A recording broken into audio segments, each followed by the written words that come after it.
Hi, Anne. Because we already tried the connection there on Monday.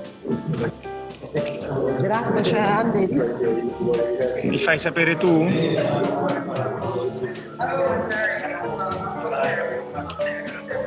Anne? Hi. Anne, can you hear me? Yeah, I can hear you. No, io non la sento.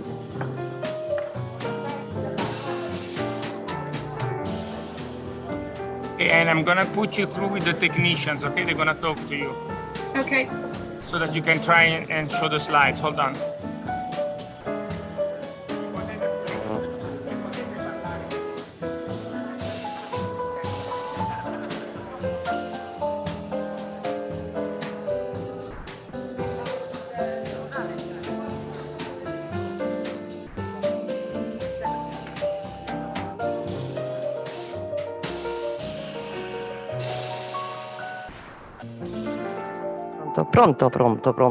Pronto. Anne, can you hear me? Yeah, I can hear you. Non la sento io. Anne, can you hear me now? Yeah, I can still I hear you. cannot hear you very well. Can you? Well, there's an awful lot of music. It's very difficult. Oh, okay. No, we are adjusting the microphones, our microphones.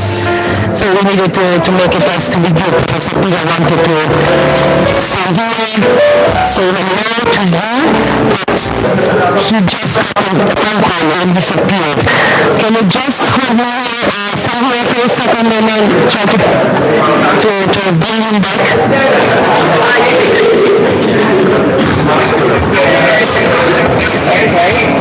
And hi, can you hear me? Yeah, I know there's a background noise because dice che sente molto rumore di fondo del pubblico e quindi non si capisce quello che gli stiamo dicendo. Non sento niente nemmeno da voi. Silenzio quando vuoi levarla. When you will speak there will be silence because there will be start. Any better now? Yeah, that is better. Yeah. Okay, do you want to try the slides, please? Può provare le slide un attimo?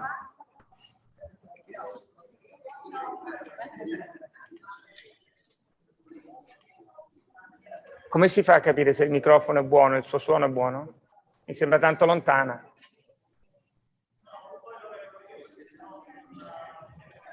Okay, Anne, do you want to try to move the slides? Okay. Thank you. And do you want to speak again over the slides so I can hear if we hear your voice? Yeah, I know there's a lot of background noise. No, it's better now. I can't hear the Oh, background this noise is good. quite This so is much. good. We can hear you loud and clear. And is it okay if we let you speak first for 30 minutes, then Rana speaks for the other 30, and then the debate of 30? Yes, that's absolutely fine. That's what Rana and I were hoping for. Perfect. Thank you so much. I have here Professor Milovanovic, who is the chair of this session. But I don't know if you want to say a few words.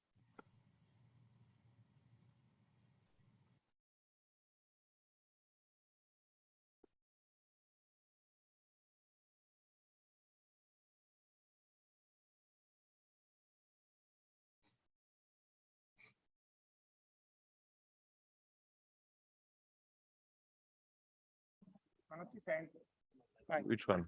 Speak on this one. Yes, I am speaking. Now? Can you hear me now?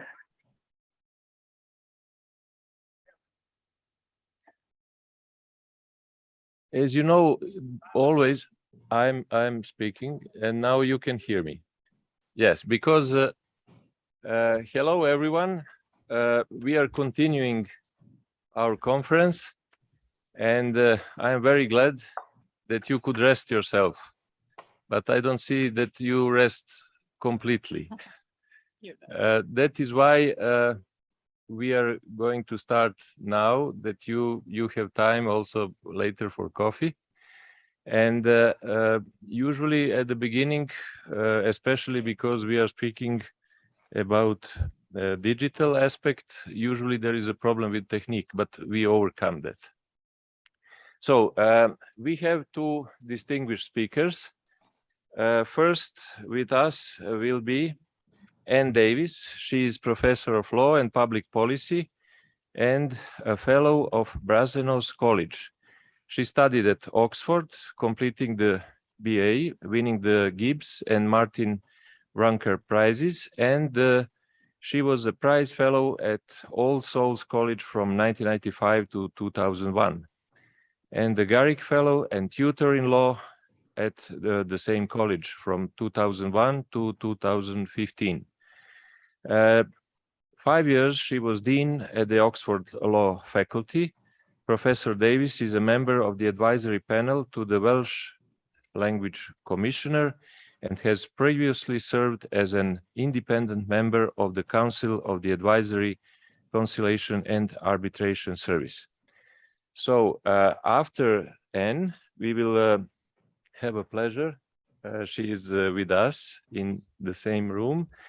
Rana Rikalai is a senior public procurement expert at the Institute at Finance, Basil Fulheim, and she was been working on modernizing the public policy. Sorry, I'm dealing also with public policy, but this is public procurement system for more than 10 years. She is a key expert involved in the public procurement reform in Lebanon.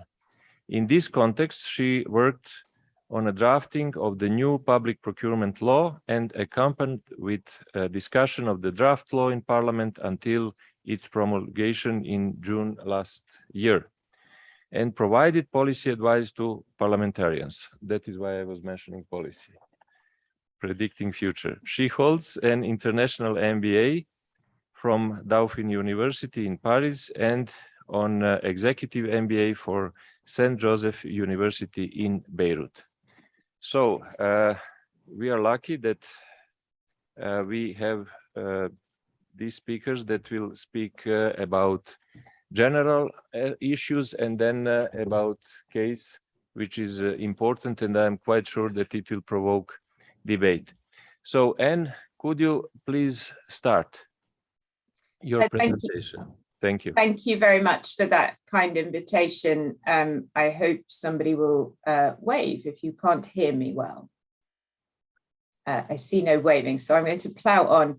So thank you very much indeed for that kind introduction and for the invitation to speak today. I'm very sorry that I'm not able to be with you in person due to some family issues that I have to deal with here in the UK. So what I'm going to do today is give you a UK perspective on determining and measuring the social impact of public procurement. And I should emphasize at the outset that my background is in public law, administrative law, really. So my research interests are in broad questions of accountability for and effective delivery of public services. So that means I'm always interested in data, but I'm not a data scientist. So if you're expecting lots of number crunching today, you're going to be disappointed.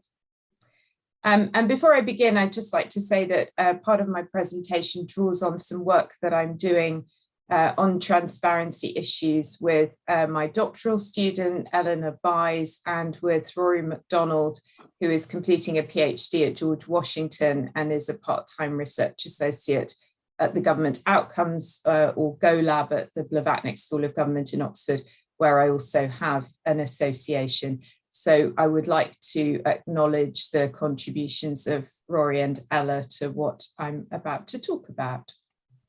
So let's start with some definitions because, well, I'm a lawyer, I like definitions. And I think just to understand what we mean by social impact is quite important because, of course, we might be all talking at cross purposes from our different systems. So I'm going to talk about the first two of these primarily, but I want to say a little bit about the third at this point. So when we're talking about the social impact of public procurement, one of the things that we might be talking about is outcomes-based contracting. So the purpose of the contract as a whole is a social outcome. So the government might place a contract with an NGO, for example, to help long-term unemployed people to find a job. And so the whole purpose of the contract is a social purpose. And I'll say something about outcomes measures shortly. The second way in which we might be thinking about the social impact of public procurement is we might be thinking about what we in the UK tend to call social value.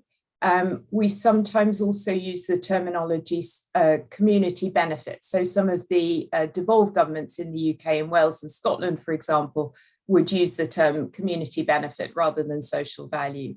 And what we're talking about here is a situation where the purpose of the contract is not particularly social, but the contractor is expected to provide a social benefit as part of its bid and as part of its subsequent performance. So let's imagine a contract for, I don't know, highways maintenance, in which the contractor offers to create some apprenticeships for school leavers in the local area as part of that contract.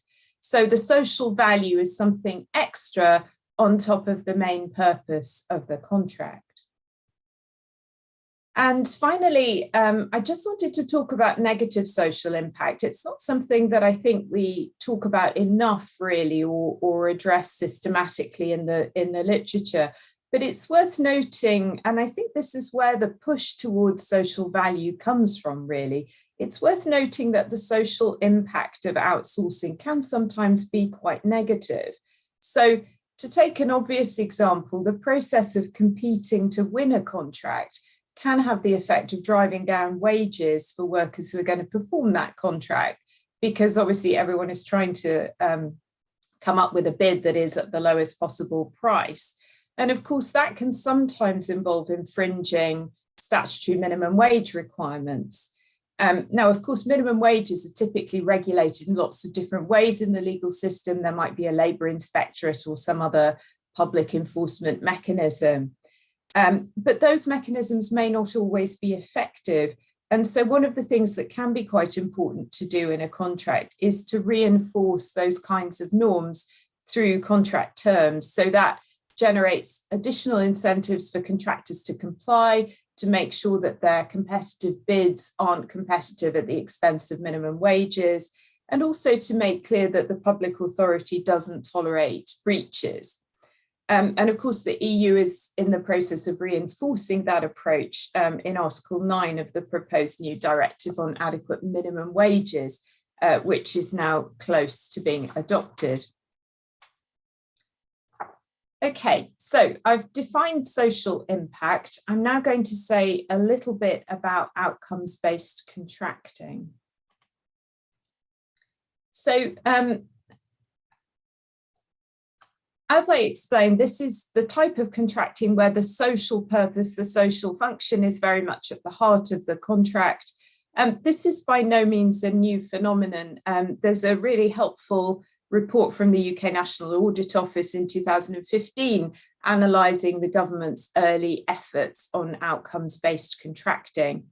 And it's seen as a particularly attractive option when you're contracting for solutions to complex social problems and you don't actually know how to solve them. So, you know, what is the best way of helping long-term unemployed people to find a job and to stick at that job? Well, it's not a straightforward question to answer.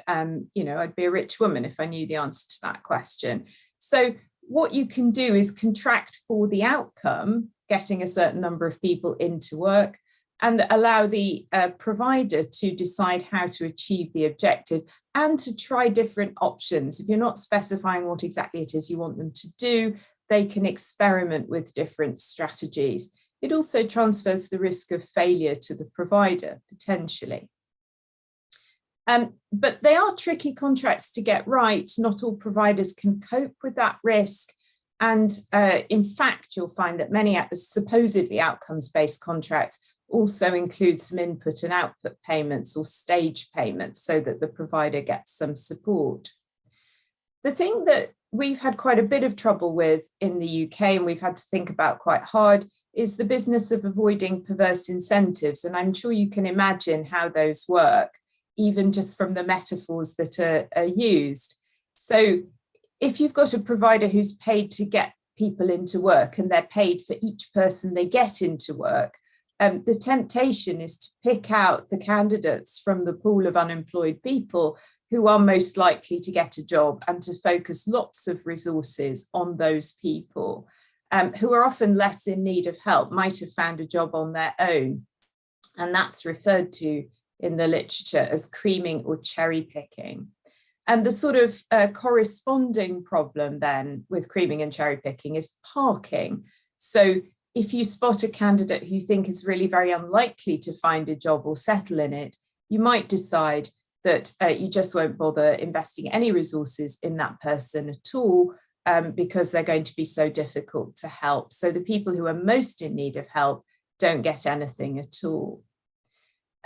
So there are ways of tackling this, but you have to be quite sophisticated about it. So sorting service users into different groups, depending on how difficult it's likely to be to get them into work, and paying different amounts for getting harder to reach candidates into work as compared with easier to reach candidates is a good strategy.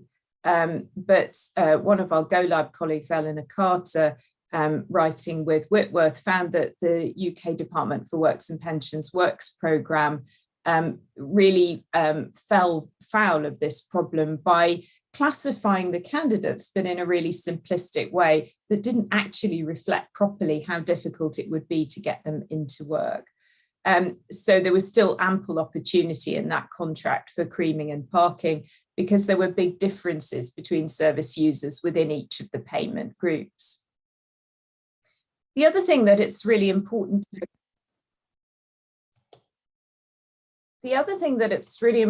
to look out for in the context of outcomes-based contracting is the difficulty around short-term and long-term achievement of outcomes. So the objective of getting a person into work can be fulfilled by getting them a job for a week or a month or a year or longer. So it's quite important to specify a time frame before the payment is made, and possibly some continuation payments, so a smaller payment for each month that they remain in work.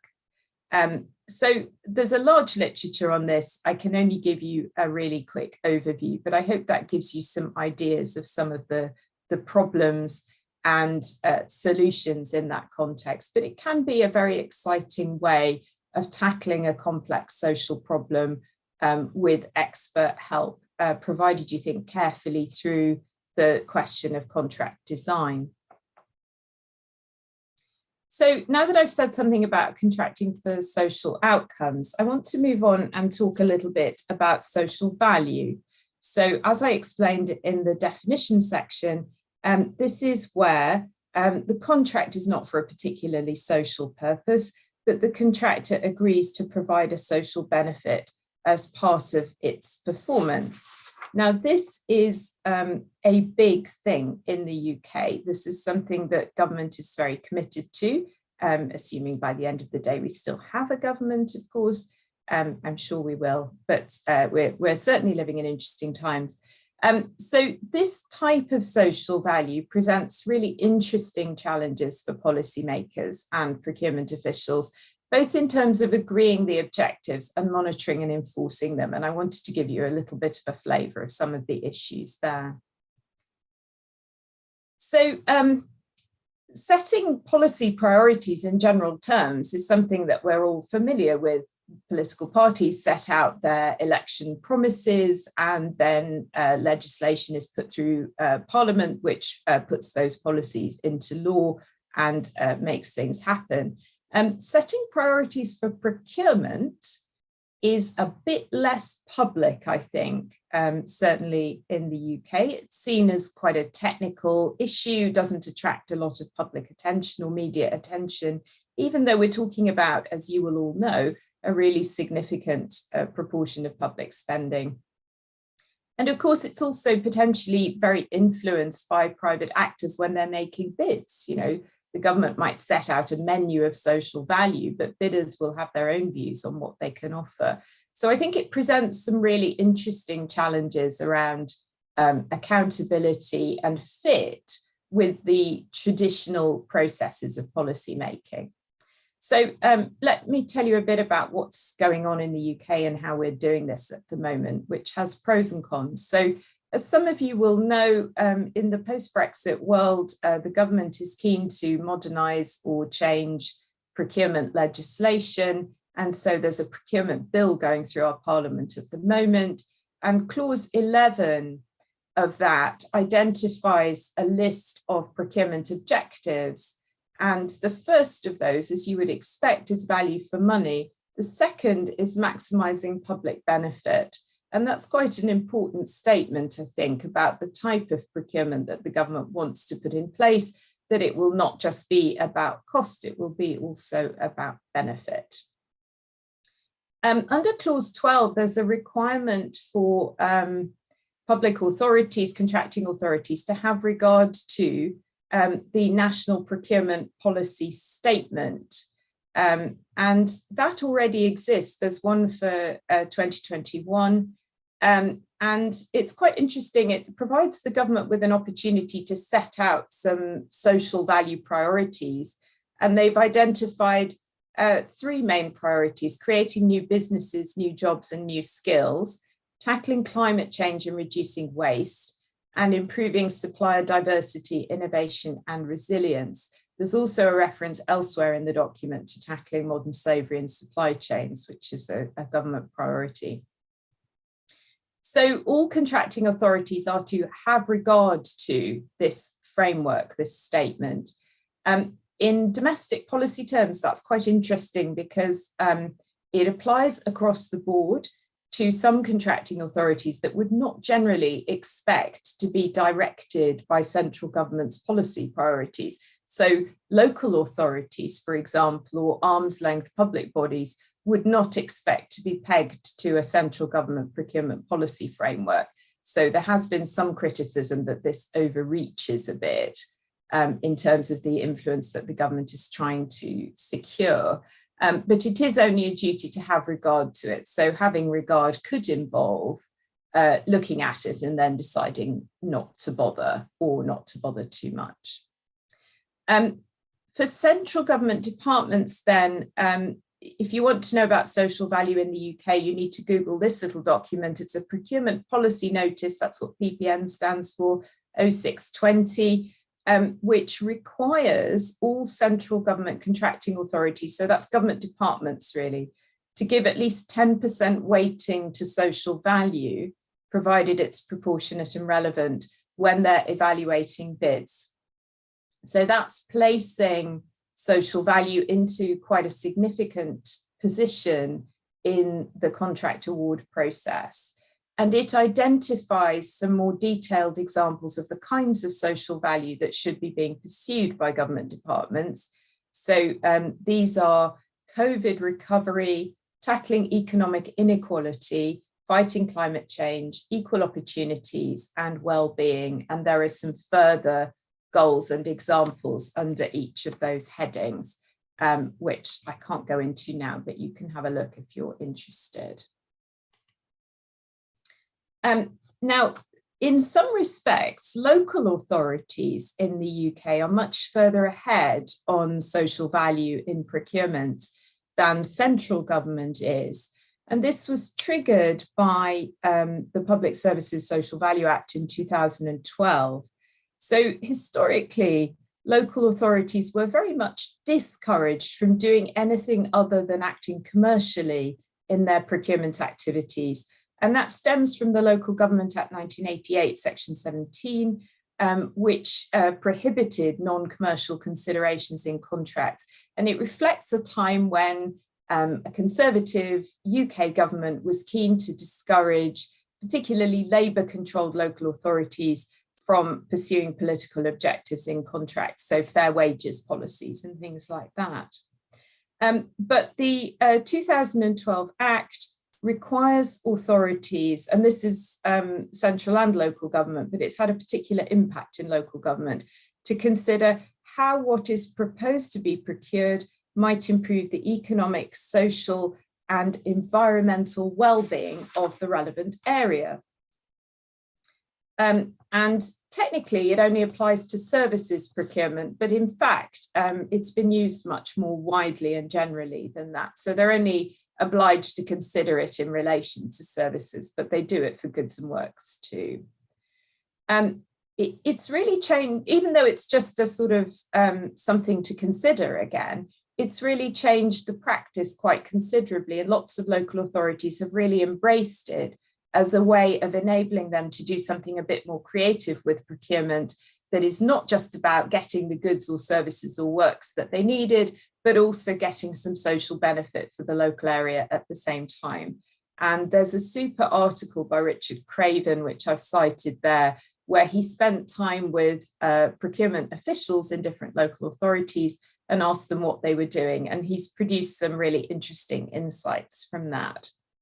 So procurement officials in local authorities have quite a lot of discretion to decide what to do within the sort of broad scope of the authority's corporate plan. There's not much direct input from local politicians into the way that social value is used, which I think is democratically quite interesting and challenging. Very strong focus on creating jobs in the local area, using local supply chains, or setting up a place of business locally. Obviously, there are some lingering worries about whether those kinds of objectives are potentially discriminatory against bidders from other states, but perhaps less so after the sort of changes in EU law in 2014. And I think a perception that often these are smaller value contracts anyway, and nobody will really notice, which may be legally a bit dubious, but fair enough. What is very interesting from Craven's study is the perception among procurement officials that they should be using social value for things that are cost neutral. So less of an emphasis on what you might think of as a sort of old style social requirement, like a fair wages clause, because that's seen as putting cost onto the contract. So more emphasis on things that are less obviously priced in. So training, apprenticeships, that kind of thing. Of course, an economist will tell you that nothing is free. So that assumption that those kinds of social value objectives aren't costing public authorities anything may be a bit of a dubious one, but that's the perception. The other slight worry is that social value favours bigger firms, and it wasn't intended to. When this legislation was introduced, it was really intended to help social enterprises and smaller businesses that could show that they would make a big contribution to the local area to win contracts by being able to demonstrate their social value. But in fact, this emphasis on, what can you do for us for free is sort of slightly playing into the hands of some big firms with very well-developed corporate social responsibility, CSR policies, where they can really document and evidence things that they're doing more generally, which might not be quite so locally specific. There is a bit of a move towards trying to quantify some of this, and there are various firms and social enterprises, NGOs trying to develop measurement mechanisms. A good one to look at is Social Value Portal, which is a private firm. It's created a thing called the TOMS framework. TOMS stands for Themes, Outcomes and Measures. And what it does is it tries to identify some different types of social value offer that bidders might make, that public authorities might want. So promoting local skills and employment, decarbonising, environmental improvements, and so on. And then it breaks those down into outcomes, measures, and then assigns a value to them where possible. So under the environment heading, you might, for example, have a requirement to use low emission vehicles on the project. You can then calculate the number of miles driven in those vehicles. You can work from there to carbon emissions saved, and you can attach a monetary value to that in terms of pence per mile. That is a more or less accurate exercise, depending on which particular measure that you're looking at. So just to sort of summarize what's been quite a lot of detail, there's no real evidence that social value priorities don't accord with wider government policy. There's no real evidence that they're particularly problematic. That shouldn't surprise us because it's all pretty vague and general. But it's also not something that attracts a great deal of public attention. And it should, because lots of money is at stake. And this could become a really significant way of delivering certain policy objectives. Some of our devolved administrations in the UK, particularly Scotland and Wales, have developed legislative approaches to this, where the objectives are actually set out in legislation. And that's probably a preferable approach to setting social goals, allowing for a bit more democratic input into the process. I want to just say something about monitoring, because there can be a lot of enthusiasm about setting social goals in contracts, social value. Does anyone ever follow up to see if it happens? Well, I think that's the next big research question, really, that needs further investigation. I think it's particularly problematic where, I mean, obviously for an outcomes-based contract, that's the full focus, but where social value is something extra alongside the main purpose of the contract, that may not be something that people are in a rush to monitor or enforce. Public authorities may not have sufficient resources to check whether these social value commitments are being delivered, and it can be very difficult to enforce them where performance is otherwise satisfactory. If your highways maintenance contract is going very well and you are happy with the performance, are you really going to upset that relationship with your contracting partner because they haven't delivered the apprenticeships that were promised? And legally, you know, is it something that's going to be reflected in payment arrangements, deductions arrangements, and so on? So it may be quite tricky to enforce. What's interesting is that clause 66 of the procurement bill going through Parliament at the moment makes provision for a public authority to publish a statement where a contractor is not performing the contract to its satisfaction and has been given a chance to improve and has failed to do so. So what we in English would call a naming and shaming provision. And I think that's an acknowledgement that sometimes there are things in contracts that don't quite happen. And it'll be interesting to see what impact that will have if it's enacted. Now, I've already talked a bit about transparency and accountability in terms of formulating social priorities, and I want to revisit that, in relation to delivery. And this is relevant both to outcomes-based contracting and to social value. And in case anyone's panicking, this is kind of the end. I'm getting towards the end of what I want to say. So the UK government has committed itself to transparency in the procurement bill. That's one of the big features of it, that there will be more transparency around procurement.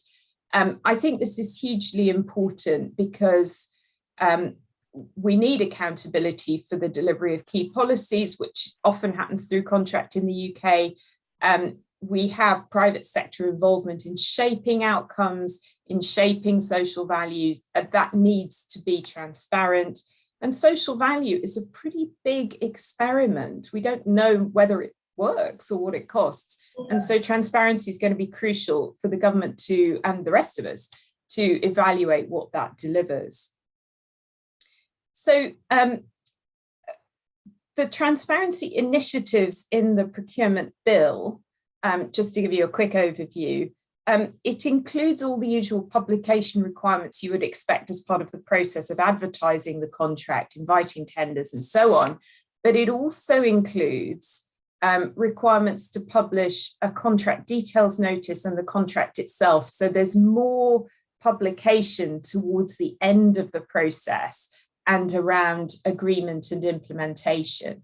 So that can be potentially a good source of information about the social objectives of the contract or social value commitments entered into by contractors and how they played out. Of course, it's going to take someone a lot of time or a really good AI to analyse this data. And that's clauses 48 and 51 in the bill if you want to look them up. The government has also committed to creating a bespoke online platform in which this information will be published, which will be compliant with the Open Contracting Data Standard. And that's clause 88, which creates a regulation-making power to do that.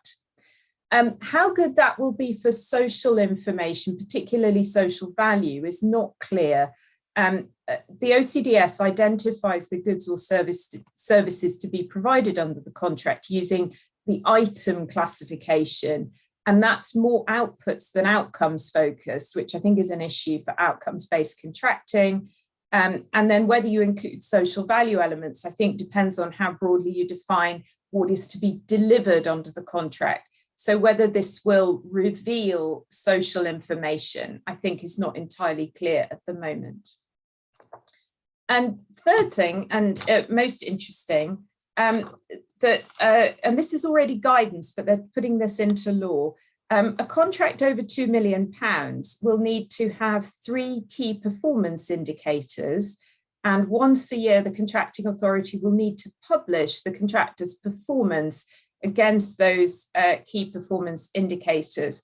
I think this is a good thing for outcomes-based contracts because obviously we'll be able to see how those outcomes are being achieved. It's less clear whether non-core social value commitments will feature in the KPIs. So think back to your highways maintenance. Will the apprenticeships be in the KPIs? Probably not. So it's interesting, but I don't know how it will play out. We will wait and see. So that's it. I hope that's been helpful. We in the Blavatnik School of Government in the Go Lab have a monthly online Zoom call where we discuss outcomes-based contracting and social value. We don't just talk about the UK, we talk about other jurisdictions too. So if you would like to come and join us, that is how to find out more about that.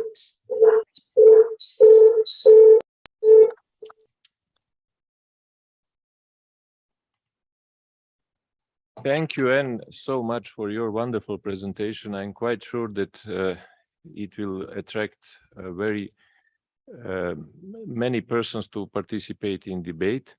I will just at this moment say something.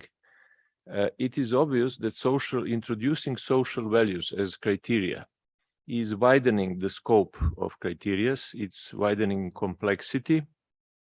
Then also it is obvious that it is necessary to balance different social values. They are not always moving in the same direction. Then it is related to discretionary powers. You know that very often NGOs are saying no discretionary powers to public procurement officers. It is obvious that we have to do that in this case. And also it will need more responsibility and justification why we decided that this social value or this criteria is more important. At the end, it will need more knowledge, more skills, more training, more master programs. And at the end, it needs interdisciplinarity and cooperation of different actors. Thank you so much. Now we are going to Lebanon experience. Rana, please. So thank you, Anne. Thank you, Professor. Good morning to all. First, I would like to thank the organizers for inviting me to take part of this Global Procurement Conference. I will be talking about presenting to you the case of Lebanon, the reform of public procurement that is taking place right now in Lebanon. And then in the second part of my presentation, I will link it to the how the new law paves the way for the new for the sustainable public procurement, for the socially responsible procurement, and what are the tools to do that. Before I start, allow me please a word of context about my country, Lebanon. As you may know, since 2019, Lebanon has been plunged into what the World Bank has called the third most severe crisis in the world since mid-19th century. If you look at the screen, you can see all the indicators that are really what we call scary indicators. Today, we call these scary indicators in Lebanon. So not to be long, the GDP of the country has contracted from $55 billion in 2019 to the expectation today is $18 billion for 2022. The economic indicators are also scary. Lebanon is ranked 154 over 180 countries on the Corruption Perception Index. 80% of the population is into poverty, and this is based on the most recent report of the UN ESCWA. So you can see the Lebanese lira has lost 95% of its value. Salaries and revenues have melted down. So this is the situation currently. And on the top of all this, Lebanon has witnessed the second most severe explosion after Hiroshima and Nagasaki. It's the explosion of the port of Beirut on the 4th of August, 2020. And on the top of that, we witnessed the pandemic as the whole world has witnessed. So this is the situation now. As you can see, the panorama is not bright. However, there is one little light in all this. It is the public procurement reform that is taking place steadily from since 2019 now. Actually, it started in 2018 when the government of Lebanon has committed to the public procurement, to reforming public procurement at the International Aid Conference that was held in Paris, that was called CEDRE in 2018. As you know, as we all know, reforming public procurement is one of the critical structural reforms needed to reform public financial governance, but also to put Lebanon again on the path of economic recovery. Since 2018, so since this commitment in 2018, the government of Lebanon has also committed in all its ministerial declarations till now to reform and to implement the public procurement reform. At the beginning, the challenges were tremendous. As you can see, the system was inefficient, and there is also, as usual, a resistance to change. At the beginning, when I say at the beginning, so when we first started working on the reform, the legal framework governing public procurement in Lebanon is scattered. Just to tell you that we didn't have a public procurement law till 2021.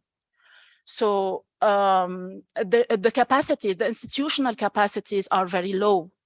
People, civil servants working involved in public procurement operations, based on surveys done, they witness a huge lack of knowledge and capacity. And this was described also by the World Bank in one of its reports as a fiduciary risk on Lebanon. So also public procurement was seen, as we said yesterday, only as an administrative operational procedure. So the strategic dimension of public procurement was not obvious for everybody. Oversight and monitoring was fragmented, weak. I cannot hide also there is a high level of corruption taking on in the system. So, and to mitigate all these, we had to start from scratch. First of all, there was this MAPS2 exercise. MAPS2 exercise, which was undertaken between July 2019 and July 2020. For those of you who are familiar with the MAPS exercise, you can see quickly the results in this brief table. So for those of you who are not familiar, just to say that the exercise is based on benchmarking on 4 pillars, which we can see on the table here. The first pillar is an assessment of the legal and regulatory framework, and the second pillar assesses the institutional framework and capacity. Third pillar, public procurement operations and the relations with the market, with the private sector, and the fourth pillar assesses the level of accountability, integrity, and transparency in the system. And as you can see, we were compliant. We have met 5% only of the 210 indicators of the MAPS2 assessment. This is just to tell you that to start, we had to start from somewhere. So this was the starting point. And this is why we call this reform, we say that it was based on an evidence-based approach. And this is not something familiar in Lebanon. In Lebanon, legislation is not based, usually it's not based on evidences. And this was a first time in my country. So based on the assessment of the MAPS and the recommendations, of course, of the MAPS, we have worked a first draft of the law, but also we based ourselves on the UN Central Model Law. So UN Central Model Law, the results, the recommendations of the MAPS2 assessment and other analysis, stakeholders analysis, just to see the relations between the key and main stakeholders in Lebanon, oversight bodies, procuring entities, etc. So all this has pointed out to main problems in the system. And this is how the first draft of the law was done. Sorry, I cannot use my, I cannot use it. Thank you. And this is how, with the assistance of the international community, mainly of the World Bank and the technical assistance of the OECD Sigma at the beginning, a first draft of the law was presented to Parliament in 2020. And it was discussed in the Lebanese Parliament for over 55 sessions in a special parliamentary committee that you can see in the picture, and in 1 year, it was discussed for 1 year almost, and in July 2021, last year, finally a new public procurement law for Lebanon was adopted for the first time in its history. The law will enter into force in August 2022, so in a few days. And this is where all the preparation is being done to prepare the ground for a sound implementation of the law, because we know that, and as it was said yesterday, the law is only one small component of the reform. So just to be brief also, work now is being done. So preparations are being done on many levels. Many tracks are being undertaken in parallel. One of which is preparing the secondary legislations of the law. A national strategy and an executive action plan was also set for the medium term until end 2024. The tools are prepared. You know, this is very new for the Lebanese system. So tools should be developed for that. Tools like the guidelines for the law, standard bidding documents to be used by procuring entities, but also tools and templates, formats and templates to simplify the procedures, etc. So all this work is being done in addition to a also main pillar of the preparation, which is capacity building, extensive capacity building, because, and this also was mentioned yesterday, capacity without building the capacities of civil servants that will be using this new law, but also the private sector that will also should be aware of its new rights, of the new procedures, etc. The reform, there is a big risk on the reform implementation. So briefly, this is it. Stronger, okay. Okay, okay. One back. No, this is it. I will go back. It's fine. Now, let's see how can public procurement have a social impact. Also, as it was seen, and as I'm sure you already know, that governments are the biggest buyers and this is a general rule. Lebanon is no exception, although, as you can see in the slide, the percentage of public procurement of the GDP of Lebanon is 6.5, just to tell you that this is only at the central level, because we could not have sufficient data to be able to assess also the public procurement done by municipalities and union of municipalities.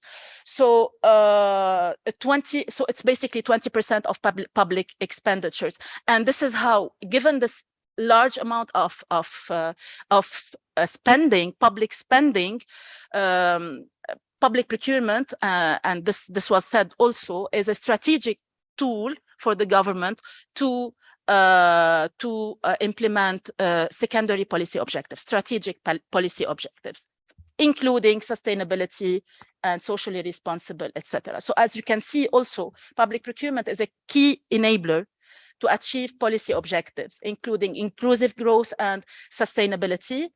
You can see here on the graph, sustainability, gender equality, SMEs development, and fostering innovation, social cohesion, but also digital transformation. And here we are talking about the strategic dimension of public procurement. Public procurement can also serve the sustainable development goals, as you can see, not only the 12th goal, which is, yes, public procurement for the 12th goal is an opportunity for sustainable procurement, but also it can serve the goal 9. As you know, purchasing behavior affect the conditions of competition. So goal 9 is also affected. Goal 8, public procurement being an opportunity for SMEs and local economy to grow. And goal 5 being an opportunity for gender equality and women empowerment. And this is the law, the new public procurement law, the reference 244, dated 19 July 2021. It's an opportunity towards sustainable public procurement, but also other policy objectives. As you can see, the law is based on 8 guiding principles, which were inspired from the 12 OECD recommendations in public procurement. So one of them is sustainability. And this is how the new law paves the way through specific provisions inside the law, specific articles, which encourage on sustainable public procurement through adoption of public policies by the government, but also by the new regulatory authority that will be established in a few days. It will be there, the Public Procurement Authority. So this authority will have the role and the prerogative to propose public policies to the government. One of the most important ones would be on sustainable public procurement. As we are in Lebanon at the stage of reforming, so this is why we don't have a baseline for measuring impact, social impact, as Anne has graciously demonstrated. But again, the new law introduces this dimension. The new law establishes the power to do that, which is, amongst others, the regulatory authority, the new regulatory authority, which was missing from the old system. And it gives tools for that also, which is the digitization. Digitization is something binding by the new law. So as stipulated in Law 244, all procuring entities should use one central electronic platform, which is a platform like the core of an a full electronic platform. But at the first stages, it will just be a central electronic platform for publishing, also so for increasing the level of transparency, but also for collecting data on public procurement at the central level, and also to fulfill all these functions that you can see on the screen, which are mandatory by the new law. I will stop here and I will take your questions.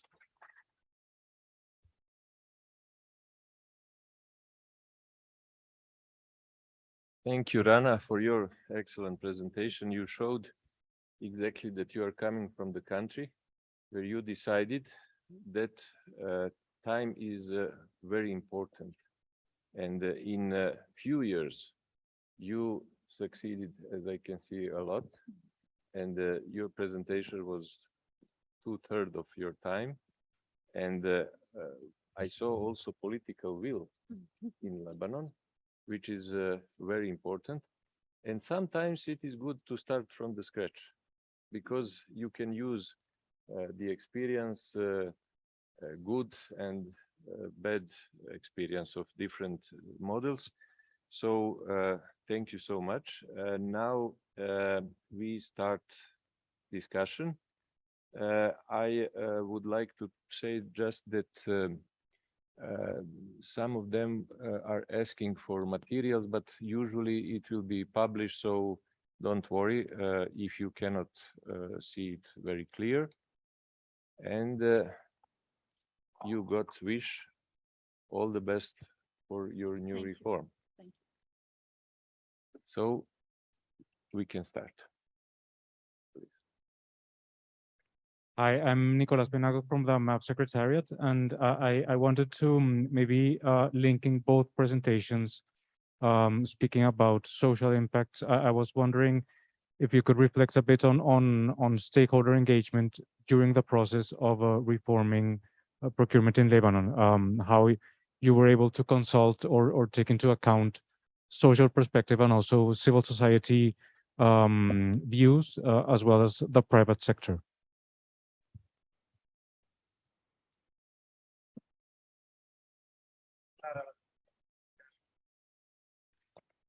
Yeah, thank you. This is a very good question. This was first done at the level of the MAPS assessment exercise. As you can see on the slide, the MAPS exercise was implemented at the national level with the participation of all key stakeholders. So more than 100 institutions involved in public procurement, as you can see, participated to the exercise. They are from the public, private, and NGOs, so civil society organizations. They all contributed to this exercise. As you may know, the MAPS exercise is a participatory exercise. So, and this is how the results are, this is how the gaps are identified and the recommendations are enforced. This was done at the level of the MAPS exercise. But then when the first draft of the law was there, it was distributed to all key stakeholders, also from the key syndicates, like the syndicate of engineers, of entrepreneurs, of etc., key syndicates in the private sector, but also for oversight bodies and public and private and NGOs to give their feedback on that. And this was done at the level of the parliament. So at the level, this was done in person by the head, the chair of the parliamentary committee that was has the task to discuss this draft law in parliament. And this also, this was a chance to get all the feedback from the various stakeholders, and then the feedbacks during the discussion in parliament, which took like 1 year for more than 55 sessions of discussion. The feedback, wherever it could be integrated, it was integrated. So each party has seen where his contribution has, I mean, it was in the law. And then going back now, after the adoption of the law, as I said, there are many chantiers, many tracks of parallel work on the reform. One of them is mostly related to the development of tools like SBD, standard bidding documents, and general conditions of contract, general and specific conditions of contracts. And this is where also there is consultation and feedback is required from the private, but also from the NGO. And in the meantime, during this reform process, the Institute of Finance, so the institution from where I come, is leading on this process. And it was appointed by the Council of Ministers as national coordinator of this reform. And this is where we have made sure to include everybody, to do consultation meetings and workshops over many topics, like the development of the tools, the general conditions of contracts. Next week, we have a consultation meeting around the e-procurement platform. So this is how it's an ongoing process. And you know, Lebanese society, Lebanon is a small country, so Lebanese society is already aware of this, this new tool, this new law, and this new reform. And even though now we are witnessing more and more demand for participation. At the beginning, it was resistance to change, but now, after a couple of years now, we are witnessing more and more demand on this. Thank you. Thank you. Good morning. Good morning. I am Shiaka from Sierra Leone. So I want to thank you first for the presentation. And the road that Lebanon is taking right now is what we had done in 2002. But I'm particularly concerned about, interested in knowing the e-procurement drive. Okay, we are also in the process. So I want to know one specific thing. Are you building your e-procurement platform from scratch, or are you buying off the shelf? Thank you. Yeah, thank you for the question. This is a very complicated question. It's been a year now that we are conducting assessments with the help of the World Bank. It's not off the shelf. It cannot be for a country like Lebanon. It cannot. It turned out that it cannot be a solution, off the shelf solution. So it should be a customized solution. However, the assessment showed that there are some platforms or already existing solutions in the country that may be used for the development. And this is how a strategy was developed, a phased strategy. In the first phase, so short-term immediate action, it will be the core, as I said, the core of the the full electronic procurement platform. It will be only a central platform that will serve the functionalities that are binding by the law, which are here on the screen, 18 functionality. And then and we are in the process of selecting the firm to do this and that, etc. And then there will be this core platform will be developed to be a full electronic procurement platform. Thank you.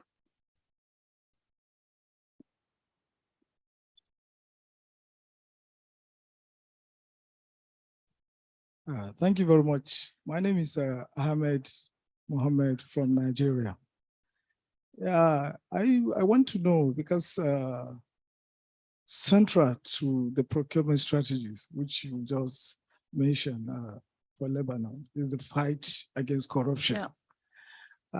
I don't know what you people are doing in order to bring in, because without the fight against corruption, every procurement strategies you bring out, there are bound to be a lot of issues. I'm saying this because I'm speaking from my country's perspective. We have a procurement strategy, a procurement act since 2007. But because it's a country where the leader or those in government can be said to be wonderfully corrupt, with apologies to the British Prime Minister. You see, it's a bit difficult achieving most of the objectives, even though there are efforts to do that. Thank you very much. Yeah, thank you. Very, very interesting question. And I understand your concern. Fighting against corruption is a whole of government, whole of society process. So in line with that, to fight against corruption, a country has to adopt laws and to enforce these laws. So, and this is what Lebanon has been doing for the recent years. It has adopted many laws that are in line with fighting against corruption, like, for example, protection of the whistleblower, access to information, fighting corruption, and the establishment of the National Authority for Anti-Corruption, etc. And this new law also is in line with this strategy, fighting corruption. These are the laws, but then you have to enforce the laws, and you have to take practical actions to enforce these laws. And this is what we are trying to do for the new public procurement law by with tools like digitization. When you digitize and you collect all your data in a central place and you make it public, so you increase the level of transparency, you are contributing to this fight against corruption. When there is an establishment of, I will give you examples in the system. The new law has created a new system in Lebanon for the public procurement, which includes two new authorities. One authority which are independent, totally independent from the Council of Ministers, etc. So one authority, regulatory policy authority, which is independent and which has the role of advancing and controlling and monitoring what is going on, etc. And the platform will be its responsibility. So the responsibility of the newly established public procurement authority, but another authority, which is the procurement review body. I mean, for some European countries, they know we took the example from them. So it's a procurement review body. It's a semi-judicial authority, also independent from the political class, which has also the responsibility of dealing with complaints and reviews in the pre-contractual phase. It is also, its decisions should be binding by the law, but then we will have to enforce the law.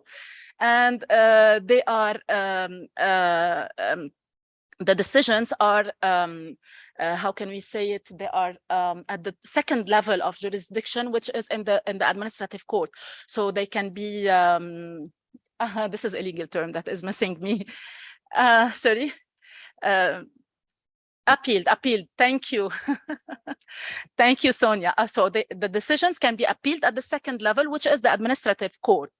But without this semi-judicial administrative body, which is flexible enough and has tight deadlines to deal with complaints, currently the situation is that complaints are done everywhere, at the level of the Court of Accounts, maybe at the level of the State Council, which is the administrative court, but then we don't have this flexibility.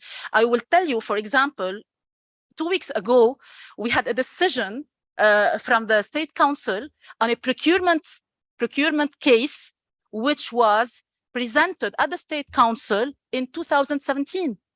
And then two weeks ago, the State Council, which is the administrative court in Lebanon, has emitted its decision. So this is just to tell you that things can be enforced. The laws, the provisions are there, and we are trying, with the help of everybody in Lebanon and the goodwill, to advance in this reform. Thank you. Thank you so much. Related to that issue, it is very important to have specialized body which can very fast make decision, because usually administrative court procedure is very long and then you lose the point. We are moving to the left side. Microphones are there. Thank Please. you. No, they're both very interesting presentations. And it's very interesting that in both the UK and Lebanon, you're both adopting the OCDS, which is great. But I'm just really interested, because it's very different contexts, how we anticipate the data to be used and who may use it is the first question. But also, is there any thought and preparation in terms of how procuring entities agencies how they're going to be releasing the information, what kind of capacity building may be needed. Sorry, releasing what? I did not hear very well. You asked what kind of capacity building? It's two things really. Who do you anticipate using the data, and how may they use the data? And the secondly is, capacity building of really government agencies. The question is for me.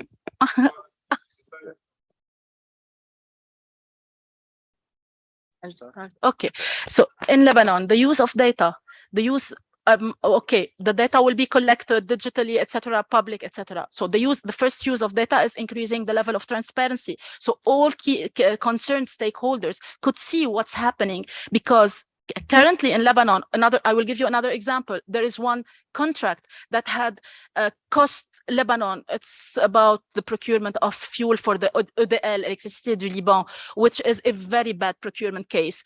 But one of the contracts which has cost Lebanon millions of dollars was hidden for 20 years now. It was confidential. Nobody could, even if you ask about the terms or brief of a contract, it's confidential. In a case where it costs the public treasury millions of dollars till now. So yes, the use will be more transparency, etc., access to information, and then for every stakeholder, all stakeholders to be aware of what is going on. For example, when you publish bidding documents, you may have the competition that is alerted, etc. So this is one use. Of course, there will be analysis, etc., and measuring impact, social impact, or others. This is another use. As for capacity building, there is also, we have developed also with the help of the World Bank, a capacity professionalization and capacity building strategy, because the profession in Lebanon did not exist till now. It's the new law that has introduced the profession. So yes, there is an action plan, and we are, as Institute of Finance, our core mission is building the capacities of civil servants. So we are working on that, delivering extensive training through Zoom or in face-to-face training to concerned people. We are also building the capacities of a core trainer experts also to reach out for more training and training more civil servants. So basically, this is it. Thank you. As I predicted, your presentations attracted discussion.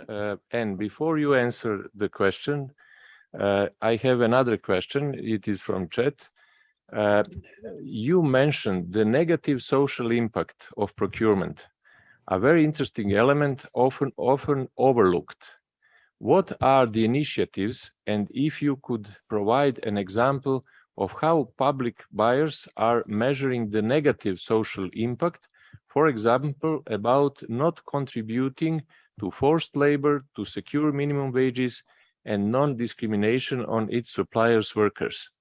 How to measure aspects that are assumed to be complied with in every acquisition, since they are already mandatory by the law? And please. Thank you. Well, I'll take the second of those first. So I think I was wanting to suggest that it's something that we should maybe think more about. I wasn't particularly suggesting that there were good examples of public authorities that I know about doing great things to measure and tackle that set of problems. I mean, obviously, where a bidder has engaged in the past in serious violations of labour laws, modern slavery, for example, that would be a ground for exclusion.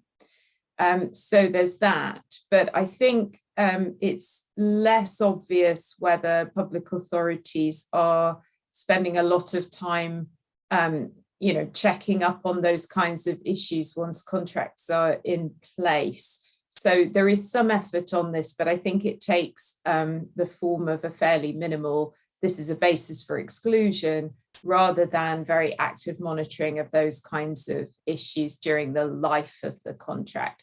But, I don't know every single example, so there may be some good examples out there that I'm not aware of. But thank you for that great question.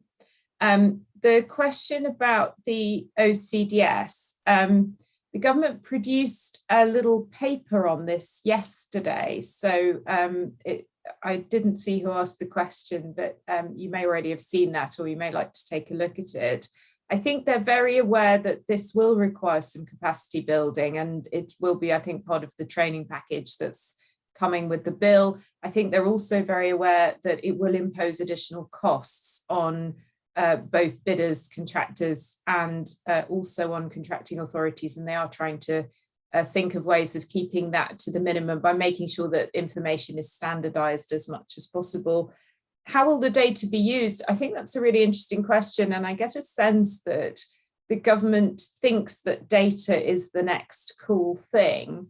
And what we need to do is just put data out there and see what happens. So I'm not sure they've got a very precise idea of who's going to be using it, but I think that they think that by putting it out there, all kinds of unexpected possibilities may open up through the use of technology.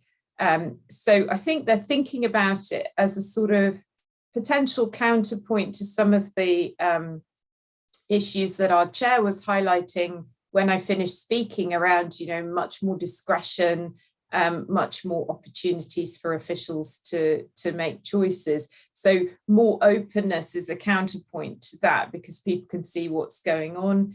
I think it'll also be useful for researchers to kind of work out how things like social value are working, what's going on with procurement, and that will improve performance overall. There is going to be some kind of organization set up to monitor the performance of procuring authorities under the new regime. And so maybe they'll be making some use of it to kind of identify best practice and improve that across the board.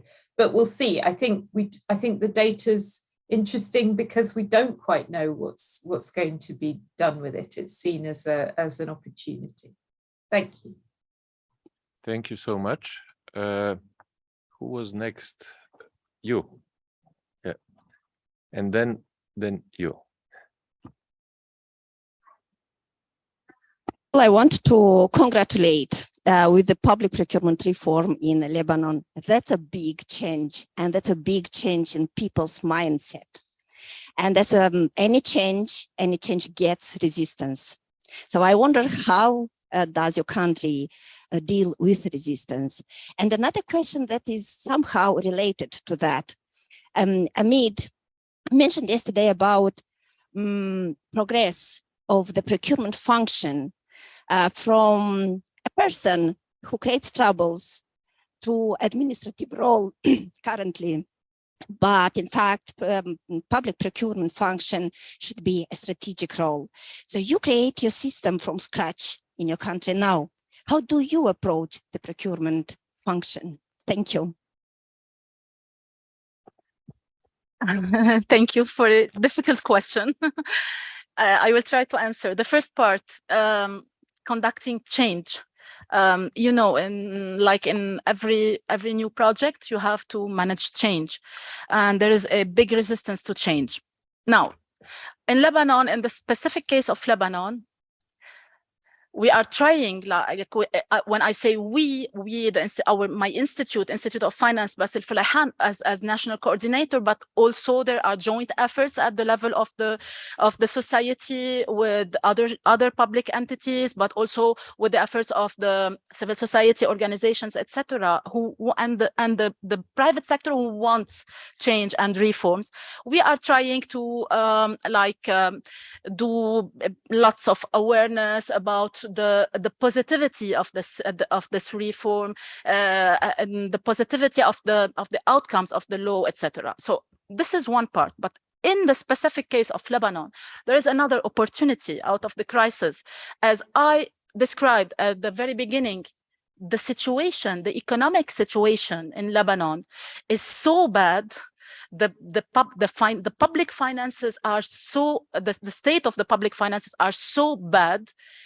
We have a very deep crisis that in order to get again on the path of recovery, economic recovery, we need the help of the international community, international donors. So, and this is what Lebanon was doing for the last couple of months, or negotiating with the IMF for an IMF program. But again, one of the main conditions of the international community, international donors, but also the IMF, is to implement this and advance this public procurement reform. So this is the opportunity. I mean, yes, it could be an opportunity for implementation and advancing this reform. The second question was about the strategic level. Yeah. As a strategic. Yes, thank you. Yes, as I said also at the beginning, and I'm talking about like more than 5 years ago, the majority of the Lebanese public sector and decision makers in Lebanon were seeing this function as only administrative and operational function. It's related to administrative affairs.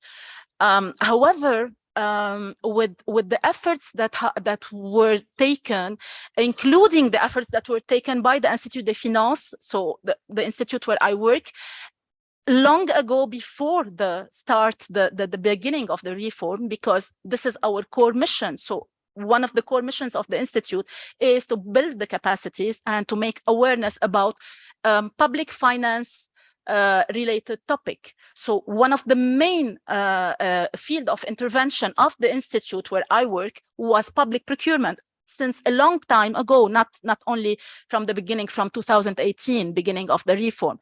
So this is where, and this is what I was telling Elizabeth this morning, that we were involved and we were the first to implement since 2009 in Lebanon an initiative, a sustainable public procurement initiative with the collaboration of the UNEP in the framework of the 10-year framework program of the UNEP. So yes, we have undertaken many. So now the results are not the results only of the couple of years of reform only, but it's the results of a cumulative results of tens of years of awareness and trying to change the mindset of these decision makers, but also public sector stakeholders involved in this. Sustainable public procurement, gender responsive. Lately, we have undertaken a survey on gender responsiveness, the level of gender responsiveness of the new public procurement law. And we have also published with the UN Women, with the collaboration of the UN Women. So also the results were published in a publication. So this is to tell you that this is a cumulative exercise. The results are the results of a cumulative exercise, but also of a very steady reform taking place.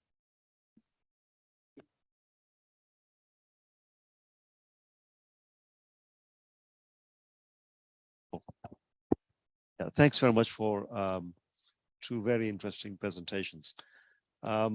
Just linking it to what we heard yesterday, I think you can see there's a movement from going from the process to actually looking at outcomes of procurement. But I think to do that in a meaningful way, it's very important that you measure correctly and you measure it independently. And the question I have is that, and especially in the UK, if I understood you correctly, a lot of the language is not mandatory, it's kind of encouraging procurement authorities to achieve certain social outcomes, but it's not a hard obligation. And because it's not a hard obligation, I think it's all the more important that there is an independent measurement and evaluation of those outcomes to create the right sort of incentives. Generally, when I look at procurement, the evaluation, independent evaluation generally seems to be missing. Most procurement experts kind of take a big sigh of relief when the contract is awarded, and after that, we kind of forget it. And so I'm just thinking, both in the UK, since there's new legislation afoot, and in Lebanon, as you were developing legislation, was any attention paid to evaluation? Now, annual evaluation or a periodic 3-year, 5-year evaluation of what's really going on in terms of the outcome and in terms of impact, that did we really manage to procure in the best possible manner? I think that's an important question. Thank you.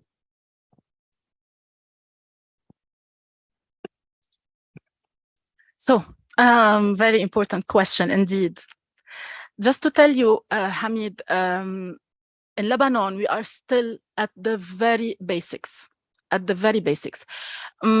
before going to evaluation and etc., we had to put the standards, to put the conditions, the rules. The rules were not there, let me tell you. So this is what the law has introduced. It has introduced the carrots and the stick. It's the stick first of all.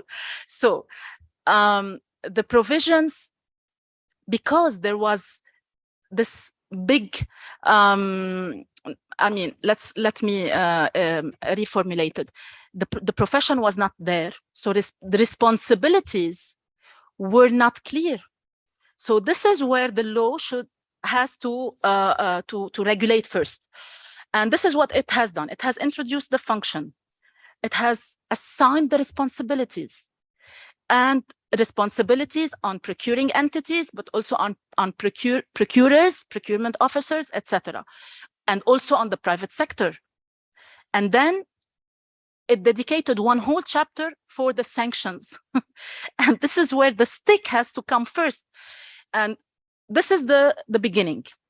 And then what you are talking about is extremely important, but in my opinion, at least, it comes in a later stage. And this is where, but the law did not leave it to the hazard.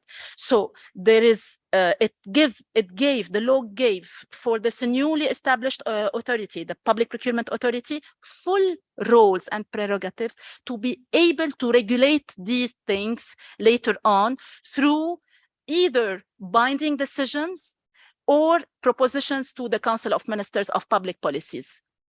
And this is it. So just to give you an example, internal audit was not there. The law introduced internal audit. So I don't know if I have answered your Thank you. I will also answer, even if I was not asked. And sorry. And I wanted to ask Anne also to answer another question, is from chat, how we can decrease the negative impact of social procurement, strategical methods with example cases. So beside the question that you already raised, please, Anne.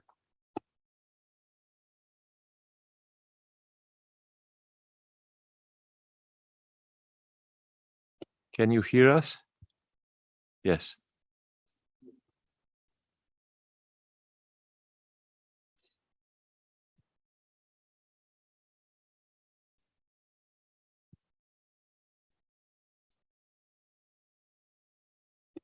Could you unmute yourself?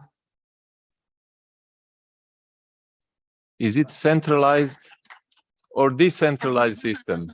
You see the advantages and disadvantages. I'm trying to unmute you, but I'm not allowed. I'm a lawyer. Till she answers, I was director of Economics Institute, which is very strange because I'm a lawyer.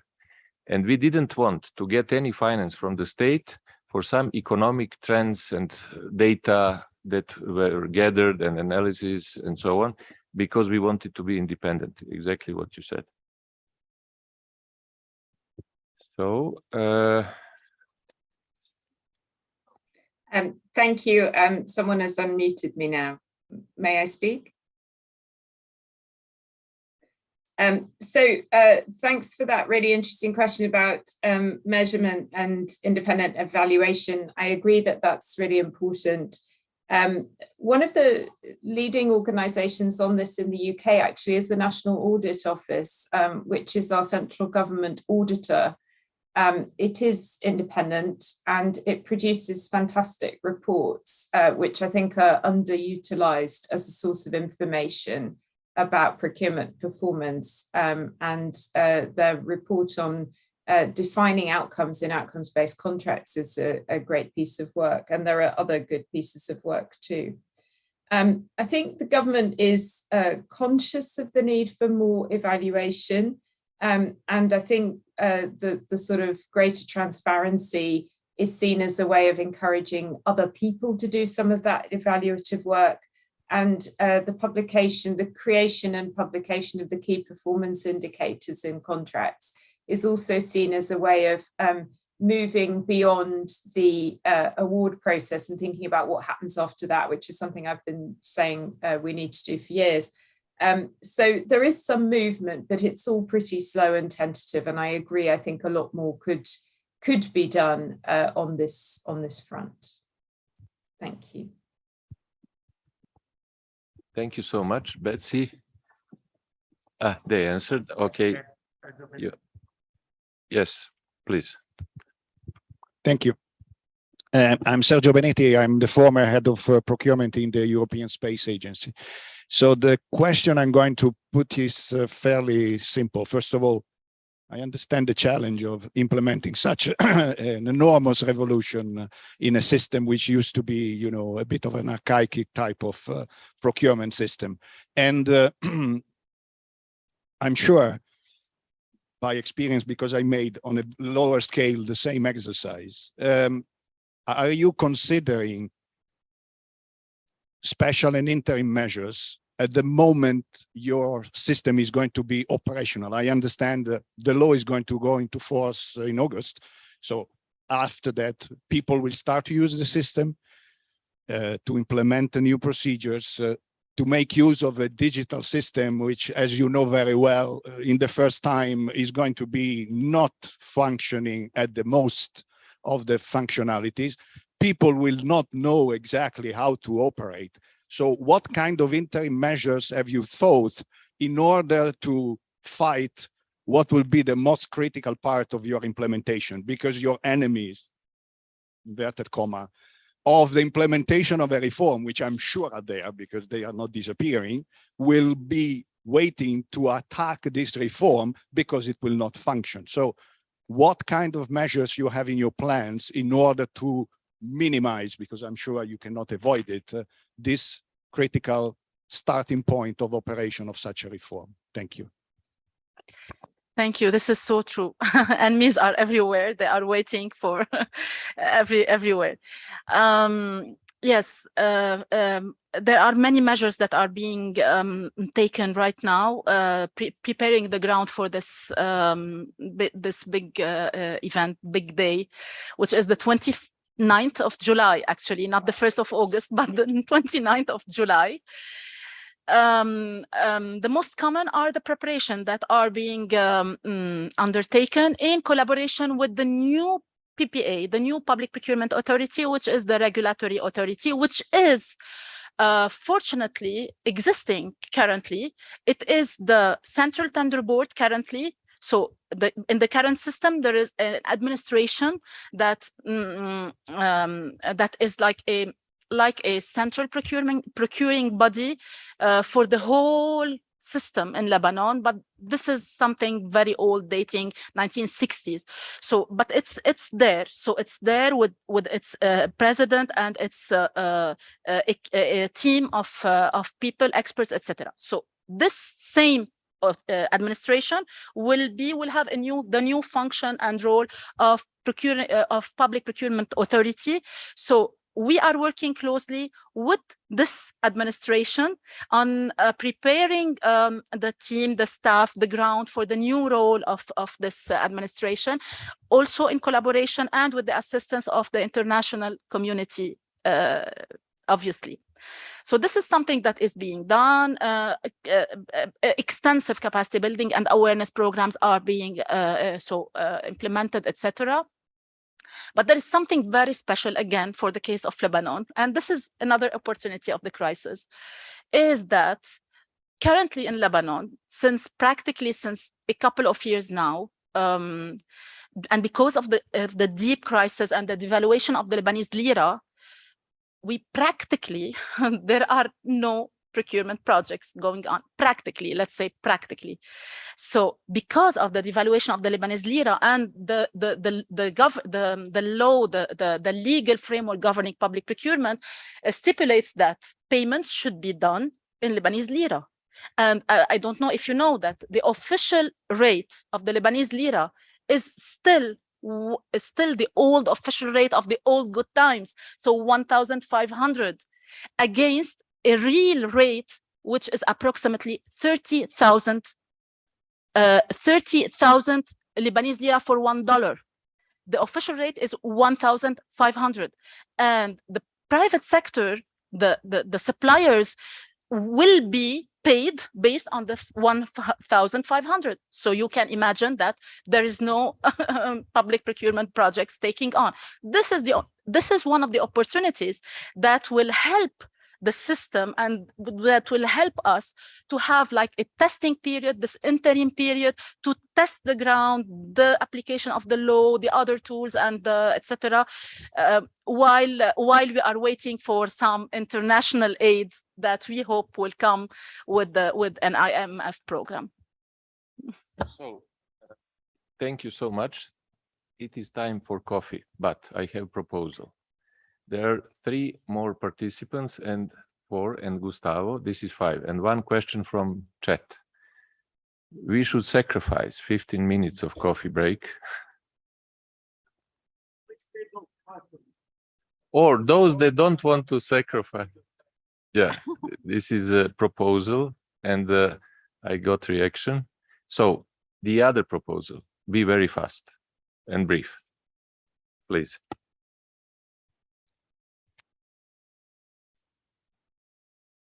Thank you very much. I know you can't tear people away from their tea break. I'll be very quick. I was lucky enough to visit Lebanon in 2017, 2018. And at that time, there was an e-procurement platform being developed and was, I believe, was in a pilot scheme or being piloted. From what you were saying just now, Rana, the idea is now to go out to tender to get a new system. But I'm just wondering, what was the reasoning behind that? Was the pilot a failure? Did you have a rethink about what you actually needed? Was the original system not up to scratch? Just briefly, very briefly, how did that work? Yeah, thank you. Very interesting question. And I have to answer it, yes. There is an electronic, that was an electronic platform that was developed 7 or 8 years ago. It was never implemented, never used. It was, as you said, just in the piloting phase. This platform has been assessed by consultants of the World Bank, and it turned out that to be able to make it operational, it costs a lot of funds. But again, it's not that I told you that there is a strategy for the e-procurement implementation. The strategy is taking into account what is existing, and this is what I said. So one of the existing solutions could be benefiting of whatever is in this Delta system. It's called the Delta system, whatever it can be used.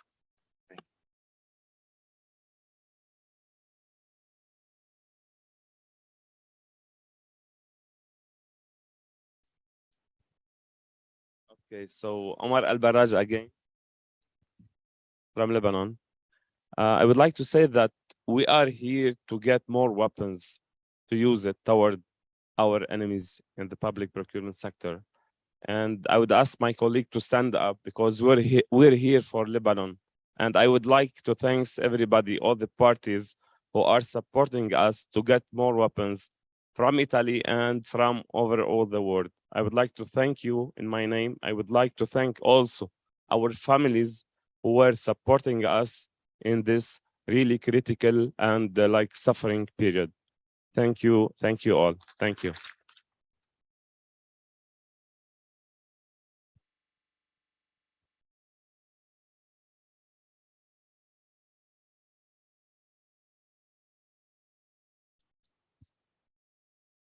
how it is possible to synergize between public sector procurement and private sector procurement practices for harmonization of the practice globally, just like in accounting law, engineer professions. Is there any answer? He didn't specify. Anna would like to, you would like to answer? Well, I can try. So I think an issue in the UK public sector certainly is that people do sometimes fall into procurement having come in through a sort of civil service route, which doesn't necessarily prepare them particularly well for the demands of that role. I think the government is becoming more alert to training needs, and there is a big training package being rolled out with the new bill. So I think there is a bit more emphasis on that. But clearly, it is in some levels a commercial function, and greater interchange between public sector and private sector procurement functions would be good. That ought to be a different route into public sector procurement rather than the sort of traditional civil service training. And I think, you know, there is a risk, isn't there, that public organizations undervalue their procurement professionals and don't recognize the really wide-ranging skill sets that they have and the important function that they perform within the organization. So that's something that we need to try and encourage, as a professionalization of procurement and greater recognition for procurement professionals. Thank you. I will add that, of course, there are many similarities, but of course, there is a big difference. One professor said when there was new public management, he said there is only small difference between public and private sector. It is public interest. Gustavo, please. So just 6 minutes. We are out of time. So we have 24 minutes. Sorry, please.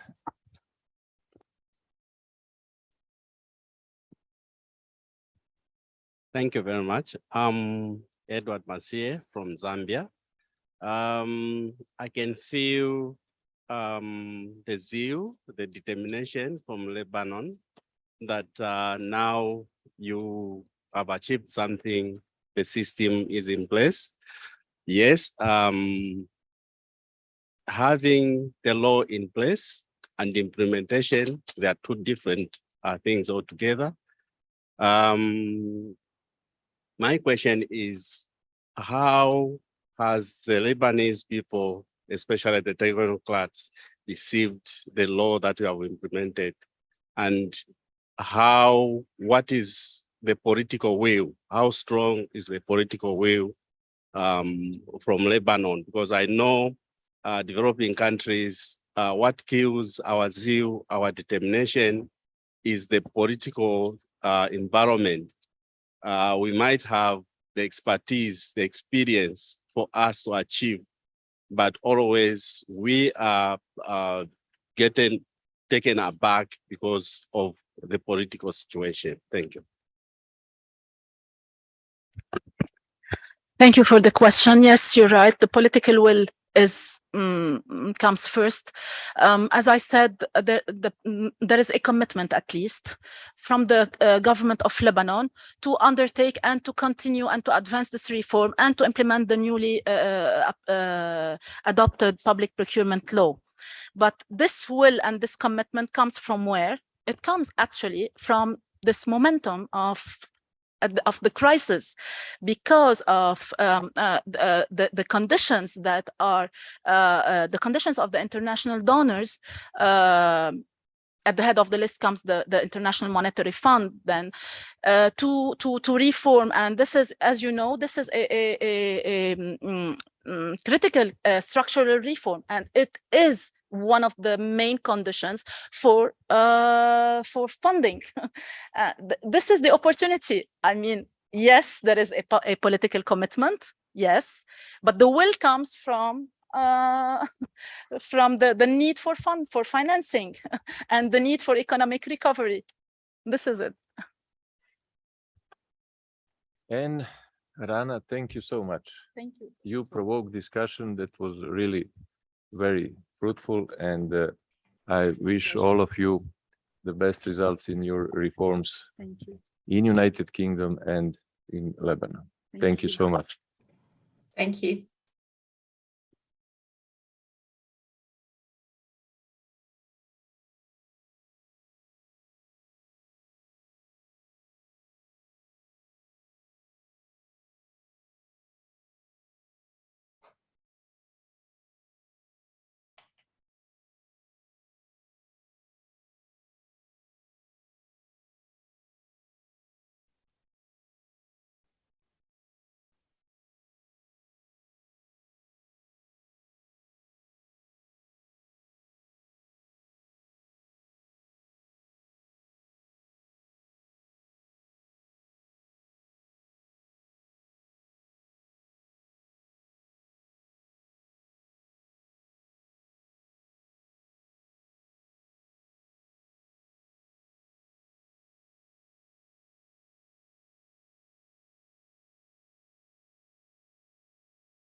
Sì, penso che sia. Che succede? No, una pausa caffè. Chiedi tutte le cose che vuoi chiedere, chiedile per favore a Patrizia. Grazie, Annalisa, ciao. Okay. Siete d'accordo già su questo? Ok, ci siamo? Cosa vuoi da me? Allora, mi serve questo. Spostare le slide. Tutto a posto, tutto a posto. Senti, il più importante, a noi ci serve il programma da vedere sul sito, non ce l'abbiamo ancora. Allora, le slide sono queste. Vediamo. Ok. Un po'. Sì, grazie. Ma perché la gente io l'aggiungo, poi riesce e la devo riaggiungere? Perché c'è un problema di connessione. Vabbè, Paolo, non volevo una soluzione al mio problema, volevo solo lamentarmi, grazie, però come al solito. Lo vedi deve allora che essere- sta diventando Sicilia? Lo vedi? Perché parlo con Paolo, Cecilia? La prossima volta lo dico a te. Vabbè, ok. Ti va bene bere, perché io ho solo i miei. Grazie.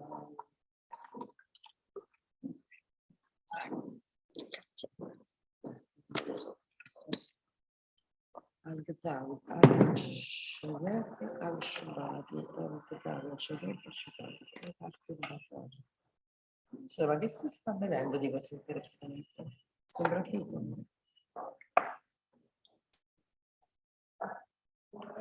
È sport?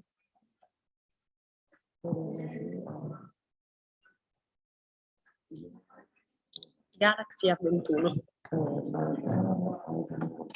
Dovrebbe essere uno dei figli di Elon Musk. Il tuo senso dell'umor non ti lascia mai. No, è Proprio- l'ultima ancora di salvezza, anche nei momenti più Proprio un dolci della English storia. humor. Ma che faccio? Mando un altro messaggio di rinominasse? No, copia e incolla quelli prima. Sì, sì, sì. In realtà ce l'ho già. Lo sapete che si ascoltano in diretta per tutto il mondo? No, No, l'ha mutato. sì, adesso sento.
It's okay. Now it's okay. Just minutes because we are receiving now this slide. Ah,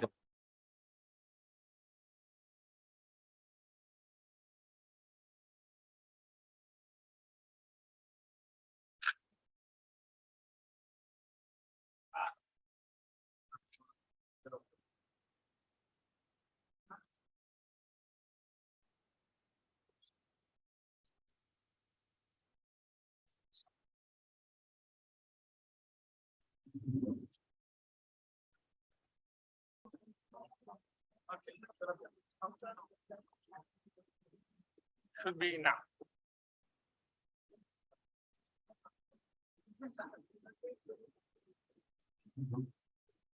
so we are continuing this morning sessions. Now we have again two distinguished speakers. We will start with Francesca Di Carlo, who is since October 2020 has been Global Procurement Director of the Enel Group. And I would like to thank your group for supporting this important event. Today, the most important challenge she is facing with her team or at the global level is to create a resilient and sustainable supply chain in a circular economy perspective, fostering innovation and sharing our values with their partners in order to achieve together the zero emission goal. Her relationship with Enel started in 2006, first as a head of corporate strategy, then becoming director of audit 2008 and director of people and organization in 2014. Her professional career began at UBS Group in 1987, where she specialized in corporate finance operations. Di Carlo also held various roles in the Telecom Italia Group, including investor relations manager, financial planning and corporate development, and mergers and acquisition manager. She was also chairman of Telespazio, where Di Carlo managed the sale of the business to the Finmeccanica Group. Is it okay? I hope. Don't worry. I mean, it's very boring, my space TV. I mean, No, I was just asking the last name. Did I announce it properly? And also with us is Richard Gargev, and he has, I couldn't believe, he has 40 years experience of public procurement. I asked him, did he start with when he was 5 years old? And project management, firstly, with Crown agents in the UK and Singapore.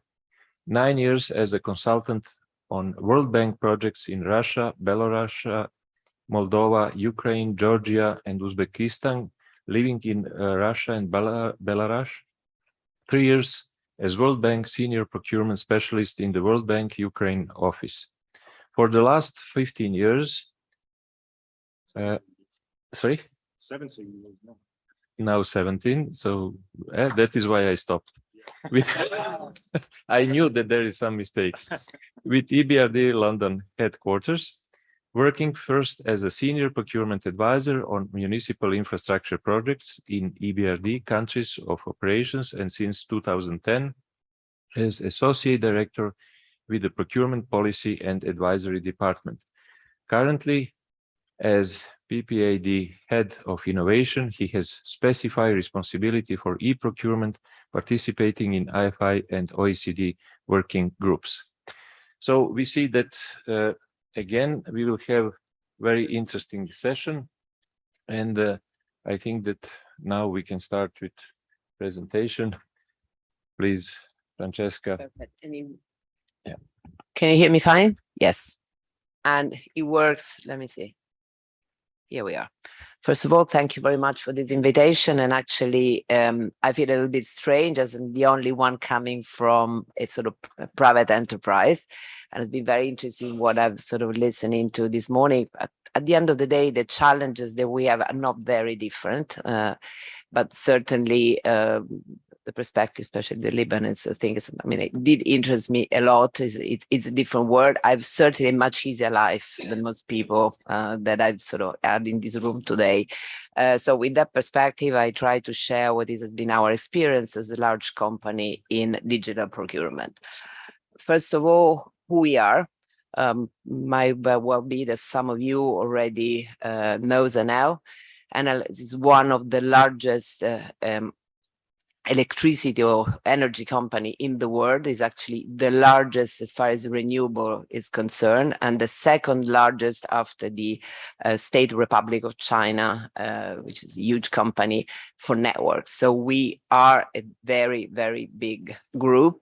For the Italian people in the room, also the people in Italy think that we are present, we are only an Italian company, we're actually a multinational. We are present in some 30 countries, and in some 12 countries, of which we are really the leading energy operators, namely in Spain and in Latin America, where we have a very strong foothold.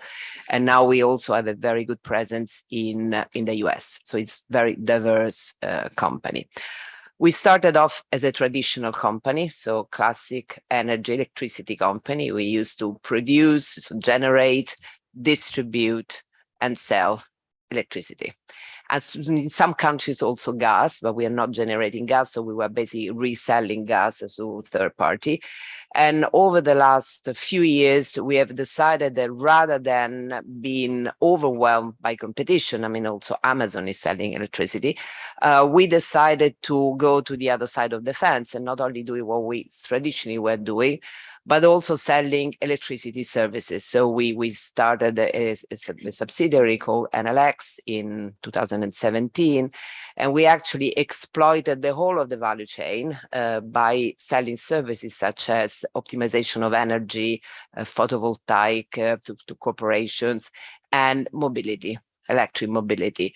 We really don't know very well where you make money with electric mobility, but certainly a big electricity company, we didn't want to be overcome by others. So we decided to start planting charging points in all the countries where we're in. Now it's a separate, it's now run as a separate company. So that's essentially who we are. What I think is very impressive is and is also very impressive for the procurement side, that's why I'm highlighting that, is our capacity in renewable, because that's where we want to grow and that's what we are growing. We're actually adding between 5 and 8 gigawatt per annum of renewable capacity. That it means investing a lot in wind and solar, essentially. I've been asked by Professor Piga to speak today about digital. So I try to highlight why digital in procurement, what is Enel doing in the digital space. We all talk about digital. I mean, digital is our word, and actually we shouldn't be talking anymore about digital because our word should be implicitly digital. So I think as long as we talk about digital, it's worrying because it means that we are not digital. At least this is my opinion, because we should think the word in digital terms rather than speaking about digital. This means that it's us and digital. At least this is my opinion. What we are trying to push at Enel is a big change that is not only predicated on making investments on digital. We were one of the first Italian companies to move everything on cloud. That was back in 2015. But I can tell you, as a sort of former head of human resources, that digital is a cultural transformation. So that's something that we have to bear in mind throughout the whole of the presentation, because otherwise what you do, you take your old way of working and you then sort of attach to it a digital platform, which is not the way in which digital also in procurement should work. So I put some of the trend today. Of course, this pandemic has helped to enhance our digital attitude. It's normal. I mean, today is my first time without a mask sitting in front of people physically, because I did something similar in April, also with Professor Piga, and I was actually sitting in my living room. So that has helped us a lot also on an individual basis to enhance our digital capabilities, because we have to live through our digital. And also as a corporation, we're still in smart working. We're still in remote working. We will resume normal way of working from October. You can imagine a company present in 30 countries, 3 main foreign languages, some sort of 20 languages, generally speaking. We're also present in Africa and India and so on. I've met some of the key people of my team. They changed me job during the pandemic. Some of the key people, I'm not saying we are 900 more or less, I haven't met them yet physically. Of course, we do interact, and you will see for what we've done, I think we interact effectively through digital. So digital has been certainly enhanced by the pandemic. We all used to digital because, I mean, you shop on Amazon. So that's our standard. I mean, if you sell services and you are a company that are in the market, you don't have to forget that there is Amazon and the others. So you have to try to copy Amazon, but simply because we use Amazon every day. So why the client of NL shouldn't have the same experience as Amazon? They would be utterly disappointed. That's why we have this sort of digital customer issue there. And then, of course, what we learned that because the world is complicated, and unfortunately there are wars, there are disruptions, that if you want to be digital, so in procurement, that's a big exercise that we're doing with our suppliers, also to persuade them to use protections and to use our own protection, is cybersecurity. So basically, there's the big trends that we see today in our space that sort of touch us. Let's try to start what we did in digital, and that's we see as an L, and how we reflected that in procurement. In 2017, together with our CTO, I led a big effort of digital transformation. As we said earlier, digital transformation is not only going on cloud, buying the Salesforce platform you want to sell to customers, think of that, but it's changing your way of working. And we decided that we wanted to predicate our transformation on 2 dimensions, being agile and being data-driven. What does it mean? Well, we are an engineering company. I mean, most of you know what an engineering company is. Big processes, running a network. Running a network means if you're not very precise. So we are all engineers. I'm not an engineer, I'm an economist. But most of my colleagues are engineers. They work by the manual. So everything has to be precise. Everything has to be by the manual. That I'm not saying you have to work by the manual if you run a network, but also you have to be agile and quick. Digital transformation means being able to react fastly to what's happening outside, using digital to change, using digital to adapt, using digital to try to canvas all the different stimulus coming from the different stakeholders. And that's what we were trying to push at now from a cultural viewpoint. So we use agile because when you program in agile, you have to follow 2 principles, basically. You have to be quick, you don't have to be perfect, and you can change your programming constantly by receiving stimulus from the business line. So we decided we wanted to be agile and break barriers between divisions. So not working in silos, by using the contribution of all the concerned stakeholders. And for instance, I've changed all the environmental and social approach, or the SDGs approach of procurement, by involving also suppliers in our agile room, just to give you an example in procurement. So agile was a dimension that for us was very important. The second one is data-driven. When you work in a digital domain, you produce lots of data, terabyte of data. We produce tons of data.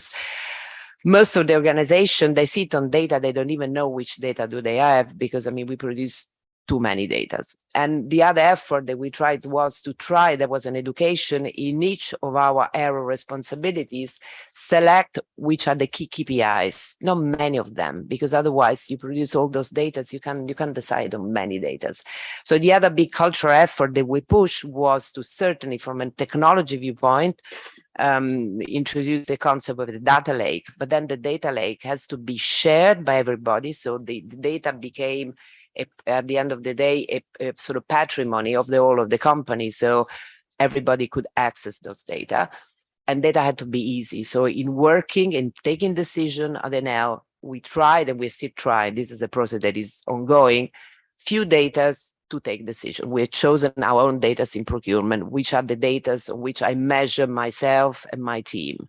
And that was the other dimension that we push, and you will find also in procurement. We move into procurement. What is the procurement of NL? Some numbers. We closed contracts last year for almost 20 billion euros. So we are a large company.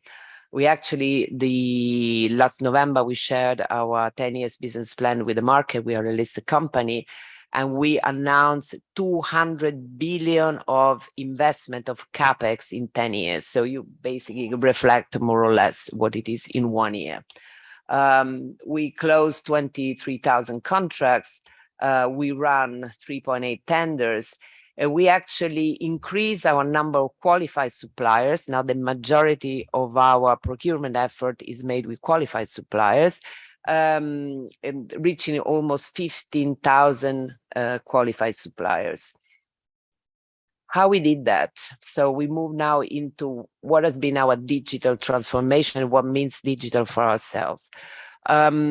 My predecessor started a big turnaround of the procurement function, and because we had started this digitalization effort at NL, we decided that we had to apply the same principle. The first principle was effectively to move into a system that was more agile, that you could change more easily, that you were not effectively linked to legacy. We used to be procurement using lots of platforms from our internal clients to suppliers, and we decided to move all those platforms into one, with not only the objective of saving money, to make sort of the systems that were easier to maintain, easier to change, but also applying the concept of a sort of ideal concept of platform. What is a platform? A platform is something that you can replicate easily, and where lots of actors can interact, having a clear visibility of their action. So a platform is used to enhance transparency, to give visibility of a process throughout, to be more effective and more efficient. So we decided to establish a platform where people could interact from our internal clients, the line, through to suppliers. And that was a big change. And this platform is called We Buy. And of course, it's not perfect. I mean, the finalization of that was Brazil, was the last country where the platform was effectively implemented, was October 2020. And we're still, I mean, if you were to ask my colleagues, do you like We Buy? Is it perfect? They would say, no, I'm struggling with that. I've got problem here, problem there. But certainly, and so we are not sitting on this platform. We try to change and optimize that basically on a constant basis. We will see how later we will effectively do that. But what is important is certainly now the process is holistic. We have a single language to interact. We have a single way of measuring ourselves. The line can measure ourselves because the conduct procurement is a separation of duties. So basically I sign the contract. So my colleague, they do sign the contract, but of course we don't do that in isolation. We render a service to our business. So it's very important that what we do can be measured. It's transparent, that we can be measured, and supplier can effectively have a transparent approach to what we do. Our tenders, they can get into the system. They can read through the tenders, they can see the rules, they work with us, and they apply for tenders using the platforms. And I mean, most of the principles that effectively you set out earlier, the platform allows us efficacy, effectiveness, and transparency. Because of course, it's true, I like to a certain extent the joke that he cracked earlier, because also as a private company, you have to be effectively transparent, and people they have to judge us. So we have this stakeholder approach. Firstly, we are listed, so we got shareholders. We are an energy company, so most of my salary is paid by citizens and by the state because it's a regulated business. So it's very important that whatever we do is effectively auditable, visible, transparent. And this platform allows that at the end of the day. And because of effectively, we work through this platform. I authorized contract to my people to this platform. The suppliers will put is sort of apply for tenders on the platform. The platform allows us to retrieve information on qualified suppliers, and we can see that on the platform. So the platform is highly auditable. Perfect? No, we're working to make it more and more nimble, more and more agile, but that's the way in which we recognize ourselves. For instance, you cannot work anymore on Excel file and then upload an Excel file. That's something, is a form of an education that we are, just to give you an example, my people, they used to do it, they still do sometimes, to work out of the platform. The platform is really where we have to recognize ourselves. Also why, going back to data-driven, because the data that are contained in the platform and produced by our, for instance, doing a tender, they can be then retrieved and used on a sort of data-driven basis by algorithm.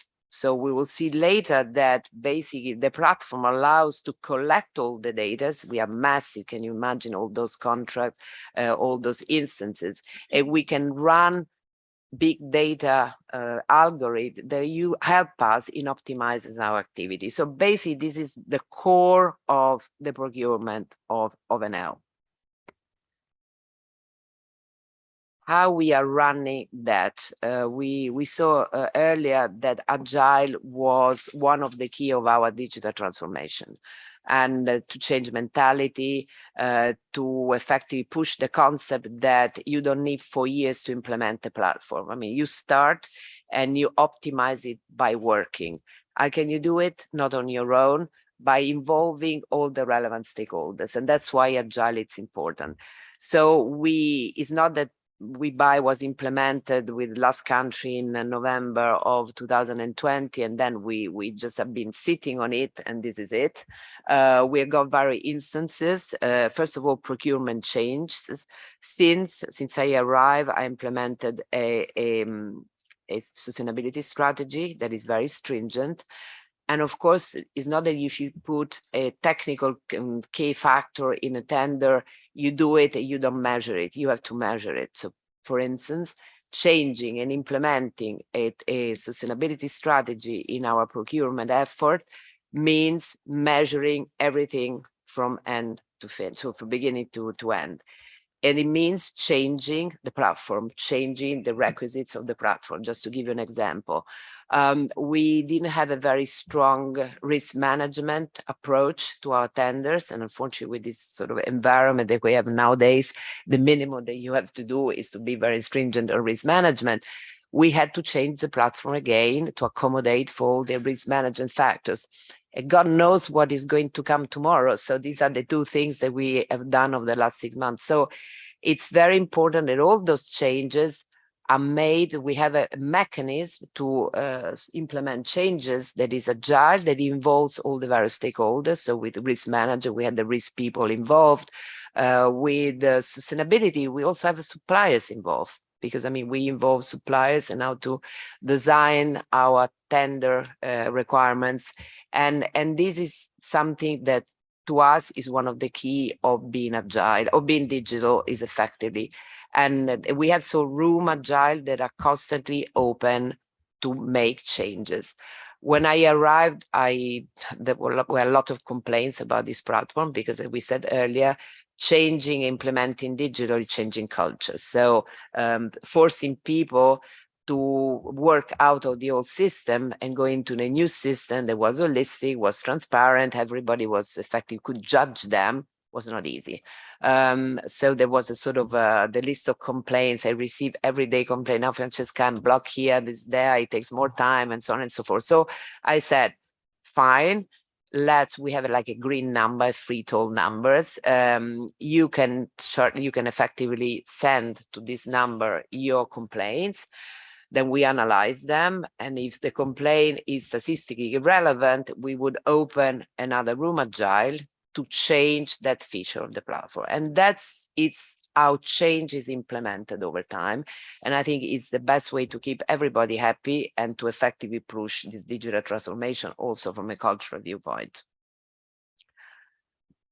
These are examples of data-driven initiatives. As I said earlier, the ability to have everything in one place means that all the data are there.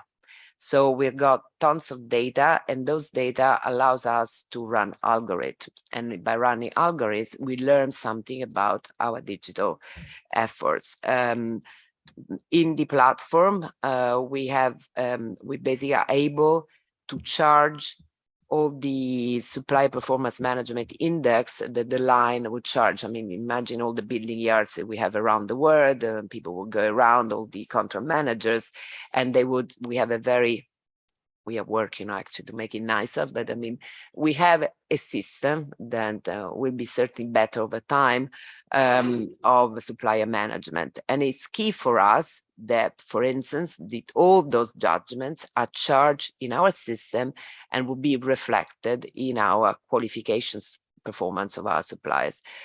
Big data is help us to do that because we are running algorithm correlation that would change it. And of course, if we're not to be everything in a platform, it would be impossible to do that.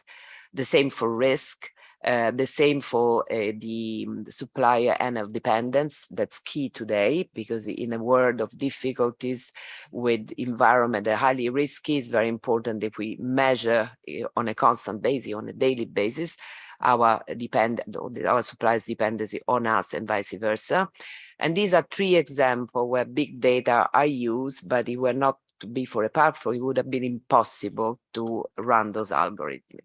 We also use artificial intelligence. Think of all those contracts. We got tons of contracts for clauses, to make our life effectively easier, because sometimes we do global contracts for, I don't know, hundreds of millions of euros, and those global contracts then will have to be translated in the local legislation of all the countries we're in, because it's not that you can do a contract under the Italian law and run it in Peru or run it in Chile or run it in Australia.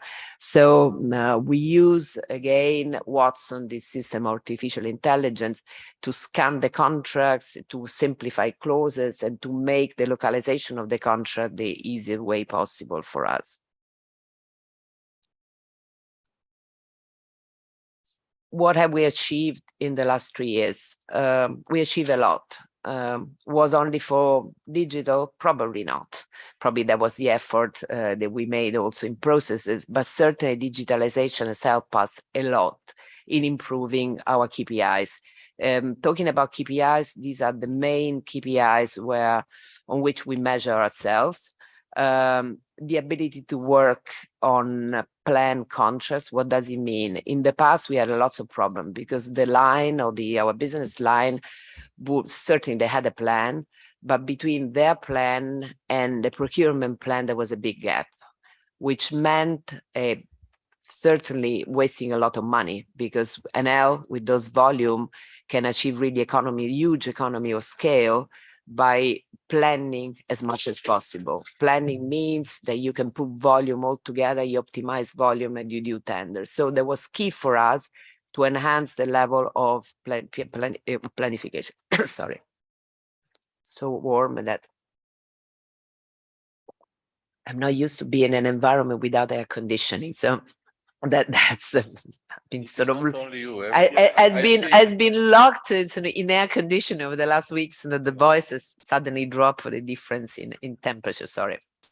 So the platform that we saw earlier, as you remember, had the business line on one side. So through the platform, we have been able to force them to charge their planification. If the planification was not there, we could actually point that out and optimize the plan. It was impossible earlier on. Would have been phoning them, it was crazy, or resuming files from our administration, finance and control. But then, of course, the one thing is doing the large CapEx program. The other thing is planning how many kilometers of cables you need in Peru. That it's slightly different on how many sort of different items of that cable, because it's not only buying cables, it's buying, I don't know, 10 types of different cables depending on the energy typology of all the countries we are in. So the platform has really allowed us to be aware of where our client was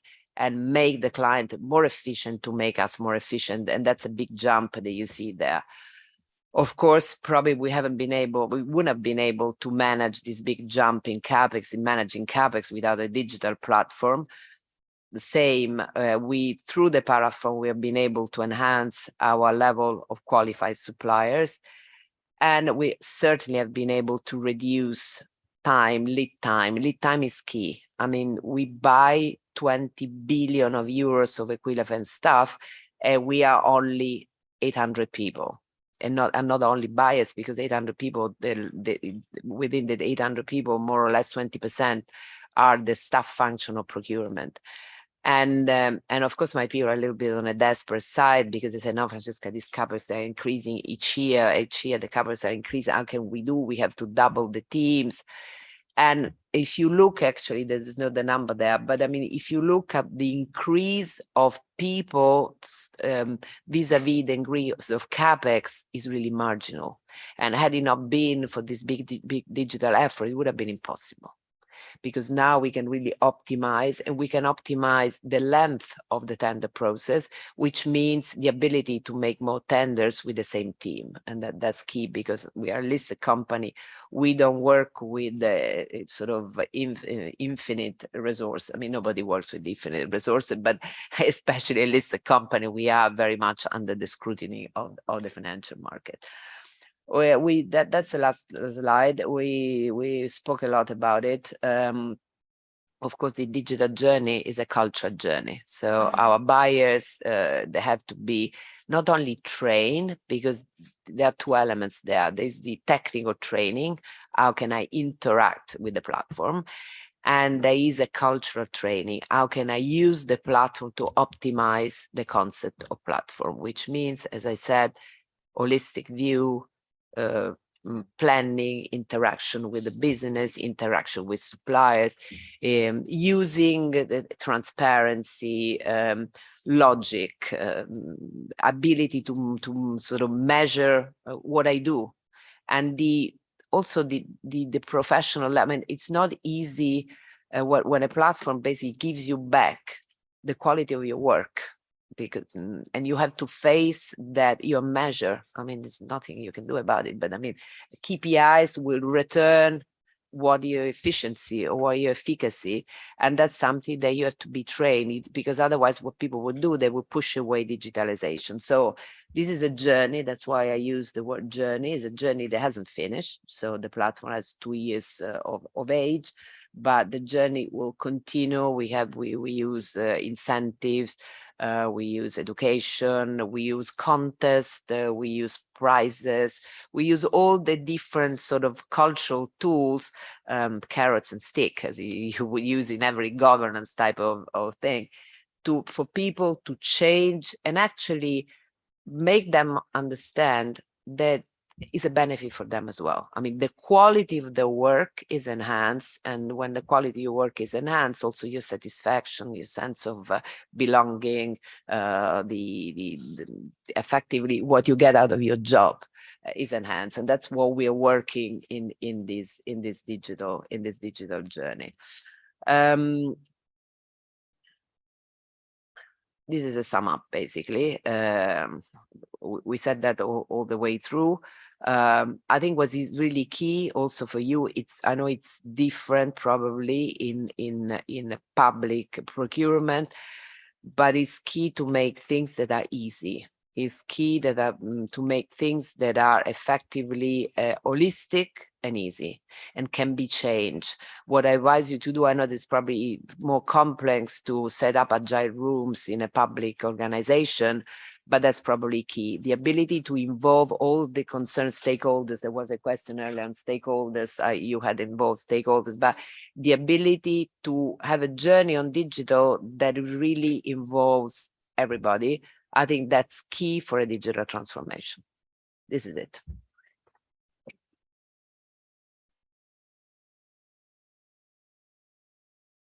Thank you so much for showing us how it is possible to completely use all positive aspects of digitalization and how we can avoid mistakes. Because, for example, this is a private company, but in public company or in public administration, if you don't take care about all those aspects that you were speaking about and creativity, then you will just digitalize something bureaucratic, which is not the main idea. So technology is important, but how we are using this technology. I can tell you that we were doing exactly the same. I mean, attach digital to an old process. And that's why agile is important. That's why disrupting yourself on a daily basis, changing is not easy. Yeah. Because once you reach, they say, oh, no, now this is it. I sit on that and I'm going to change. But that's important. And that's why you don't have to be on your own. You have to have many people sort of pushing you, because otherwise you don't do it.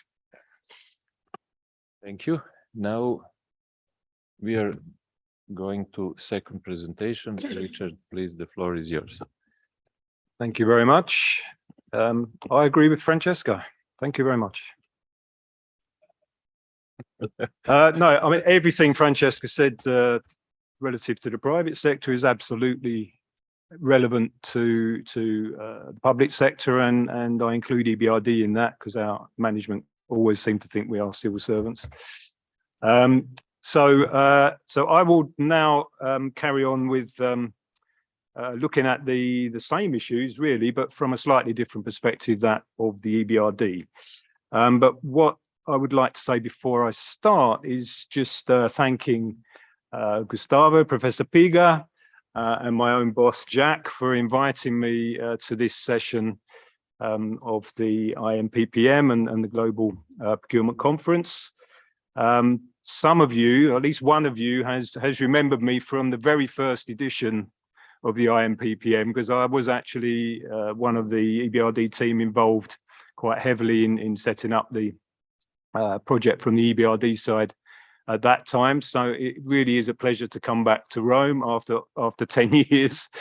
It's really doesn't seem like 10 years. I mean, it's quite staggering. And I think, you know, you've just done a fantastic job with this whole master's scheme and master's process. And certainly the people I was speaking to yesterday and over dinner and this morning, you know, the quality of procurement expertise now is just amazing and fantastic. So big round of applause to everybody here. Well done.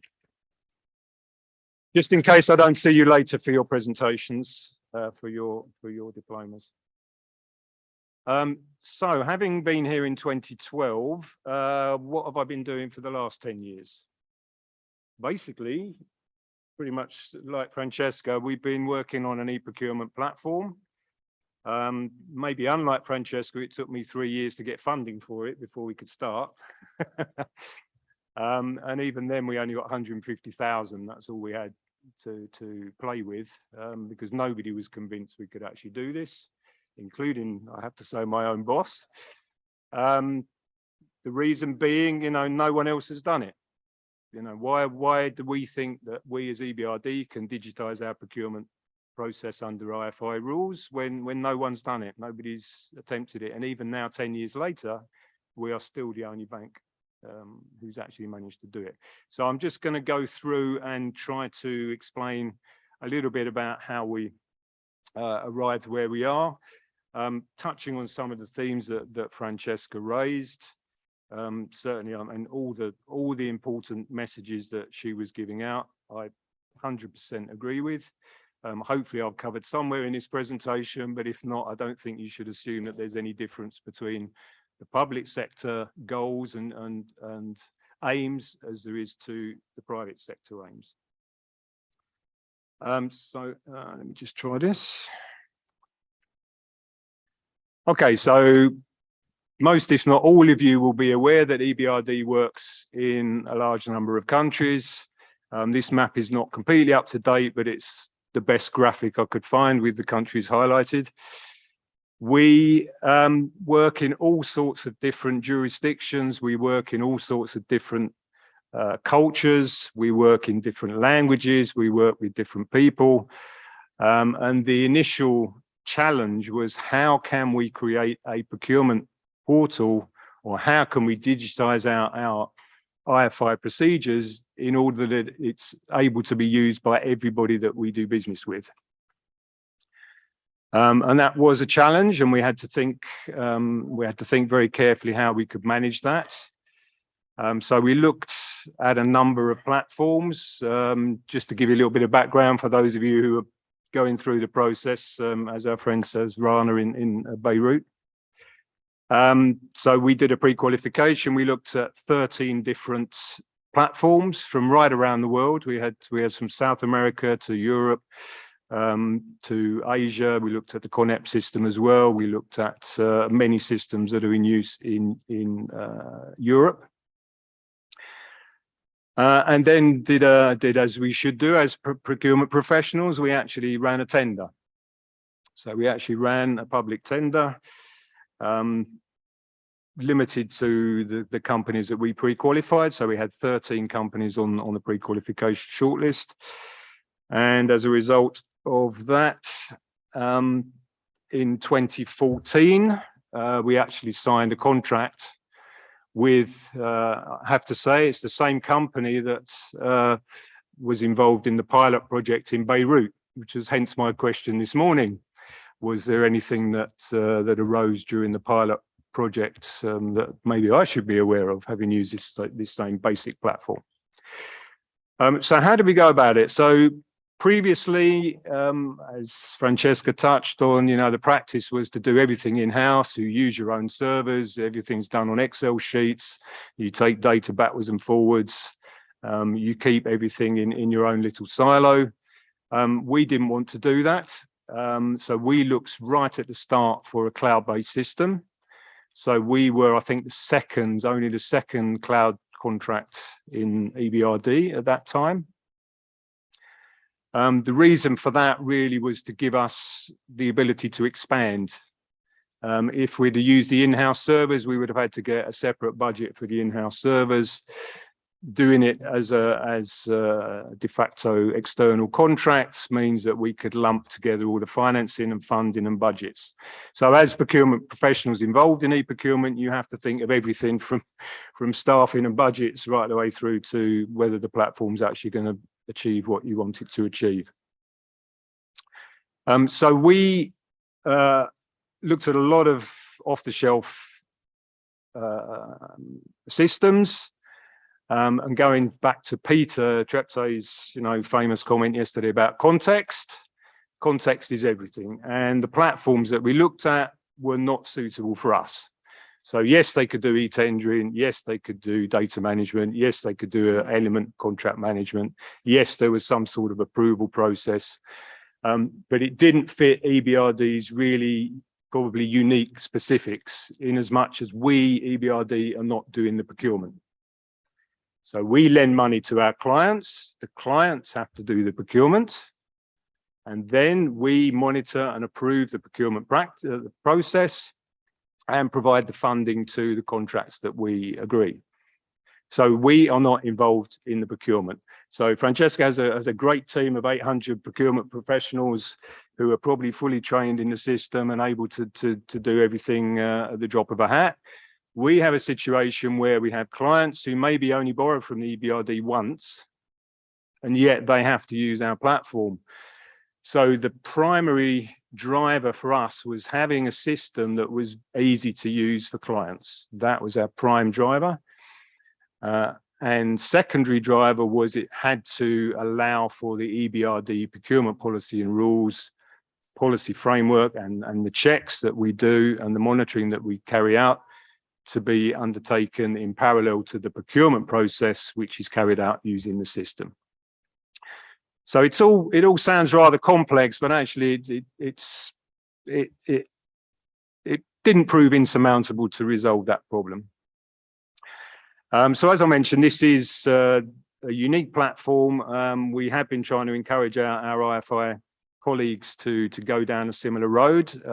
They don't particularly want to at the moment, but we'll see how that pans out. The advantage to us is that this is a full cycle procurement portal. So we start with the procurement planning. We go through the e-tendering. So all the tendering is done in the system, completely done in the system. The evaluation, we have a hybrid approach there. So some of it is done in the system, some of it is done by the traditional tender boards. because obviously we have to allow our clients to do the evaluation in the way that they feel most comfortable. When it gets to the contracting process, the contracts, because the contracts have to be placed in accordance with national law, and again, this was something that Francesca touched on, we can't have a one-size-fits-all contracting process in the system. We can't use electronic signatures for contracts in the system because a lot of our client countries still do not accept e-signatures. So the contracts are done offline. And we have a contract management portal as well as part of that process where we do manage any changes to the contracts, any changes in contract price, extensions of time and what have you. The other advantage of having a cloud-based system is you can use ordinary software. People can just log in using the internet, using their own browser. It's possible to use it on the phone even, as long as you've got a browser. And the cloud systems are generally better protected, more secure, and less likely to get hacked. So we've been operating since 2015, much like the situation in Beirut. We did a pilot project to start with, so we had some very plucky volunteers from the Balkans.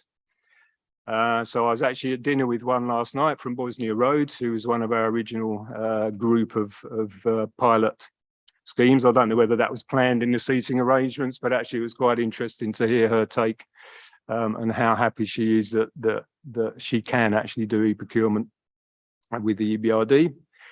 We capture a wide range of data. We're probably not as sophisticated as NL in how we use that data, but we do have the data in the system. And we are in the process of trying to make more use of that data. Okay, sorry, two things at once. So this is just an overview of our web portal. So anyone who's interested, you can log into ecep.ebrd.com. This is usually when everyone reaches for their phones and starts registering like mad. It's free to register. Once you register, you can actually see any tender documents that are published. So if you go to the notice, you can click on the registration link. If you're registered, it goes straight to the tender document. If you're not registered, you can register and then go to the tender document. So we have fully open access to all of our tender documents. Procurement notices are open and accessible by the general public. You don't need to register. So if you're interested in what we're doing in your area, you can just go on and sort the notices and see what we're up to. KPIs, very important. We have a variety of KPIs here, really just to show you how the incremental take-up of the system has been. So we have pretty much every project now is in the system. There are a few outliers like Ukraine gas and Moldova gas and a few outliers which are not using the system.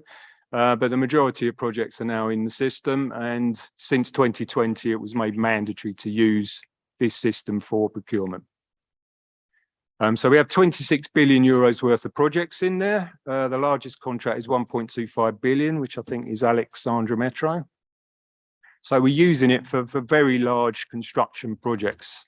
And again, this is something that some of the e-procurement systems at national level that I've seen, they don't, or they're not able to procure large infrastructure projects in the system because they don't have an appropriate procurement method set up, like a two-stage procurement method in the system. So we cover every procurement method that we have available to an IFI. Everything is available in the system. I think we have 13 different variants. We do separate consultancies, separate works. We've signed over 3.3 billion euros worth of contracts already. It may not seem a lot compared to NL and other countries. We only traditionally sign about 300, 350 contracts a year, looking at Yevgeny for confirmation. So we are pretty much on the same basis. So we specialize in large infrastructure projects. So we don't have volume of small contracts. So the system is designed to look at those. We have 17,000 suppliers now registered from 149 countries. It's quite incredible. I went to Peru on holiday a couple of weeks ago, and just out of interest, I just looked at Peru to see if there was anyone, not expecting anybody from Peru will be registered for EBRD, and I think there was 13 suppliers there registered. So it just goes to show that even if maybe they're not particularly interested in tendering for an EBRD project, at least they want to have a look at what we're doing. They want to have a look at the tender documents, see what other clients are buying, and see if that makes use to them. So we're happy for them to do that. So how has ESEP benefited the bank? And this is, I guess, is the main question. So during the COVID epidemic, ESEP really came into its own. So whereas a lot of organizations who are still using paper, and it's not just IFIs, but a lot of organizations still use paper processes, whereas they were pretty much frozen, at least for the first 3 or 4 months of the COVID crisis, we could actually progress as normal. So in ESEP, we don't use e-signatures because of the different national jurisdictions. So we have a very simple registration process. The contracts are signed manually and signed in accordance with the local law. So if it needs stamps and everything else, then it gets stamps at that time. So the lack of e-signatures is not a major issue. Some national platforms were down during the crisis for what lack of staff or server issues. We were able to work because we had a web platform which was easy to operate and use. Some systems were not particularly geared up for remote use. Again, because we have an internet access, open internet access, we had no issues with any tenders due to access issues. We were able to automatically publish all of our notices. Everything goes online immediately. It's approved by the bank. Participants in the traditional paper process couldn't get documents. In ESEP, everything is electronic. All the documents are available through the system electronically, so we didn't have that issue. Clients' offices were closed. Again, it's not a problem because they could log into their home laptop, didn't need any special software. They just go on their internet and they could log into the portal, do what they had to do from their end, and sort out the tender process. Site visits we managed remotely through videos and other topics. Courier services for tender closing, again, all that stopped. We don't have any problem. We have electronic tender closing. All offers are uploaded electronically. The system automatically closes the offers and automatically issues the minutes, so we don't have any issues with tender board people not being available. Evaluation committee meetings, again, the tender boards weren't able to meet in a group, but they could access all of the tenders and offers remotely, so that didn't hold up the evaluation. All authority and permissions are given through the system by the bank, so again, this didn't hold anything up. Signing contracts is done, although the contracts are prepared electronically, the signatures are done manually, and that was the area where obviously we have no control over that particular area. Okay, I was going to run through very quickly. So I just forgot, I keep flicking it on my laptop, forgetting to move the slides. So you'll see the slides anyway when you see the slide pack, but there's nothing on there I haven't been through. We have, how much longer have I got? As much as you want. Oh, don't say that. Everyone will get really, everyone will start leaving. Okay, I'll try to be brief. Just to give you a case study, this was a project we had in Egypt, Suez Petroleum. this is during the COVID crisis. So they were doing all of their tendering on paper. This was an older project, so they had already issued everything on paper. They pre-qualified their suppliers. They couldn't continue because of the crisis. They said, can we switch to electronic procurement? So because our program is agile, or the platform is agile, and we're able to adapt our procedures and our processes to suit, we were able to allow them to switch their procurement into the system, even though they'd already started it in the paper process. So we set up the project in the system, we being the bank, so we can ensure that only the projects that we are financing are included in our system, and we include all our internal data and project numbering and everything into the system. Then we agree a procurement plan with the client. So this is generally something that's done offline between the client's procurement specialist and the bank internal procurement specialist. Once that procurement plan is agreed, then the bank specialist would input that into the system. It's very simple. It takes 1 or 2 minutes to do one procurement plan line. Although on this one, I think there were 30 contracts. so it probably didn't help too much. But once they're in the system, again, we know what we have included in the system.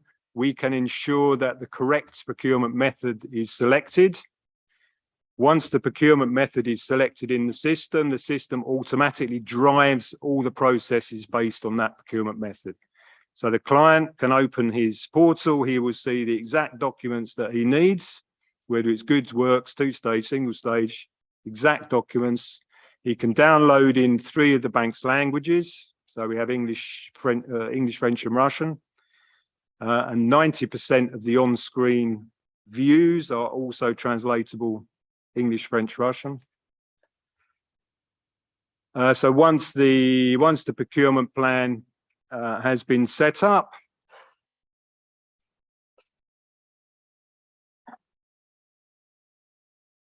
we then go to the tendering. So this is the client's view of what's happening. So this is his procurement, his procurement dashboard, project dashboard.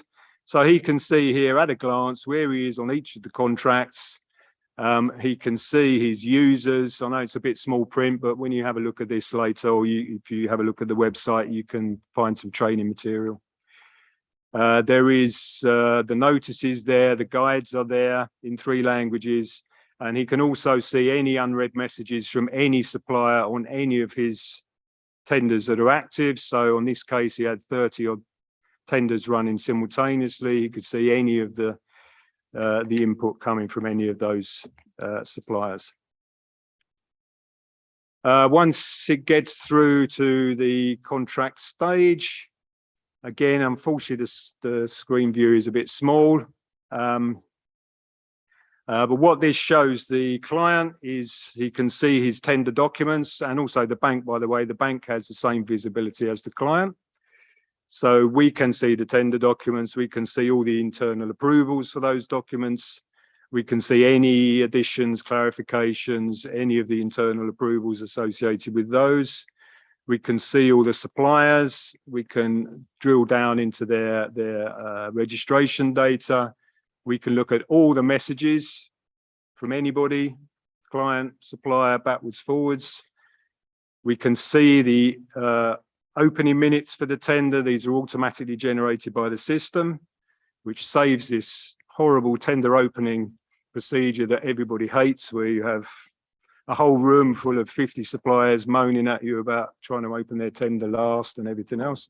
So we don't have any of that, those issues with the ESEP portal.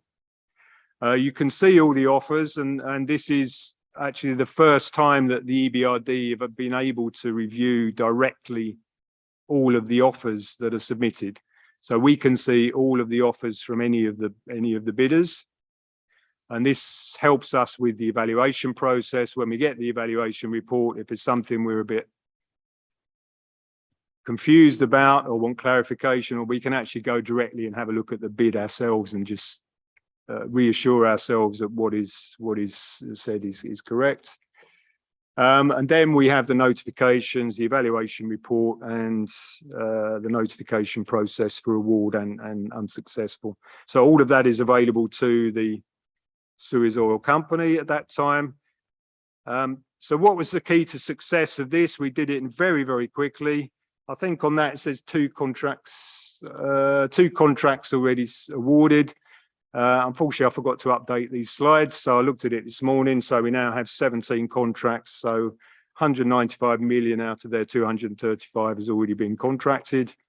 The other tenders are all in progress, so they have made very, very good progress on that particular project. Good levels of competition. This is a very, very specific line of contracts to deal with oil technology. And even so, we had 3.5 bidders on each bid.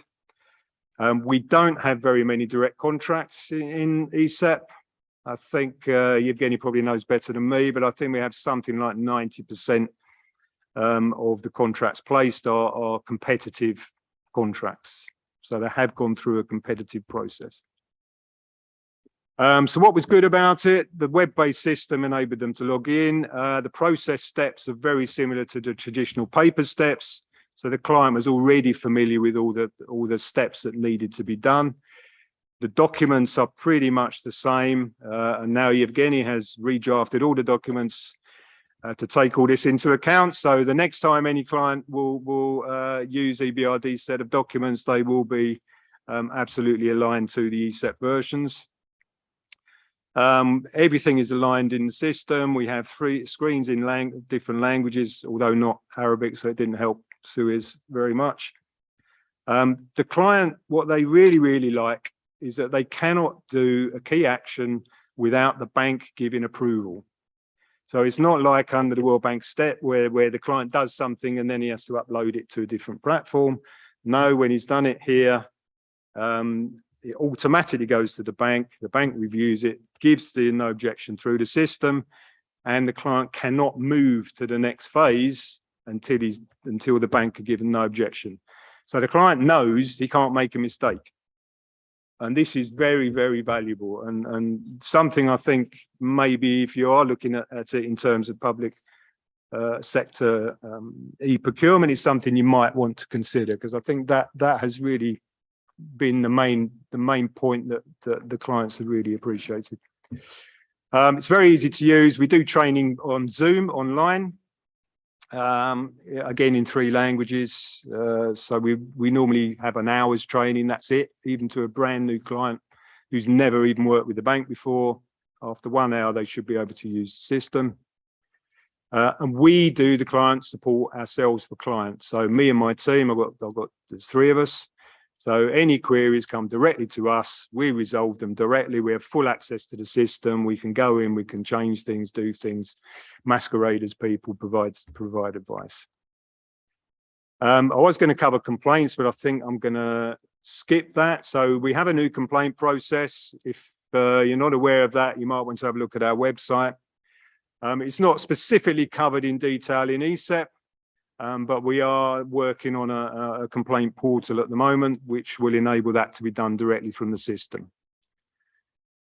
So we don't have any standstill periods as such in the system. There's no built-in standstill for complaints, but we will not provide a no objection to an evaluation report until we are relatively certain that a complaint is not going to arise.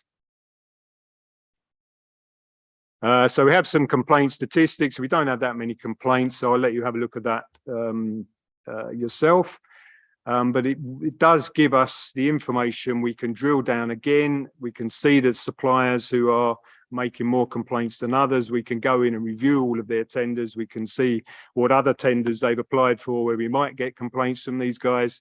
So it enables us to be more proactive in reviewing complaints and how we manage those complaints. So again, the general complaint statistics align with the work that we're doing in the system.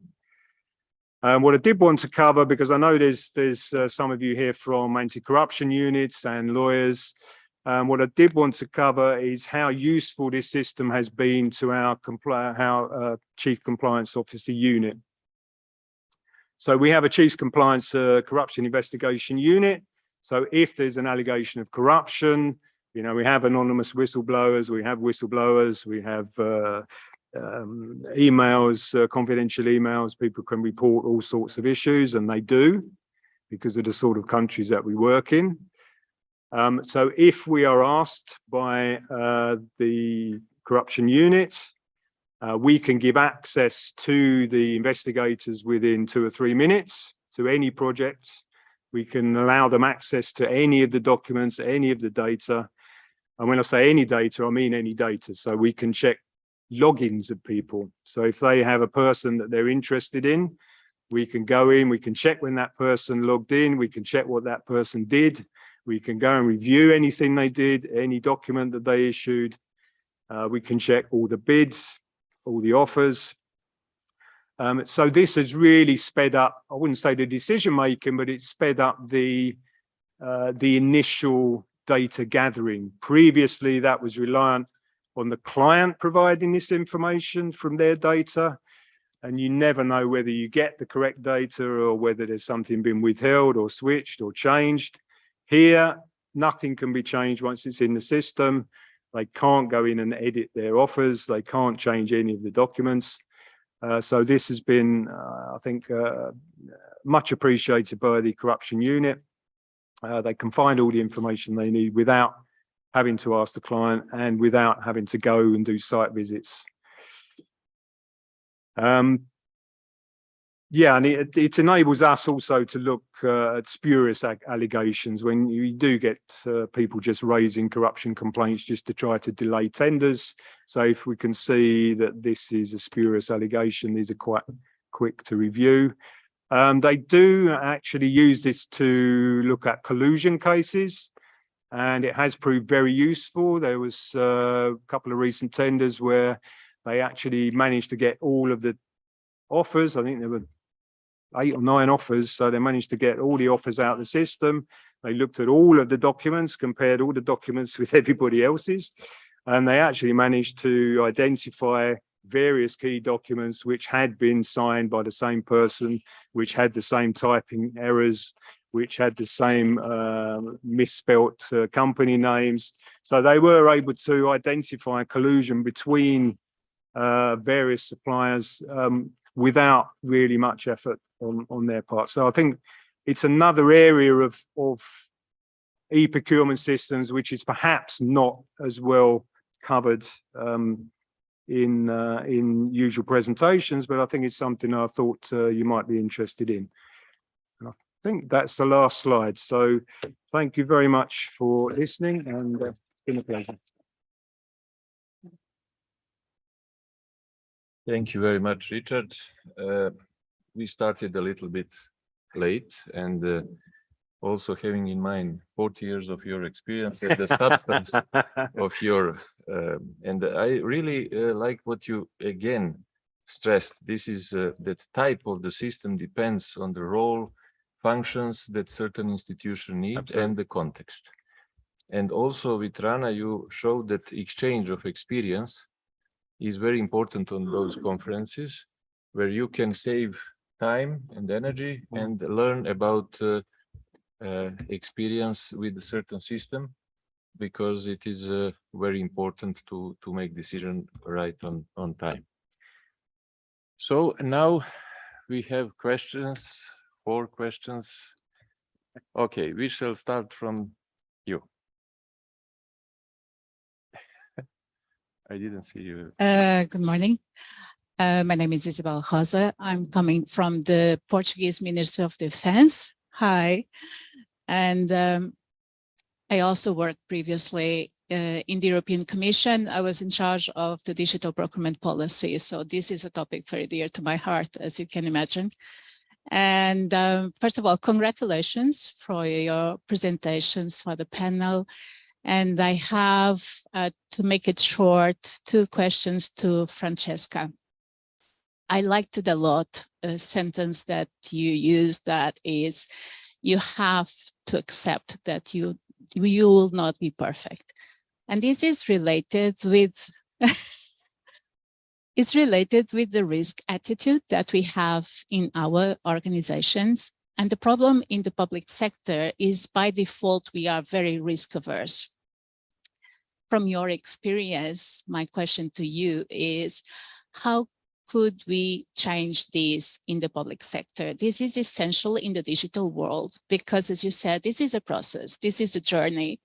And sometimes we're going to fail, and accepting failure is really important in these type of projects.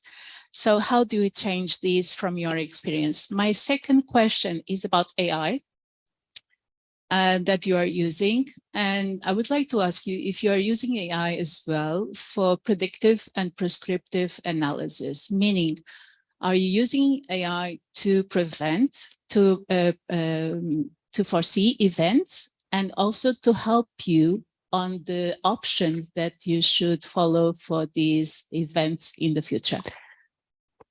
Thank you. I go with the second one, that is easier, not yet. So we don't have, because the history of the platform is not such as to give us a statistical sort of length or a reliable statistical sample in order to use AI with stochastic method in that manner. So that not yet. So we need at least a couple of years, as the probably from the beginning of 2023 we will be able to. The first one is a very complex question, and actually for you that are not Italian, Enel was a state-owned company. A state-owned, and actually was not a joint stock company, was an institution. Enel stands for Ente Nazionale. An ente under the Italian Civil Code is not a joint stock company, it's an ente. So it's not different from the actual, from where you are coming from. So we had and that's combined with our business. I mean, with electricity, if you change things, you don't stick to the manual, you either lose your license or you die, because I mean, touching an electricity pole is very dangerous. So in our culture, the idea of failing, or the idea that you're not perfect, is something that's why I said it's not perfect yet, and we are pushing. Firstly, I think with this a reward mechanism, of course, is from the top. Somebody is going to do finger pointings to mistakes, or finger pointings to the lack of perfection. We know perfection is not of this word. And we also know very well the platforms, the so-called legacy platform, they tend to be perfect. I mean, we needed about 8 years to implement SAP, and 8 years where that change and the process had changed, and when we just finish in the sort of the 32th country, things had all changed again, and this word doesn't allow us to do that. But of course, if you got from the top, finger pointing, the idea that the project is a mega project, the idea that the project is allocated to the only one response, all those sort of old-fashioned ideas that are very much back in the private sector to the 80s or to the 90s, you're not going to change that. So you have to have tone from the top, as usually when you want to change culture, and probably to celebrate some of the things which are different from the sort of old style, old fashioned type of approach. That's the only. And of course, you have to do it with probably starting with a group of people that are recognized as trustworthy people. Because the other thing, and push concepts that make public administration feel relaxed, like I'm doing that because, for instance, this enhances transparency. I'm doing that because this enhances traceability. So what I would use, that's more me as head of human resources speaking, than because I've done this big transformation at Enel, than not me as head of procurement. So you have to find those sort of keywords or key themes that where people feel comfortable in that environment. Use senior people that are with you, because otherwise you won't go anywhere. I mean, I've done lots of things at Enel, but I haven't done it on my own, and I've done it simply because my CEO pushed me to do it, or at least he didn't push me to do it. I was like that, but I found in him a very big support. So otherwise, no way that I would have done it. So I think find the key buzzwords that they resonate fine to your environment, applying them to the different environment, and celebrate the little achievements in order to make them popular. And from that, at certain point you go like a catalyst, it will go, but you have to find senior support. That would be my piece of advice.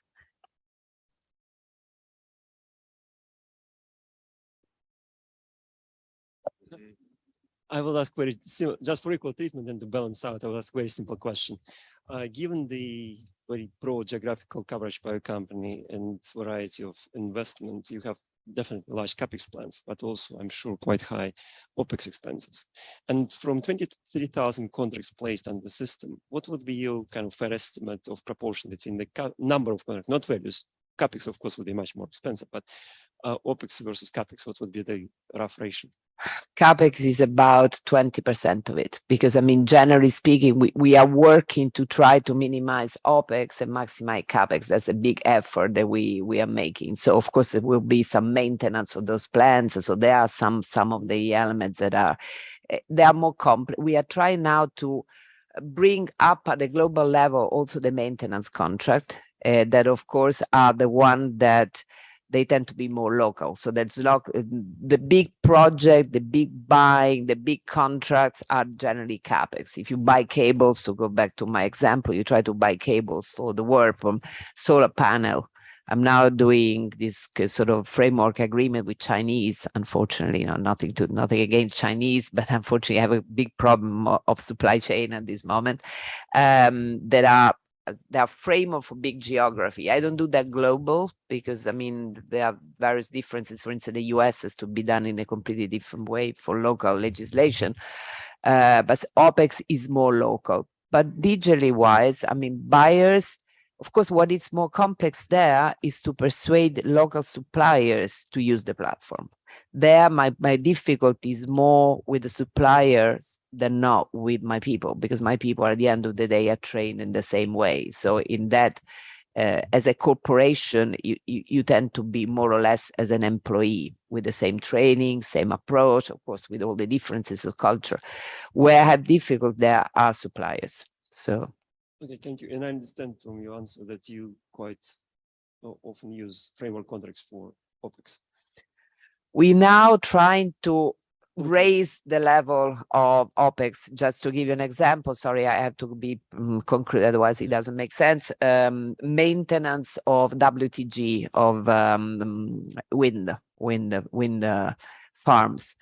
We used to do that locally, and now we try to optimize that as well. And that's because from a digital viewpoint, talking about digital, we now are able to monitor the effectiveness of our WTG from a room in Rome, where through sensors, we know exactly where maintenance problems are. So I can effectively have contracts that are managed at the global level, because my global guys, my client, and not the local guys, different from networks, because networks is a very local. I mean, I cannot manage all the networks of the world from, it would be impossible from a room in Rome. In each country, you have your monitoring room. In the final question, because yesterday we discussed a lot about the social aspects and green aspects, and I'm sure your company tries to do it, but sometimes, as we discussed yesterday, there is a conflict. You try to reduce the cost on one hand, and for private companies is an issue, but how far or how deep you look into social and environmental aspect beyond standards?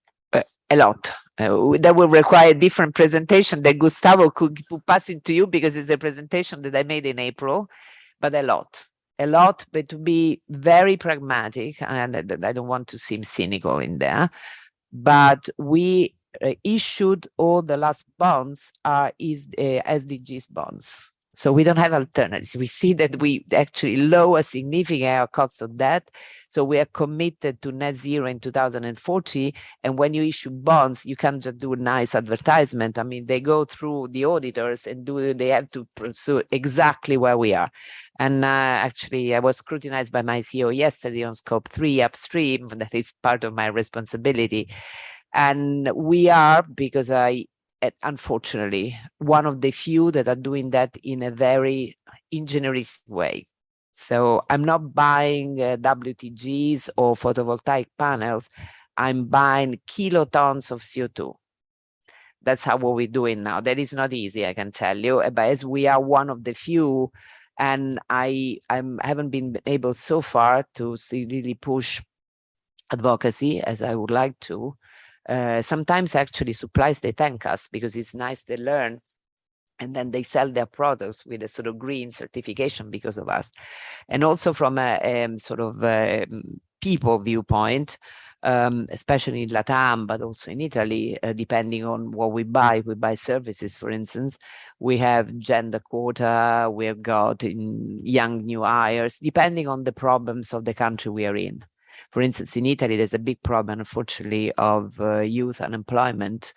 We put some key factors to incentivize the hiring of new employees.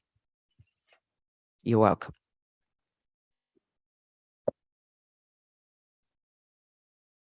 My name is Asa Gerhardt from the ESM in Luxembourg. Thank you very much, speakers Francesca and Richard, for insightful presentations. I would have short questions to both of them. And I know everyone is very hungry, so I expect to have brief answers.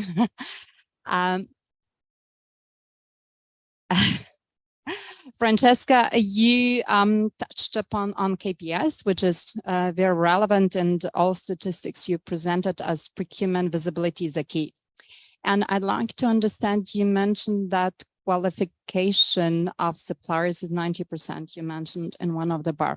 How do you measure qualification of suppliers before award or after award? Because what interests me, we always, from procurement perspective, look at the KPIs before the award, but what is really key, the satisfaction of the services performed by the supplier after post-award.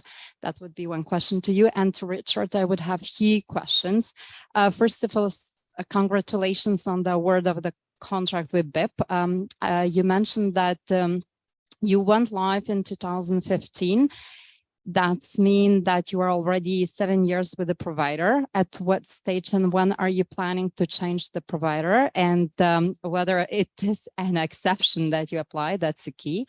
And I would want to understand a bit better, because your focus was more on the projects procurement. Does your e-tender tool, I presume, include also procurement tenders for own account, corporate procurement tenders, and full-fledged procurement process,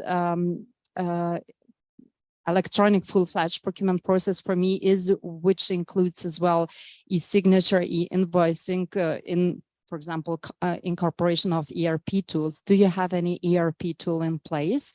And are you considering to apply e-signature process mainly for corporate procurement, because Europe widely applies this and we use that?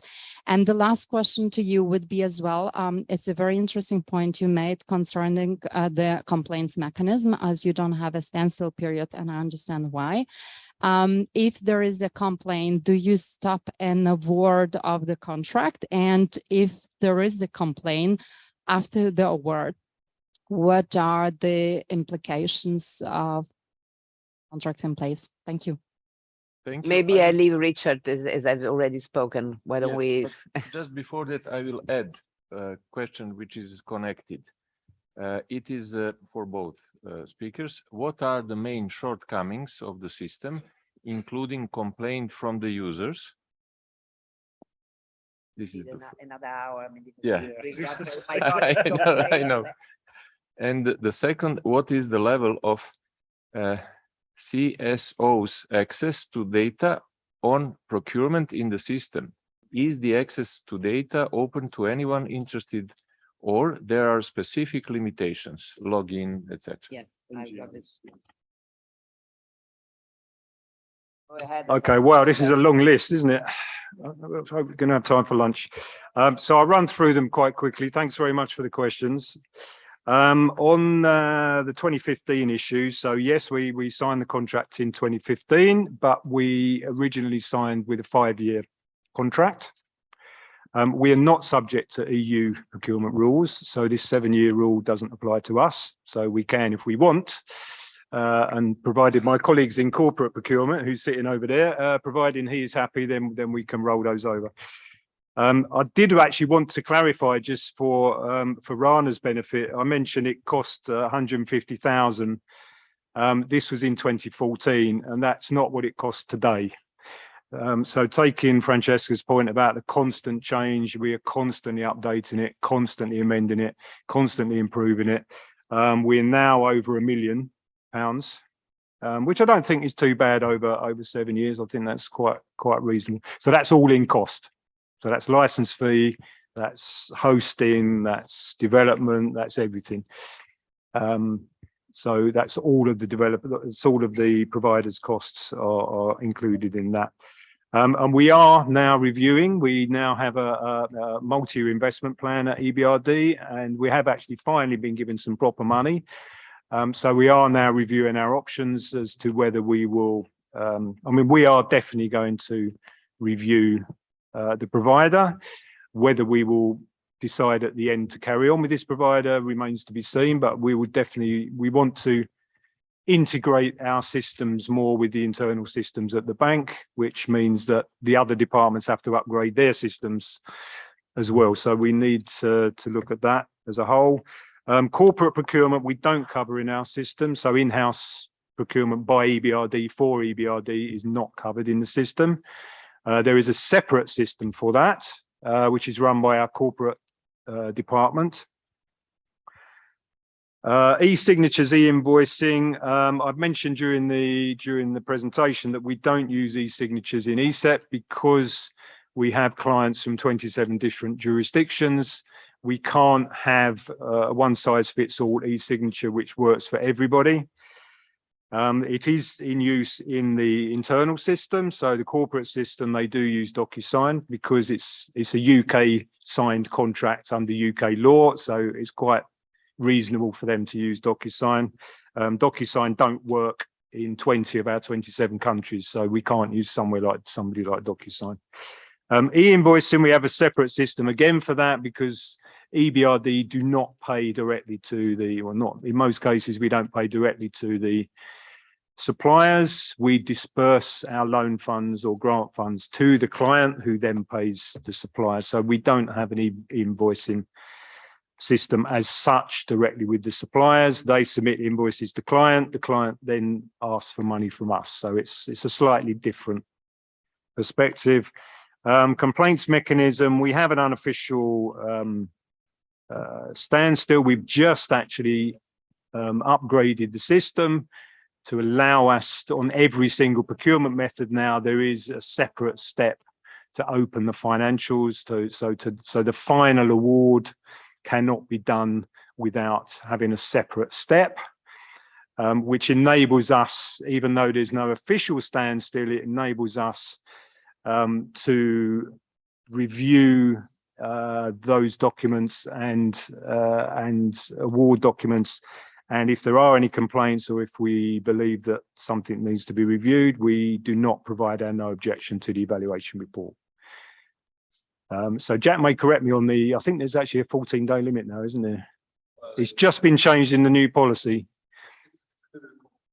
Yeah, but Jack will explain it to you later if you're interested. If there's a complaint after award, obviously, if we've already given our permission for award of contracts, that permission can't easily be revoked, but everything depends on the financing. So at the end of the day, we have a loan agreement which controls our financing. So if there was a complaint which we uphold after the contract award or after the contract's even been signed, we will have to go back to the client and say, we've had a complaint, we upheld the complaint, we can't finance this contract. Then there's a choice for the client. Does he finance it from his own funds or retender the whole exercise? So we do cover that from a certain. What are the main shortcomings? I mean, I echo Francesca here. I mean, we could be here all day. Different clients have different complaints. All of our clients in Egypt, for instance, complain that we don't have Arabic script, which is a fair complaint, but it's not an official language of the bank. So official language, we only have English, French, Russian, and we cover all of those official languages in all of the site and all the documents. The other main shortcoming is the site is regularly down for one reason or another. The client can't upload documents, can't provide no objection. I mean, we can remedy that as soon as they raise it with us, we can remedy that. But again, it comes around to this question of, you know, we've had the contract for 7 years, we've had the platform is actually an older platform, which goes back, I think, more than 10 years. It's now time for a change. We need to be looking at a more modern base platform. Even if we want it to do exactly the same functions, we need to improve the infrastructure. That's pretty clear. NGO access to data, yes, we have some data on ESEP. All the notices are there, all the tender documents are there, contract award notices are there, so you can see who's been awarded all the contracts. We publish additional data annually on our ebrd.com website, but we are not in the business of everybody sees everything. So we decided right at the start not to go down that line. The type of contracts we place are very large infrastructure contracts, a lot of proprietary information there, a lot of costing information, which our big suppliers would not want to be made public. So the tender documents have the draft contract in them. So the outline tender conditions will be there. The specifications are there in the tender documents, but we don't actually publish the signed contracts. And we don't actually give access to the offers or the evaluation report. So these are confidential to the bank. But what information is available is stated in our procurement policy and rules. So whatever is in there, which says we will make available, then we make that available. I take up from this last one, and then I go back to the other one. I've got some statistics here. On average, we have got each day 1,400 people among colleagues and business line and suppliers. On average, 5,000 suppliers would connect to the platform. So it's 5,000 supplier, 1,400 people. Bear in mind again that procurement-wise, we are 850 and not everybody connects to the portal every day. Then going to what is confidential, what is not, there are proprietary information in there. So of course the suppliers can see upload document in his own tender and it would only look at that part, but there is a portal that I haven't mentioned, actually there is in the slide and the upper part of the slide, that it's an open portal. So as a supplier, you can get into your open portal and you see the sort of big tenders coming up, news, our business plan and so on, and that would be open.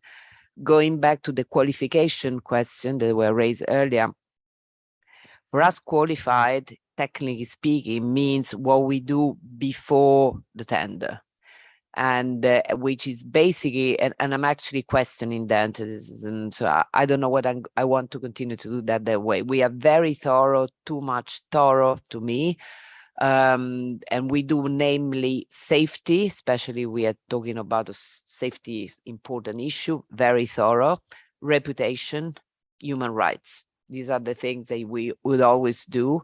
And as a sort of event of Vergata had to underwrite this sort of human rights and reputation and then stuff like that.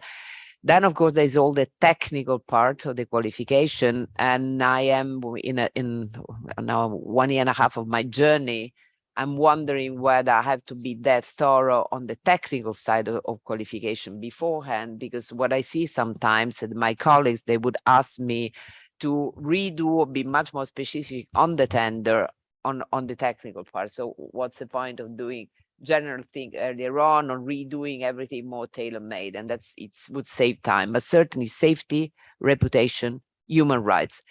Then, of course, what is very important, and we are working on that what we learn on the suppliers whilst we work with them is fed back to qualification, that our sort of supplier performance management process.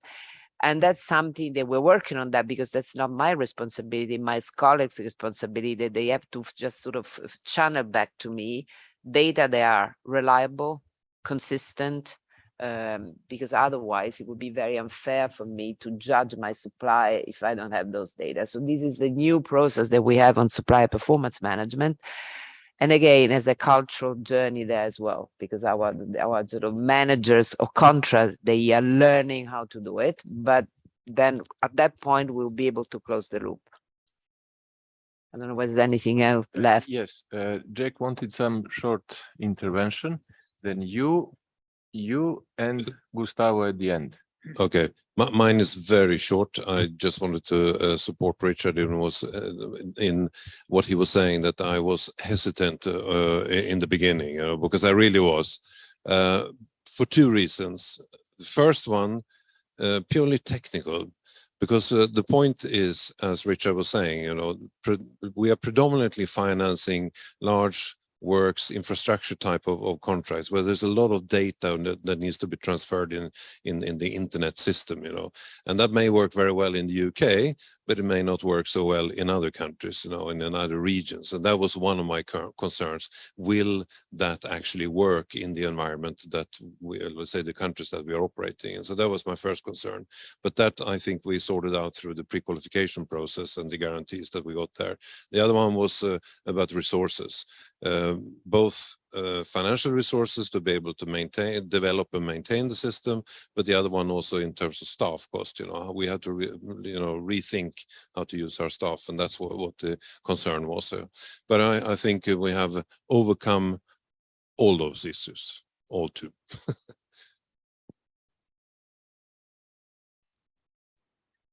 Thank you.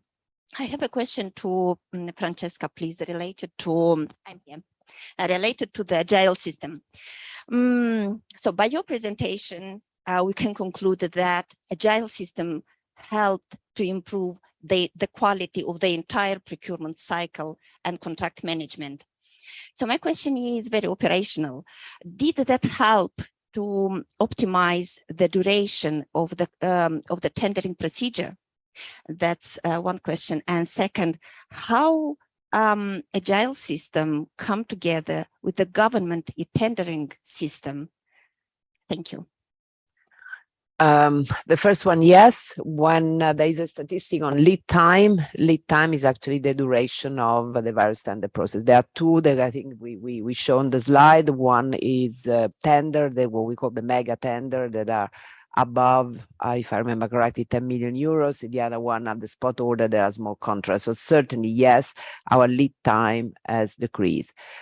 The other one is a very good point. We don't have, with public tender, we operate on the public tender system in Italy and in Romania, because fair enough, for the people that work at the European community, even though the directive is the same, it applies in a different way. In Spain, they don't care. So we don't have the same rule.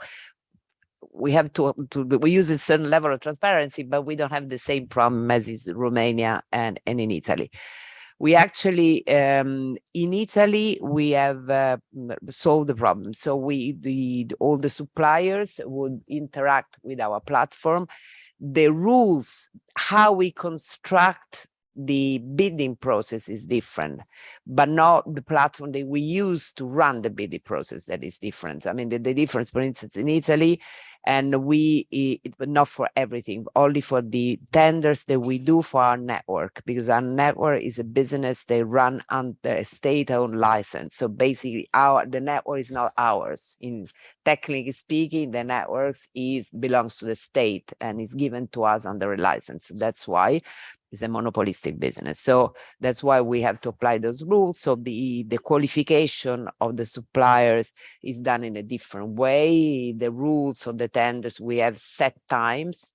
For instance, the lead times that you've shown there, you have to wait for 45 days, then 30 days as a set time, but you can do it through WeBuy. So we would use the same platform by applying different rules. In Romania, a small section of the tenders that we do again on the network, we cannot use our platform, but that applies for me as a rounding error in the context of everything that we do.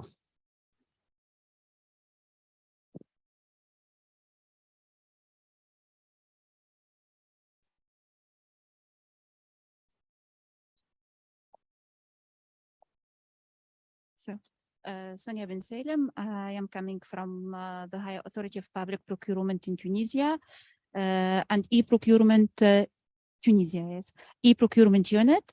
I have a question. During the 2 days and during all the sessions, we noted the importance of data and information. But I think there are many challenges. And following the COVID crisis, I think there is a problem of the quality of data. And even in my country, if we manage very well the e-procurement system and the process of tender or e-award contract, but we have a problem to generate a good data. We are trying to standardize the data, to harmonize, to collect, but it doesn't depend in your e-procurement system. There are many other sources of information. So my question, how to ensure the good quality of data? And the second, how to ensure the balance between confidentiality and the access to information. Thank you very much. Oh, I don't know, Rich, I don't want to take the stage, but I mean, okay. Okay. The first one, it's part is education, because you are quite right. For me, it's an ongoing struggle. It's not a struggle that I want totally.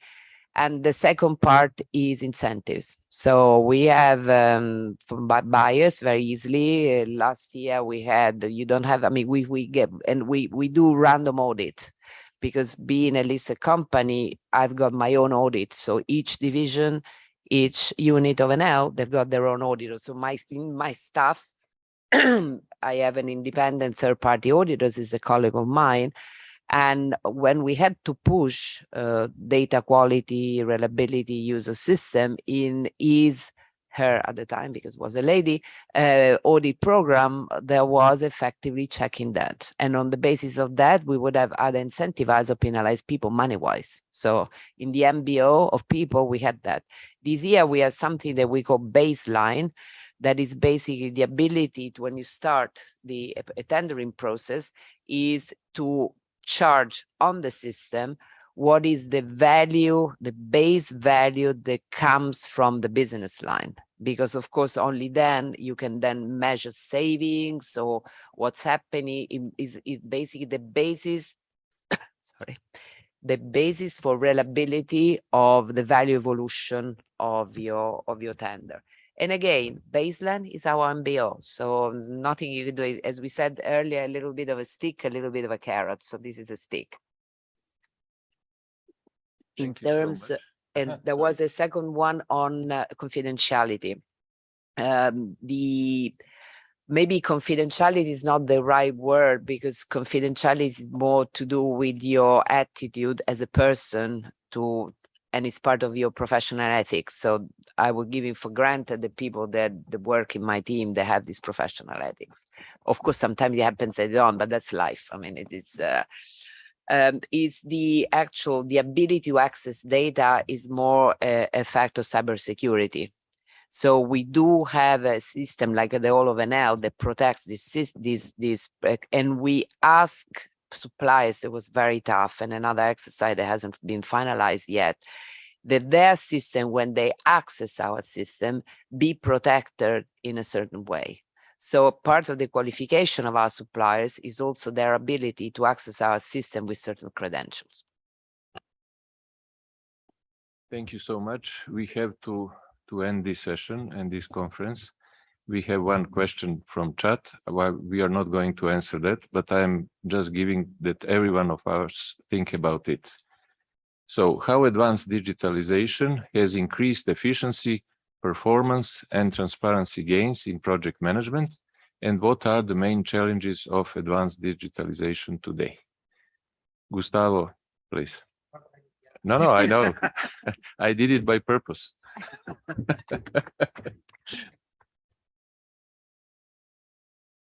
No, stay. I'm gonna stay. So just a few words. First, an evidence, the fact that we're here on the second day for 2 sessions in a row, we exceeded time thanks to the debate, is to us a sign that the format of the conference is the right one. We give space to the speakers to have time to make their point.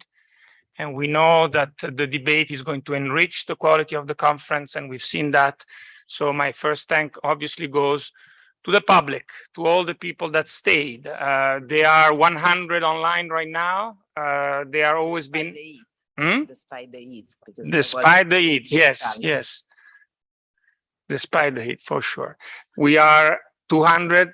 We have reached peak of 300 people. So I think we should be extremely proud of the success that we have achieved with this edition. I want to thank for this, obviously, the speakers, fantastic speakers. A round of applause for all of them, please, on your behalf. I thank the chairs, I thank Bata, I thank Annalisa. I want to thank, obviously, EBRD and Enel for the support that they have given to this global procurement conference. You should have something extremely important. If you like the quality of this global procurement conference, and also if you didn't like the quality of this global procurement conference, please write and respond to our questionnaire. We are putting now online. It's online on the chat. You will find the link where, if you haven't done it with your pen, if you've done it with your pen, please leave it at the exit. Otherwise, connect also from home when you go back. Don't make too many days pass, because then you forget. And write to us what you liked, what you disliked, and especially what you will want to see next year that you didn't hear this year. Okay, and we obviously, as every year we do, we're going to take that into account when we build the next year's program. Finally, one thing, how do we sum this up? I don't know. I want to use a fantastic expression that has been used by one of our speakers today. In this case, it's Rana. She said, what happened, there was a little light called public procurement reform. So I would like to think that we are, in general, by being here discussing this, we are a little light that makes this world a little bit less dark and possibly contribute to very, very many peaceful years ahead for future generations, especially.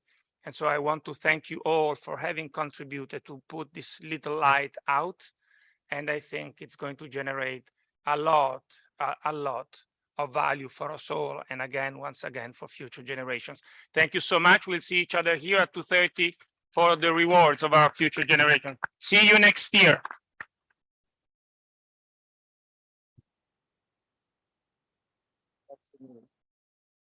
Veramente grazie. Non ti trattieni, penso. Annalisa, tu conosci Francesco?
Yes, I'm nothing but a shadow, baby.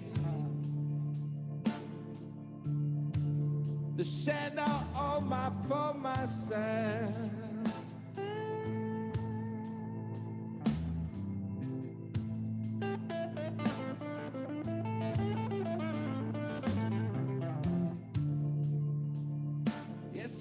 nothing but a shadow, baby.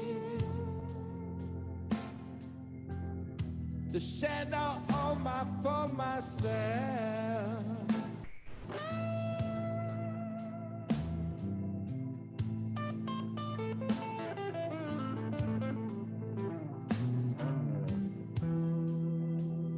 Since you left me in the darkness and gone to someone else,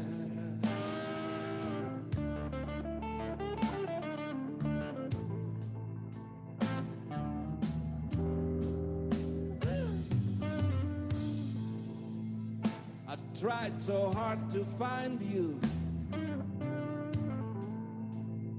I was looking everywhere.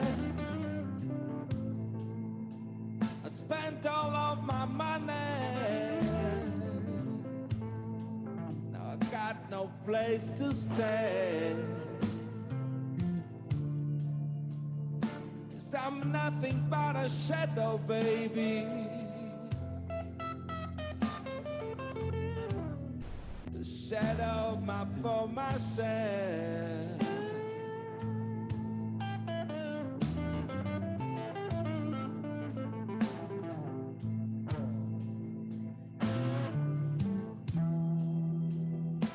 Since you left me in the darkness and gone to someone else,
goodbye, my little baby. I wish you all the best. I'm so tired and lonely. I guess I need some rest. I'm nothing but a shadow, baby. The shadow for myself.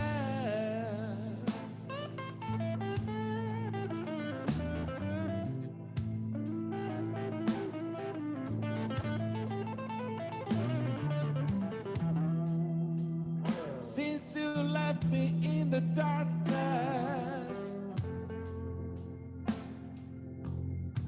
and gone to someone else.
I never win at love.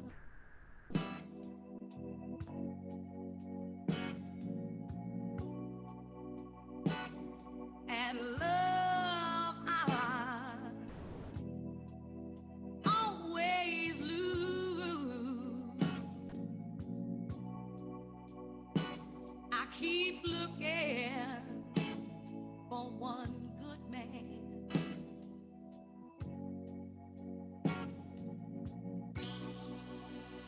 And I ain't got no clue. I can't find no one to love me. I guess I'm married to the blue.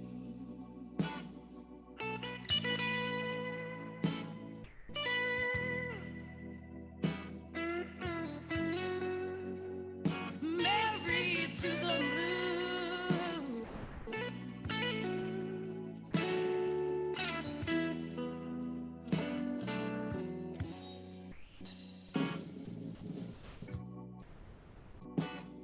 There's this picture by my bedside.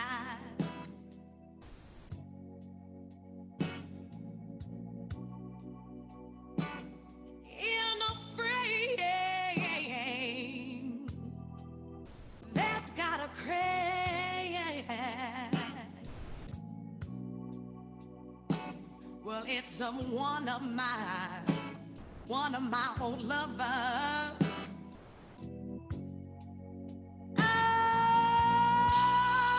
Oh, who ain't never coming back. Oh, he swore he'd never leave me, but then I saw him start to pack.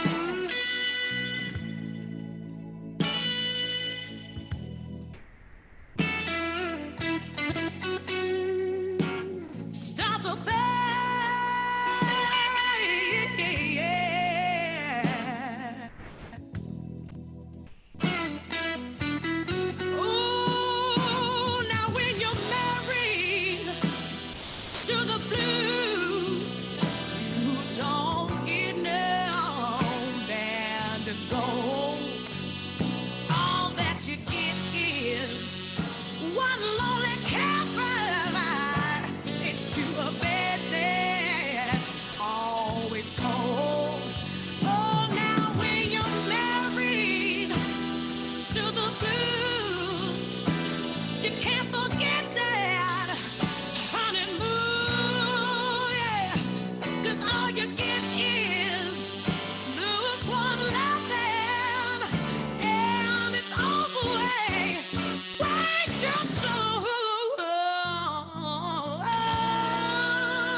There's this letter in my pocket.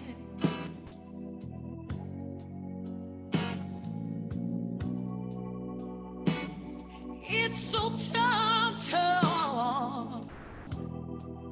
torn and frayed. It's the only thing he left me.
Basma, can you hear me, Basma?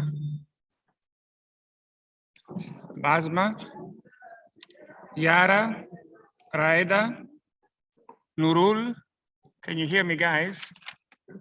Temitayo? Surai?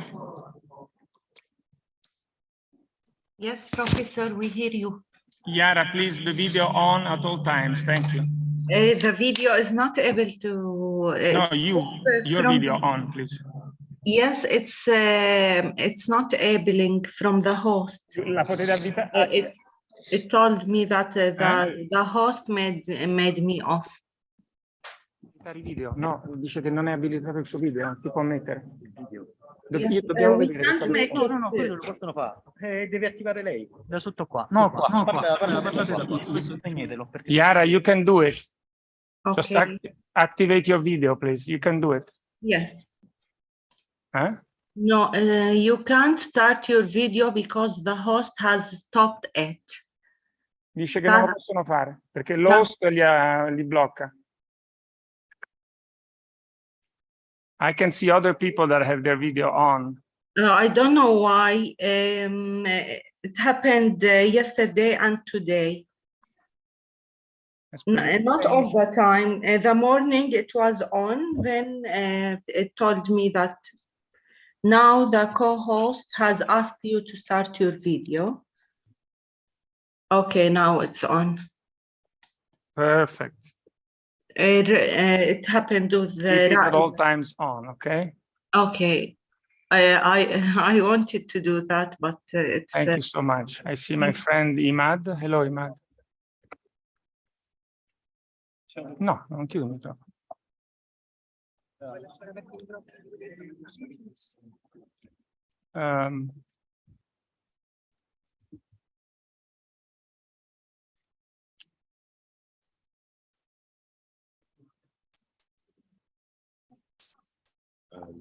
Yeah. Looks like we are missing a lot of people. Yeah. Scusa, Annalisa. Alice, vieni qui, ti sto chiamando da un po' di tempo. Puoi venire? Grazie. Bisogna chiamare tutti i ragazzi. Alice, voglio tutti tra 30 secondi in questa stanza della 10ª generazione.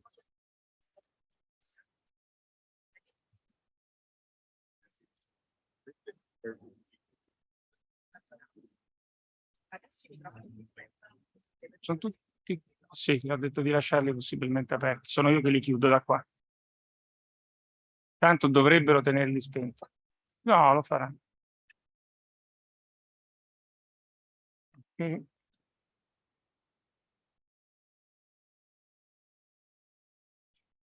Basma, Basma.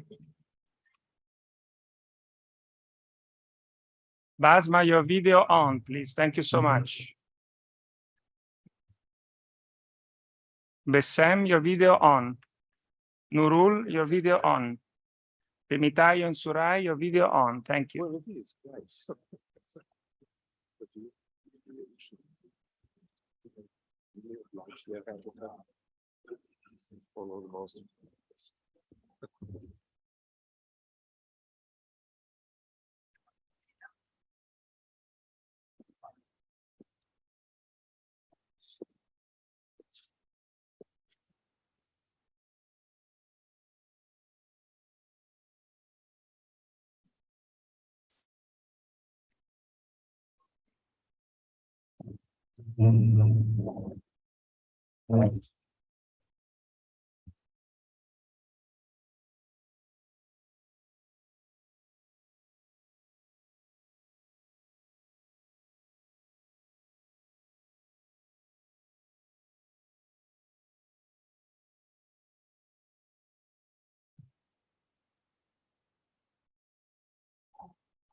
Sono tutti, Alicia?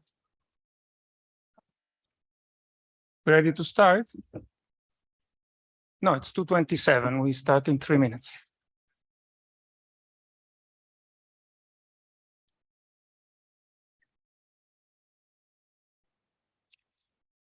Il ministro?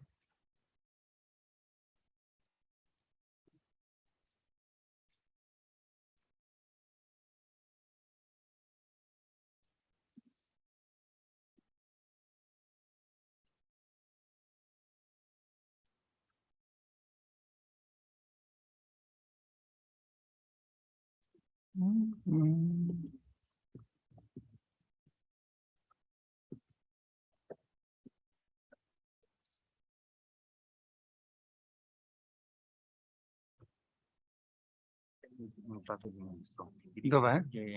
Adesso sta facendo la connessione. Ecco, lo vedo. Lo metto direttamente su monitor. Sì, grazie. Sì, grazie. Ministro, mi sente? Buongiorno. Buongiorno a tutti, spero Come che mi sta? sentiate bene. Grazie di Bene, essere qua.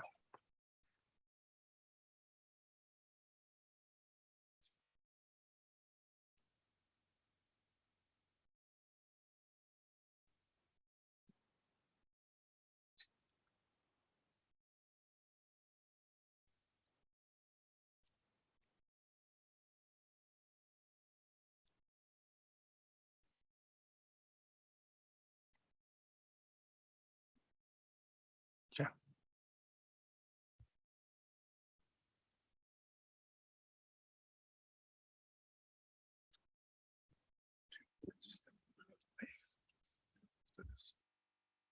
No, you stay. You have to speak after that. No, no, you stay. Can move. Stuck. So, may I start? So good afternoon to you all, authorities, Ambassador Simawi, Ambassador Avramovich, colleagues, students, friends. You are all welcome here for the closing ceremony for the 10th IMPPM edition and the 5th MPPM Belgrade edition. Delighted to have you all here. We have some changes in the agenda. We're going to immediately give the floor to, as you know, the IMPPM is generously funded by the Italian Ministry of Foreign Affairs through its fund, CEI INCE, and we are delighted to have here today with us Minister Andrea Cascone, who is, I see now, and I leave you immediately the floor, Minister, for addressing our students. Thank you so much for being here with us. Thank you so much, Professor, and my best regards to all of you. I really regret not being able to join you in this ceremony. This is not due to COVID. Finally, I think we're back to some normalcy, but to other engagement that forced me to stay in the ministry today. But I think this is a great opportunity to underline, first of all, Italy's strong appreciation to your work, to this project that continues to deliver in line with our expectations.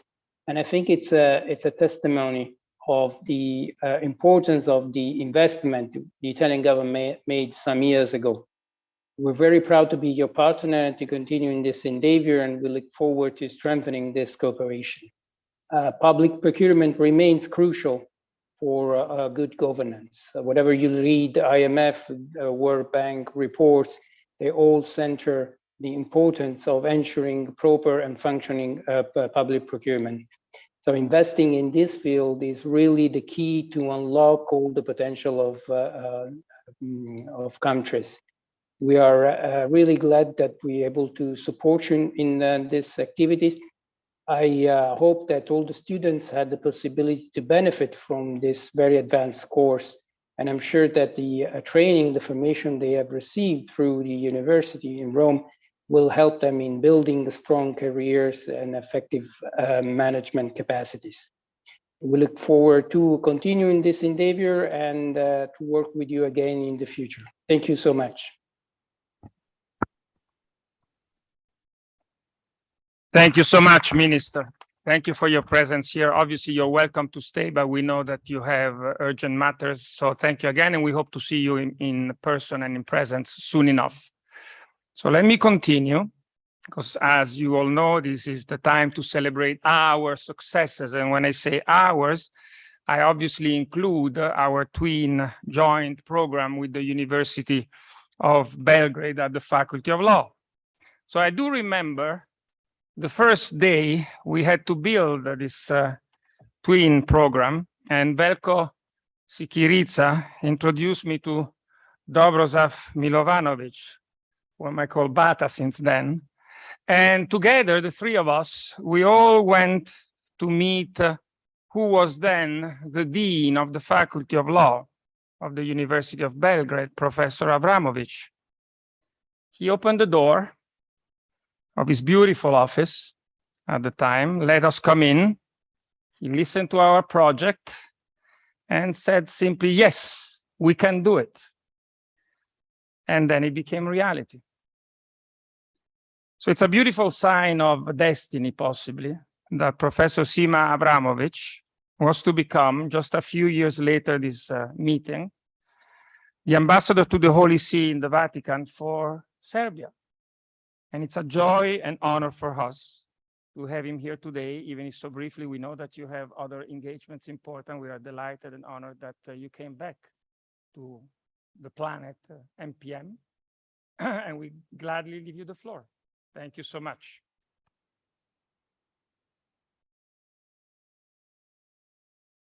Thank you, dear students, dear colleagues, friends, ladies and gentlemen. It is really a great day for us who've been, let's say, founding fathers of this course. And of course, it is a great day for the students who are now having the title of the master of such a prestigious, really very important course in European, how do we call, global procurement conference, which are hosting us today. Kusturica made a movie which was called Life is a Wonder. And I would say this course is a wonder. When I said yes, as Gustavo just said, it was with a lot of hesitation, and I knew what is the road in front of us. We knew that we are going to have some obstacles, but we didn't believe that the obstacles will be so great. Fortunately, owing to great enthusiastic approach of our colleagues from Tor Vergata, of course, some people from the EBRD, most of the colleagues from the EBRD are equally responsible for this course as much as we are. We succeeded. It is a wonder. And today we are here to celebrate our 6th year of existence, which we couldn't imagine 6 years ago that will happen, that we are going to be here together in Rome at such a wonderful place on such a great occasion. Congratulations to all the students, and particularly, again, thanks a lot to all the people from EBRD for their contribution. Without it, this course would not exist, and we wouldn't be here together. Dear students, I have to say that, first of all, you should be proud on your new degree in procurement. It is something which is very valuable, as they are delivered by 2 prestigious universities, University Tor Vergata and University of Belgrade. You should be happy that you have this new knowledge and new qualification, which is a kind of guarantee that you are persons with a skill which is needed on the labor market, and that from now on, there is no fear for your professional future. With this degree, your personal integrity is increased, as nobody can make any problem in your career. You always have your background, you always have a possibility to work for a considerable amount of money in great field of public procurement, which is still quite young, particularly in the countries which were hosting this program and having students from the region. Now, from about 10 or 15 countries, which is really even more. That's fantastic. We didn't have any idea that it can develop in that way. I would just like to take this opportunity to say again, thanks a lot to all participants, particularly thanks a lot to our hosts. I'm delighted that we are here. I'm delighted with the dinner last night. I'm delighted that Gustavo made all the things together and that we can say that today we are a member of the same family, Tor Vergata University of Belgrade academic community. This joint program is, I think, will be written with the golden letters in our curriculums, in your curriculums, and in our countries, and of course, at our universities. Vivat, crescat, floreat, program noster. Thank you.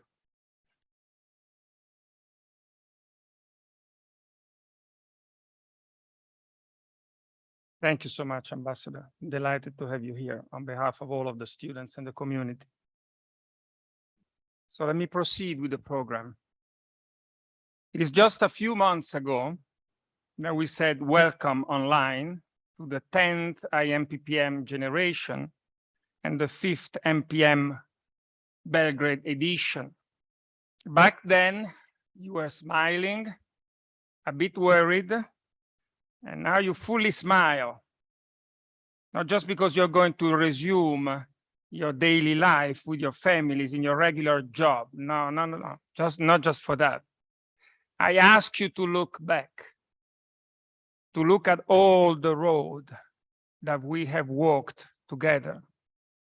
That tiny, tiny point there, far away, that was you then. You are the same with your values, your beauty, yet you are different. You made it all by yourself. Actually, I should say with the help of the one on your left and with the help of the one on your right, in the screen in this case. You have climbed the 4 months of MPM. They are behind you now. You are at the top of the mountain, as I promised.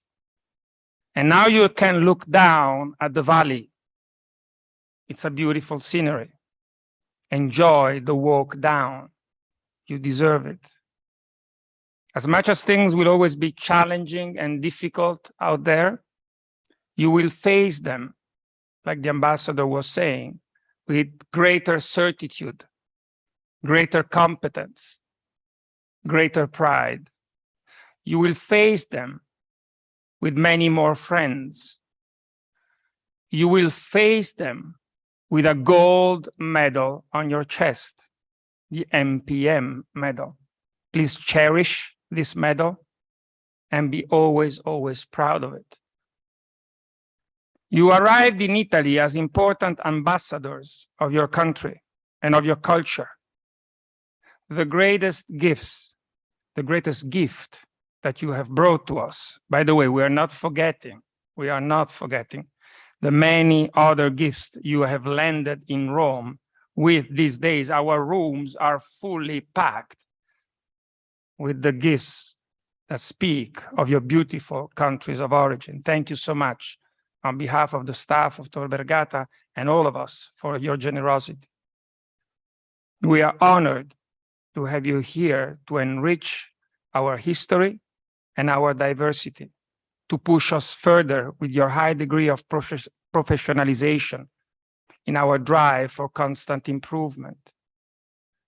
You are also now ambassadors of the MPM family, as we were saying with the ambassador, 262 students coming from 48 countries. With our Belgrade family, we are 415 students. These are incredible numbers. We know what you have sacrificed to be here in the master. We know about the families, the friends, the working colleagues.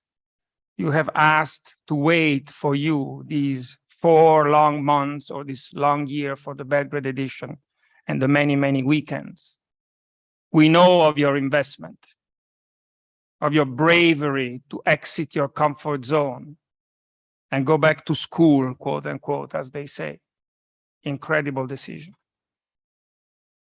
We are aware of it, and we will continue to work hard for you, as much as for the future and past generations, to thank you for this trust that you have put in us, to renew our constant commitment to your and to our reputation. Today, your success will be celebrated with so many alumni that have walked before you, your path, making this program better and stronger for you.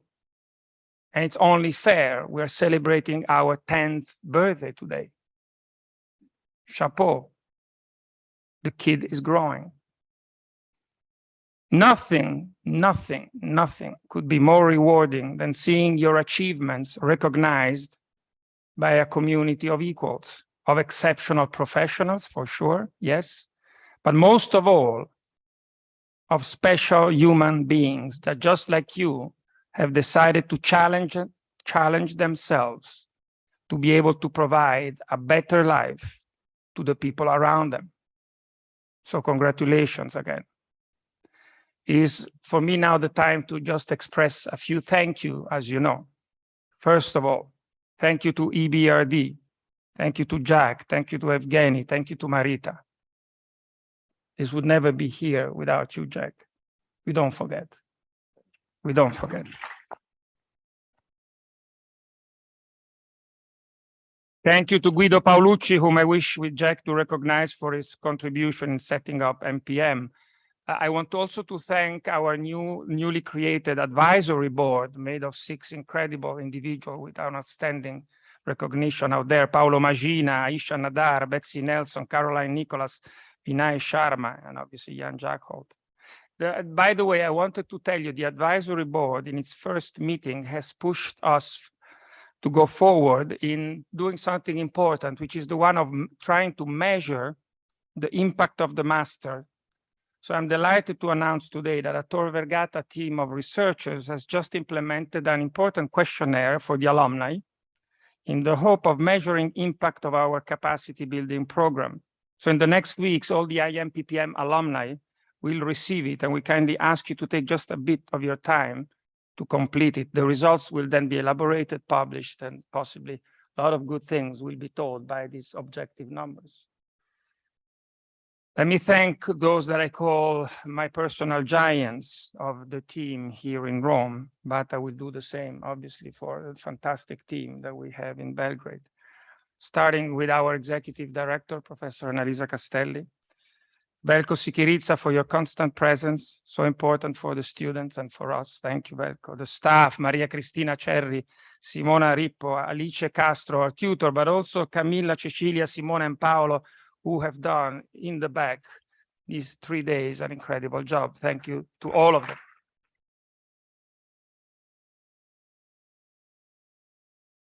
The team is obviously made of the teachers of the masters. Thank you for your fantastic job. They will be represented today by Aisha. Thank you so much for being here with us. So much appreciated, all of the professors by the students every year. Thank you to the alumni, all of them. And thank you to those who represent the Alumni Association, its board, its president, Anadi Al-Nabulsi, whom I don't know if she has arrived. Yes, thank you, President, for all you did, but you will have time. But an applause to you is certainly welcome. And finally, in our endeavor, obviously, we're constantly lucky to benefit this year too from an increasing support from multilateral institutions beyond EBRD and EBRD Special Shareholder Fund, the Italian Ministry of Foreign Affairs.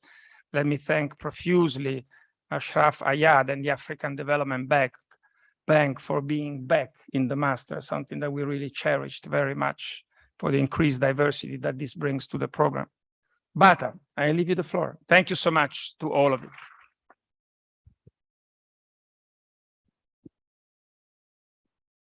Thank you, dear Gustavo.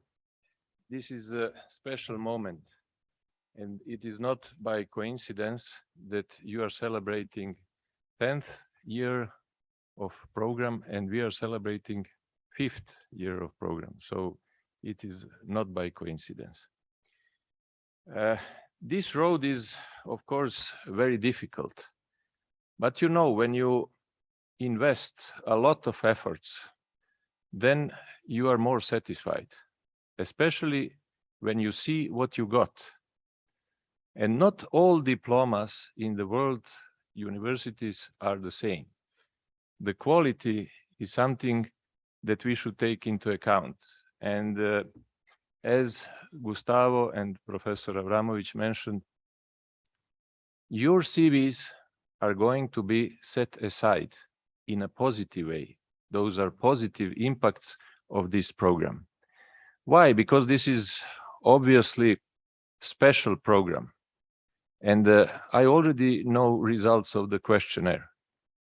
It will be positive results, but also it will be proposals that are creative and innovative, because you learned here that you should be innovative, and you already showed how it is possible.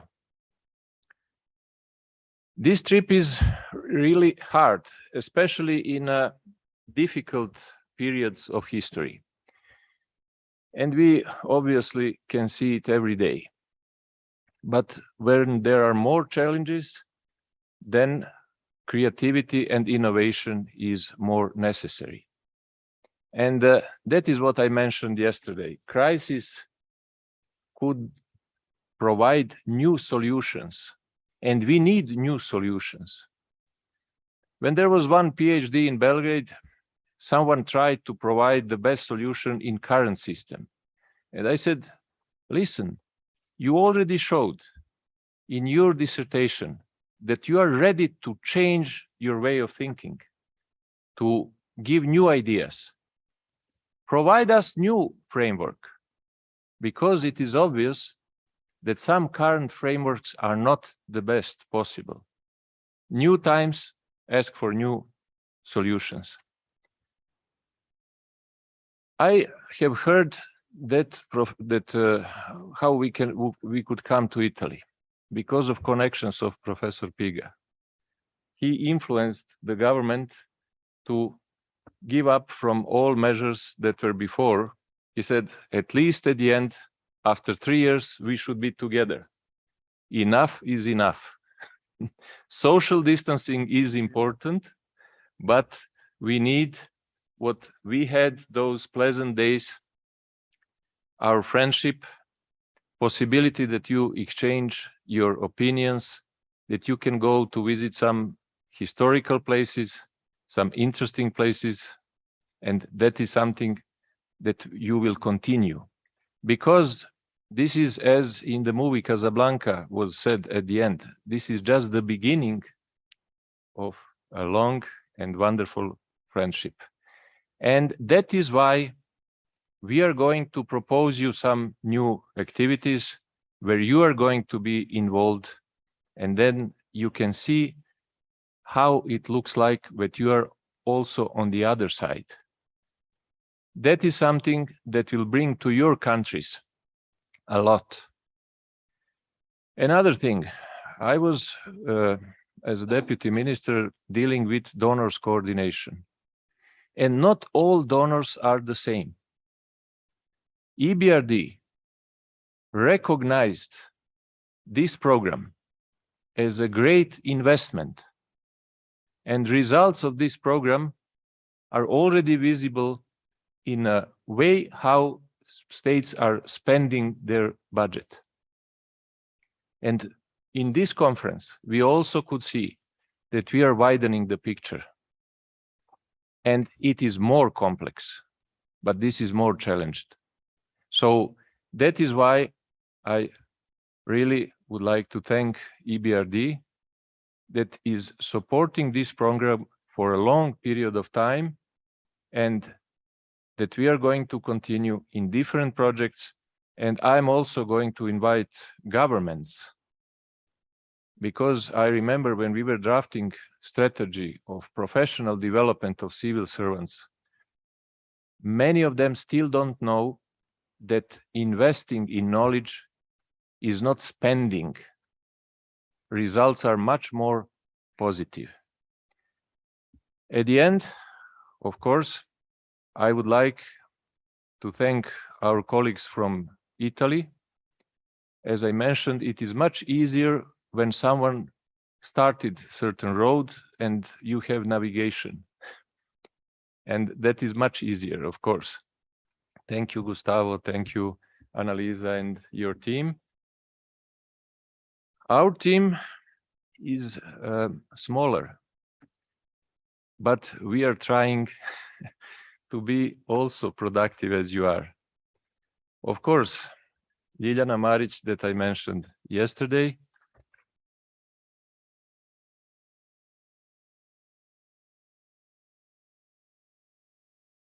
And Veljko Sikirica, who is everywhere.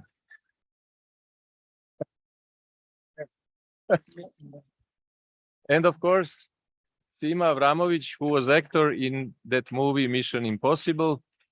I will have to tell you something. You know that our administration could be bureaucratic, but he succeeded to get approvals even before we provided documents.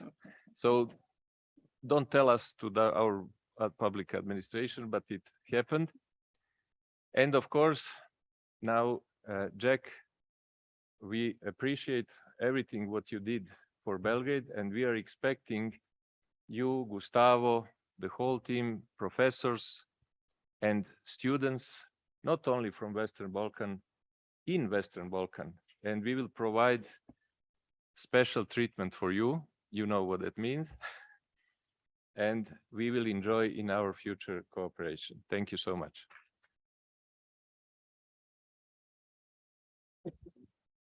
Thank you, Bata. Jack. Ladies and gentlemen, we have a problem. And the problem is that almost everyone in the world believes that they know what procurement is about because they've been to Tesco shopping or they bought a bike on Amazon or something like this. Only educated people like yourself knows that it is much, much more than that. We haven't actually during this conference mentioned anything, not in one single of the sessions have we talked about a process. Nothing, no procurement process. What we have talked about is the context in which we work. We have talked about the competitive aspect of what we are doing. We looked at the sustainable procurement. We have looked at the inclusiveness of procurement. We have looked at the social aspects that are involved in procurement. We looked at the health and safety aspects of contract implementation. We have looked at the integrity issue, fight for fraud, against fraud and corruption. And then we have put an E in front of everything, digitalization, right?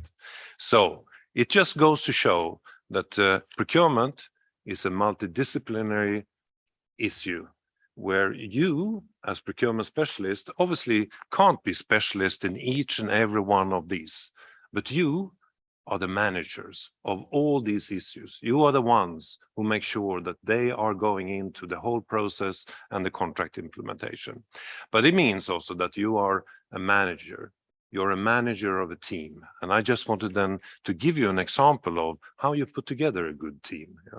So what you do, the first thing, very, very important, you need to get yourself a good and supportive boss on the right level. And I was very fortunate because I had Betsy Nelson. Could you please stand up, Betsy? This is my good and supportive boss. Yeah.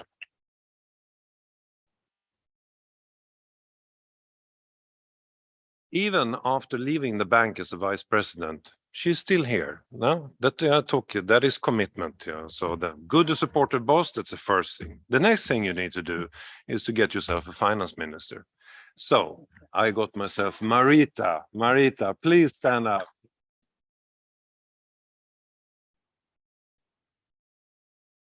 Without money, we wouldn't sit here. Unfortunately, we need the money. Yeah. Then you need someone who's a specialist in almost everything. So I got myself Evgeny Smirnov. He is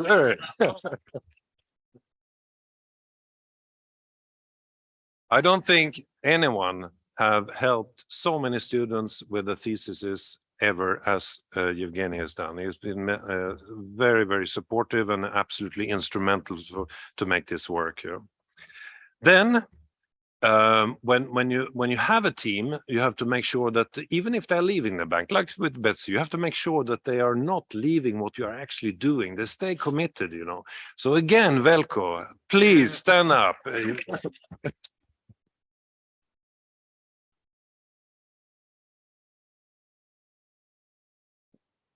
Velko has been an absolute fantastic driver behind both, let's say, Tor Vergata and the Belgrade classes. You know, fantastic work, really, really impressive. You know.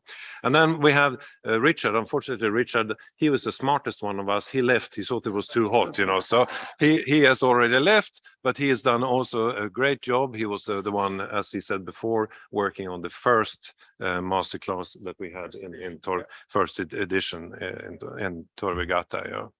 Anyway, I'm just going to finish this with saying, you said before that you are now ambassadors for the procurement profession. You are ambassadors for the masterclass, but you are also, in my opinion, you are now the new lecturers of procurement in your home countries. And you know that we are operating in many countries. For us, it is, as a bank, extremely important that we know that not only our rules are implemented in the way that we want them to be implemented in terms of procurement, but that the country is doing well. And I don't need to repeat, everyone has said why, but you know why. And you are now the new teachers. And I am so pleased to have had the opportunity today to meet so many of you. It is actually very, very emotional for me, and I'm very, very happy. So as we have done in the past before pandemic, every time that any one of us were traveling, we were always trying to meet up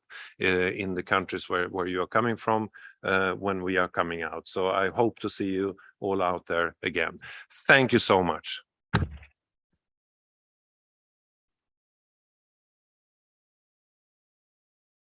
Thank you so much, Jack.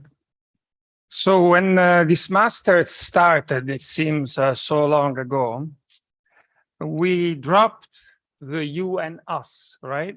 And we said, from now on, we switch to the we. We, because your successes are our successes, as the expanding reputation of the program is clearly showing. We, because our successes, Master and PM, become your successes. For the rest of your life, you know, we've been talking about this so many times, you will have on your CV that little line saying graduated in MPM at the University of Rome, Tor Vergata at the University of Belgrade. And that is very important for us because you will always have a keen interest, even 20 years from now, in making sure, mostly through the Alumni Association, that we keep up the good work and that we do not tarnish the reputation in your CV. But then this is what we've always said over the years, this we concept. And we thought maybe we shouldn't leave it only to our memories.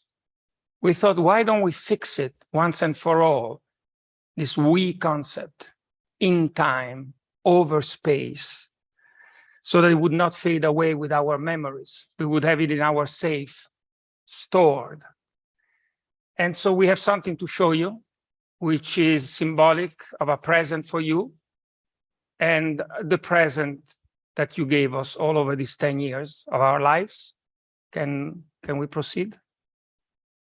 Oh, is Angelica here? Yeah. Yes, but I was going to thank them later and at the end. It's a surprise. Huh?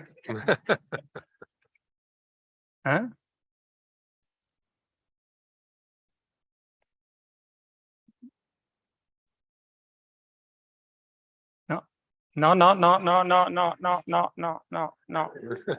But Annalisa, vai. Surprise. It's a true surprise. Yeah. What on earth can it be? Mumble, mumble.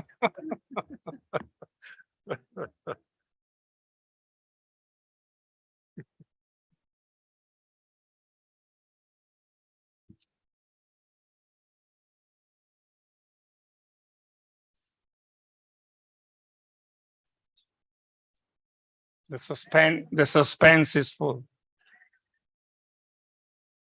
Yes. Apriamo tutto il video?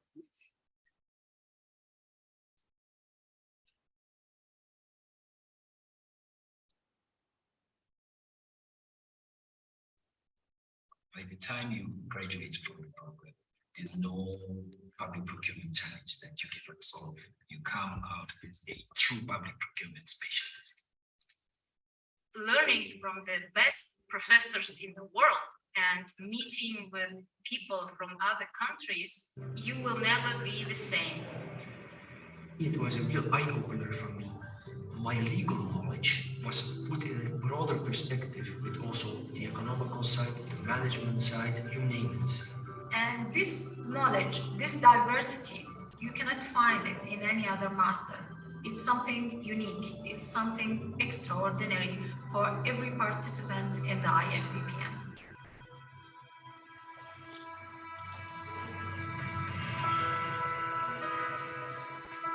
Public procurement has changed tremendously all over the world. Autonomy, discretion, the human factor elements are now the key concepts. My name is Gustavo Piga. I am an economist. I am the director and the founder of the International Master in Public Procurement Management at the University of Rome, Tor Vergata.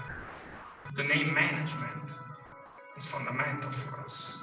We want them to become, if they're not already, full-time managers, which means capable of handling people, capable of making people interact properly, successfully, generating performance, which is a challenge that goes well beyond procurement.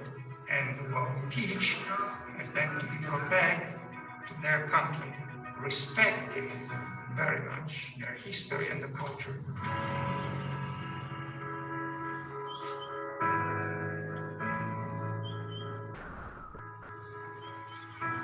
To be a public procurement specialist, it boils down to your personality. Are you a principled person? Are you going to look after the funds of the public? Make sure that you procure right. My name is Kenneth Lamini. I am Senior Manager Supply Chain at Eswatini Post and Telecommunications Corporation. What do? We make sure that the data and internet services transmitted to the citizens, into their businesses, into their homes, and also within one another. Our procurement is now organized. We are procuring things that we're going to use, and we deliver on the service that the citizens need. Going through the program, now I am able to also customize the solutions that have been taught into a Swahili context. So it was also enlightening and also giving me the confidence to offer solutions to senior management, to junior staff, as to these solutions are the best solutions that we can apply in this procurement. When I came back from IMPPM with all this new knowledge and vision, I started to see the limitations in our local procurement rules. And I decided that my job also was to teach other procurers. My name is Aygirim Abulay. I work as a head of legal and procurement affair in Kimji Karachaganak LLP in Kazakhstan. Karachaganak is the biggest oil, gas, and condensate field in the world. The world's economy depends on how much we produce, how much we can sell on the international market. Oil and gas industry needs stuff that is very, very expensive and produced in a very long period of time. And IMPPM taught me a lot to think strategically, to see the market first. Not only the rules, but also the market reaction, to try to predict the market reaction, to go first into the dialogue with the market and then decide what is the best way. The program changed my way of looking into a public procurement problem. The solution used to be black or white. Something is legally correct, so it's white, or something is legally incorrect, so it's black. My name is Bart Jesus. I work in Italy as an assistant contracts officer for the European Space Agency. I have to make sure that the legal side is not hindering the purchase of innovative services and better products in the space industry. And I can tell you it's very difficult because public procurement rules are not meant to be flexible. So the question is if public procurement is actually a good instrument to generate innovation. And there is a lot of debate on this, and the discussion is not final. I used to be, before I did this program, I used to be one of those people that said, public procurement, no, you cannot do innovation to public procurement. But if you are going to innovation, you cannot be that strict.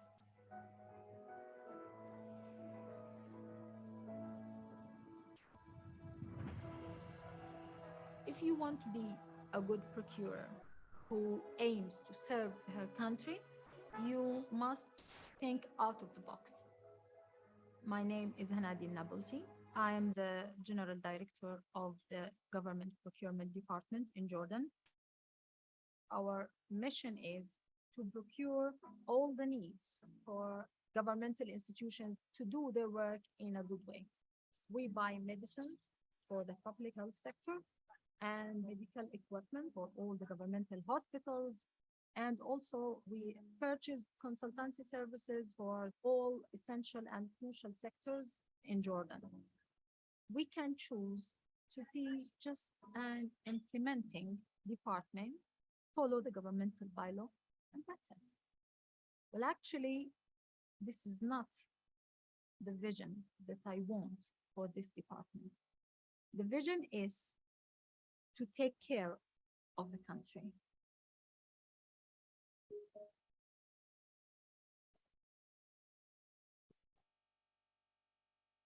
This master program is a fantastic way to improve people's lives, directly with the students and indirectly with the value add that they provide to their countries. My name is Jan Jakolt, Director of the Procurement Policy and Advisory Department at the European Bank for Reconstruction and Development. This is a project financing bank providing financing to both the private sector and the public sector. In the context of the program, we are funding the students that are participating in the master. What I find absolutely amazing, and I can see this through, let's say, chat rooms, etc., that we have, where people from, let's say, Kazakhstan are getting advice from someone in Jordan, or someone from Egypt talking with someone in Estonia. You know, this network is incredible. Just imagine having 400 specialists in different disciplines as your friends from different countries. There is no one person who is similar to the other person. We are all coming with different character traits. And when we bring them together, it forms a union that you would never imagine. There is no reason for not doing it at all. Because learning is the best thing that you can do for your career and life. No matter how old you are, no matter how many kids you have. Your training is not stopping after you finish your program. Your training is actually continuing by your participation to that alumni association and to all the debates that the alumni association is organizing. You will not regret attending the IMPPM, I can assure you. And I will be waiting for you when you finish your journey in the IMPPM to see how much this master, the knowledge of this master, the experience, how much it will affect your career. I want to send a message to all the bosses of the people who want to come to this master and are not allowed because the boss is that person there next to you. I want to say to them, let him go, let him go. Just for 3 months. It is an investment, it is a sacrifice. But once this person will come back from the master, you boss will sense you return your sacrifice.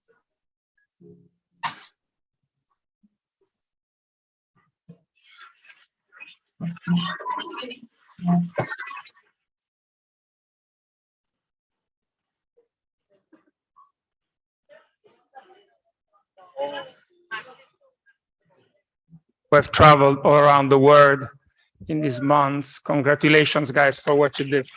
Maybe it could be so that they show the real. And it obviously goes to this all these generations that to traveled to Rome and Belgrade in these years. It's a very bad extremely treasure. important that we had to sum it up with this. Thank you, guys, for all that you have given to us. Thank you again. So, Aisha, the representative of our teachers, please, yes, do come. Thank you so much.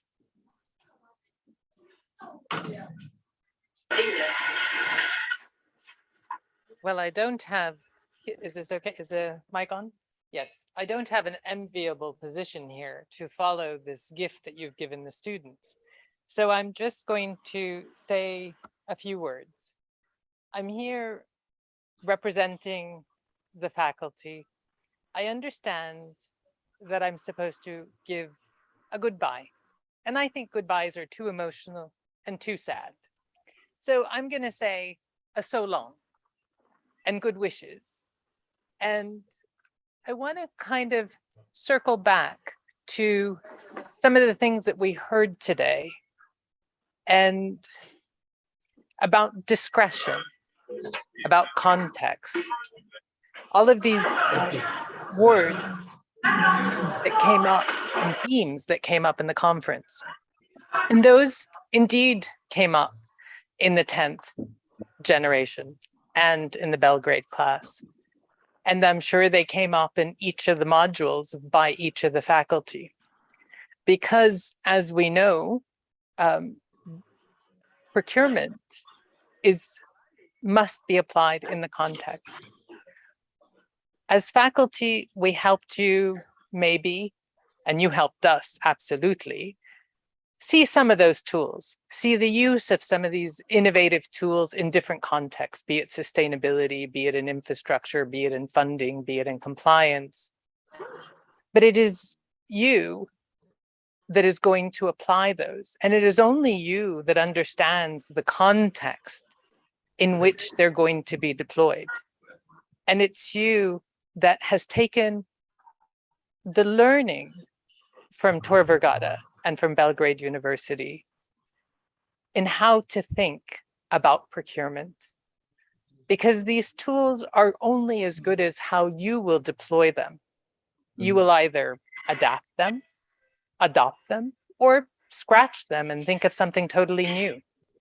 But it is this thinking and how to think about it, how to approach the problem solving at hand and look at what it is this what you value, what your society values, and how you're going to use public procurement to build the society that you want for your people. We heard Rana today in this endeavor that Lebanon is going through, and we heard from Jordan, and we heard from so many.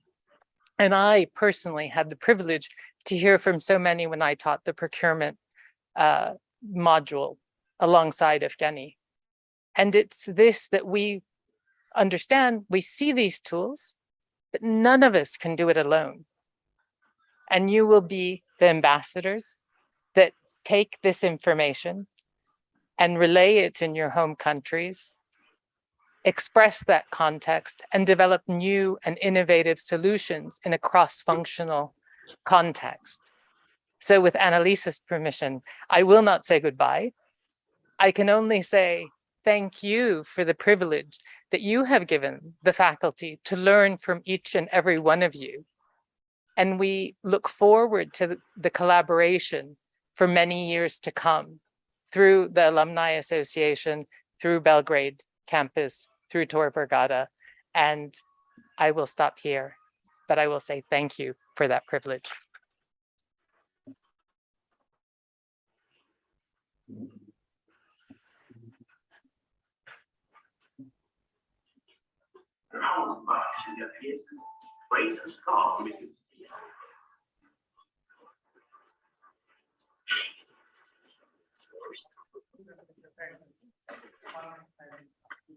And so I kindly ask here Dancho to be with us as representative of IMPPM Rome.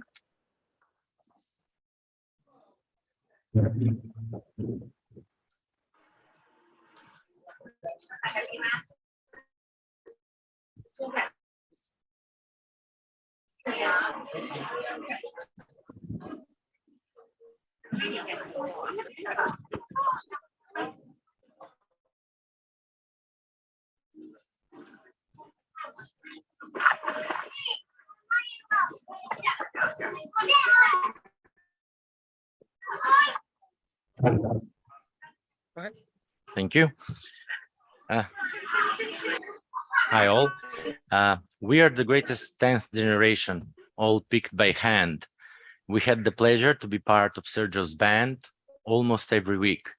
But just as we were starting to peak, the program ended. No worries though, we came out more blended. Whether to deal with collusion, corruption, or prohibited practice, we had the best tutor possible, and that is Alice. She was supported by Alessandro, the second Italian in the classes. He definitely did not follow the method, since being a chartered engineer, he was not really enjoying peer-to-peer. From Aya to Zolzaya, some were louder, some were not. But all along the plot, we all had something to say. And religious or not, all of us before an exam most likely often prayed. We visited Bangladesh, Mongolia, Tunisia, and Turkmenistan. So now we all have a plan to travel and again meet each other as we all share the same bother. Looking forward to transfer the know-how. The question now is who will get the biggest wow. To improve our public procurement systems, we are bound to make them innovative and socially sound. Lecturers and all of us. On 4 continents were spread. We gave each other food for thought, gave each other dough for the bread. And after the first lesson we learned, we let it rise. And now our new knowledge, competences, and skills will come as no surprise. So thank you, Tor Vergata. Thank you, EBRD. Thank you, AFDB. Thank you all. The responsibility is anything but small. A special thank you goes to the generations before us, making this experience even a bigger plus. We hope to justify your expectations and finally receive the appropriate remuneration. I want to thank you all for letting me becoming your friend. I'll value your friendship to the end. We are all so different, yet all the same. So some of my gifts to you will be in colorful and some plain. I hope you use them to open any procurement door. Now we have the power of knowledge. Now we know more. Siamo la generazione 10, la migliore. Abbiamo studiato con tutto il cuore. Tuttavia non ci sono parole per descrivere l'esperienza, ma ora che abbiamo la sapienza, speriamo che il piacere era vostro come il nostro. E anche siamo un po' stanchi, lo sai certo che già ci manchi. One more.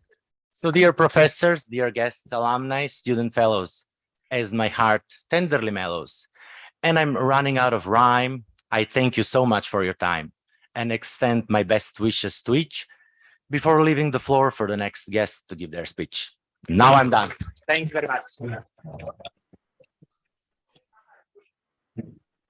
Thank you. Thank you.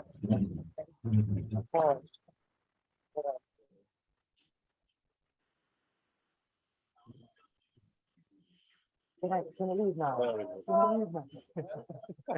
Can I leave? Yes.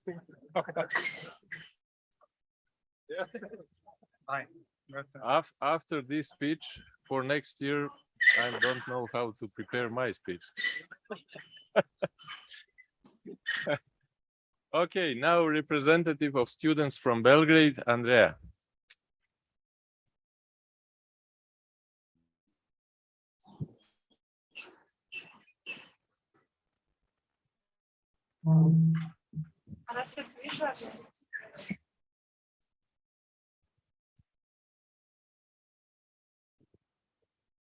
Hello to everyone. As a student from 5th generation, we heard numerous times the following from one of our dear professors. Ladies and gentlemen, put on your seatbelt and enjoy the ride. Yes. On behalf of Balkan Express 5th generation of students, I'm here to send you the following message. We really enjoyed in this ride, and thank you all for this ticket. Another professor during the master lectures also said, people have to be very brave or naive to work in the PP field. She will recognize herself. She is in this room with us, and we are here to also send the message that we choose to be brave. We are here because we believe that each of us can do those micro steps so that every country we are working in can benefit from us, especially in this area of public procurement. After almost 12 months, we want to say to our photographer today, Mr. Sikirica, who said during the interview for this master program that after graduation, the feel is like we are on the top of Everest. Dear professor, we are close to Mount Everest. Finally, we are here to send you the following message. Today, we are learning from you. Tomorrow, you will be learning from us. Sorry. Last but not least, I would like to thank to my classmates for the opportunity to share and learn from each other. I hope that this was just the beginning of our joint work and that we will ensure that knowledge and experience will be shared outside of our own institutions and countries in the future. Done.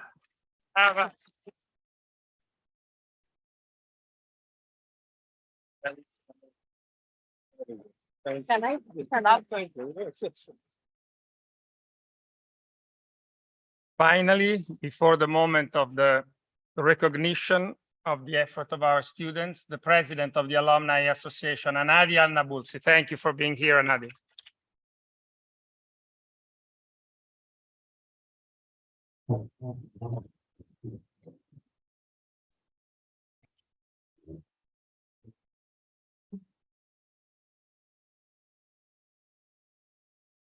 Good evening, everyone, professors, guests, IM PPM 10th edition students. I'm very honored to be with you today, beginning as an IM PPM colleague of you, a former graduate of the second IM PPM generation, and currently as a president of the IM PPM Association for the mandate 2020 and 2022. IM PPM is an extraordinary experience for each participant, as it surely gives a very high academic knowledge and understanding of public procurement practice. Also, IM PPM gives you the chance for all participants to share and to exchange their experience in public procurement among each other by elaborating a common language among public procurers from different nationalities. The IM PPM is not just a master degree you add to your academic certificates. IM PPM is your way to reach new achievements and success. In addition to the above, I believe that what makes the IM PPM different is the idea of creating a network of procurement professionals by means of the IM PPM Alumni Association, which promotes continuous training and communication among IM PPM graduates from master's programs in Rome and Belgrade. One example of the activities that the association organized is the workshop on contemporary issues in procurement practice. Its 4th edition was held on Monday, the 4th of July, 2022, on the side of the 7th Global Procurement Conference. Also, let me mention the procurement talks, which were introduced during the last mandate in order to face the travel restriction due to COVID-19 pandemic. The IMPPM alumni procurement talks take place on regular basis, once or twice a month. And any member can participate either as a part of the audience or as a speaker. Each presentation lasts from 15 to 30 minutes, and the remaining time is dedicated to discussion. I am proud to say that in the last 2 years, we organized more than 15 IMPPM alumni procurement talks. Now, let me give you some details about our IMPPM Alumni Association. It is an Italian non-profit organization created in 2016 by a group of IMPPM alumni who intended to create a professional network to keep in touch with their master colleagues in order to share best practices and ideas on public procurement with procurement professionals coming from many parts of the globe. As of now, the association counts about 300 members who have attended the IMPPM master program, either in Rome or in Belgrade. We are all professionals in the field of public procurement with different years of experience and academic backgrounds, coming from more than 30 different countries in different continents. The main objective of the association are to provide an opportunity for procurement professionals to enhance their knowledge and skills in procurement, which will assist them in personal and professional development, and to foster networking among procurement professionals worldwide. To this regard, the activities of the association include the organization of workshops and social events on procurement-related topics, some of which I have already mentioned.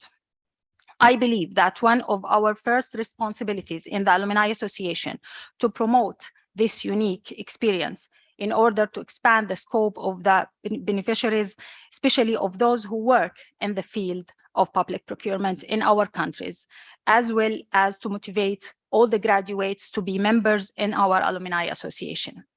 Let us not forget that IMPPM is based on social and human relations and on our being a large family that strives to communicate constantly. And as Jack said, that's what makes always us full of emotions when we are talking about Tor Vergata, about IMPPM, and about our Alumni Association. At the end, I would like to congratulate the students of the 10th edition for the achievements of the first part of their journey in the IMPPM. And I wish you all to complete this extraordinary experience successfully. And keep in mind, don't forget that we are waiting for you in the Alumni Association. Thank you all.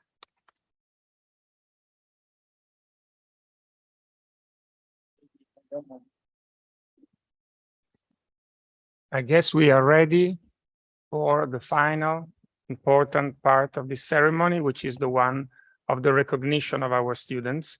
It is organized as follows. Professor Bata and myself, we're going to read out the names and call the people up at I think on the right, Annalisa, on the right. Okay, and Aisha and Jack will deliver. So I think Belko. Yeah, if you want, that would be it. Thank you so much. So make sure that you take a picture. Do we do one each one? No, I just wanted to say something. Oh, we start with Belgrade, okay. Okay, we will start with Belgrade, but I have to be emotional now. I will never forget this conference, especially because 2 minutes ago, my son sent me a message that he just finished his faculty. Oh. Yeah, thank you.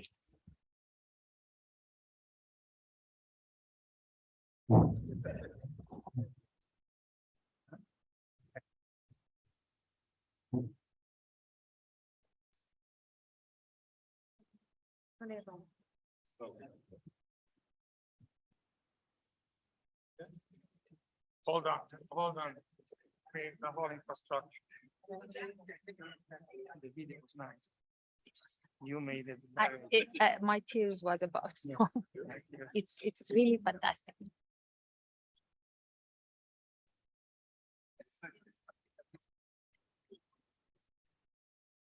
Aspetta, Annalisa, meglio che giri, meglio che giri.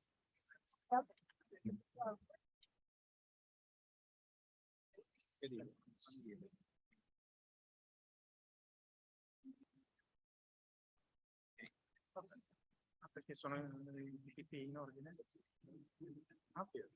Yes. Are you ready? Again, congratulations to all of you. Facciamo il volume? I should do it like this. Okay. So we will start from North Macedonia, Besnik Ademi.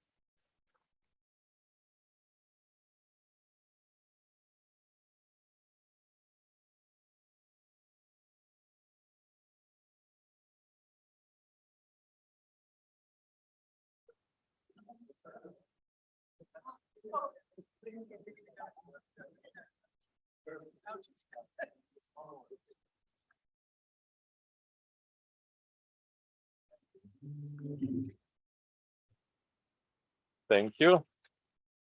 We are still in North Macedonia, Betty Desoska.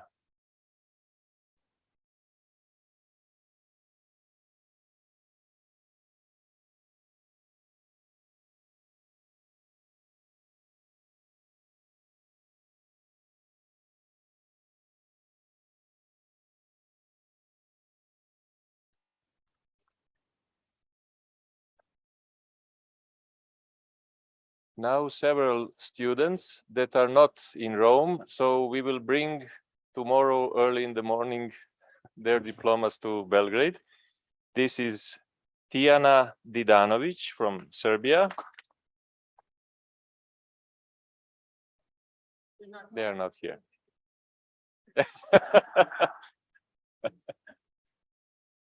You know, we have modern technology. We will put their photos between you.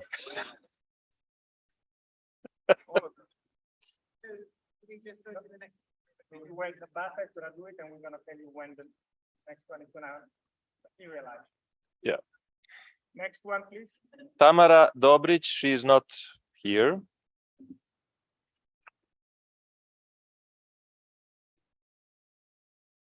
Darko Dokuzovski, again, North Macedonia. Kosa Guberinic, also from Serbia. Admela Hodžić, Bosnia and Herzegovina. Jelena Kanosterovac Removic from Serbia. And now someone who is here. Ivana Kecman from Bosnia and Herzegovina. Congratulations.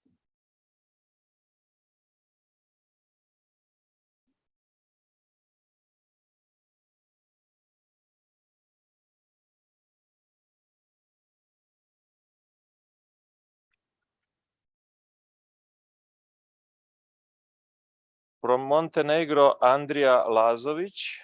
He is still in Montenegro. Dalibor Marinovic from Serbia. And then person which is here, and maybe I'm in a conflict of interest. Son? Marija Milovanovic. That was the name of my ex-wife.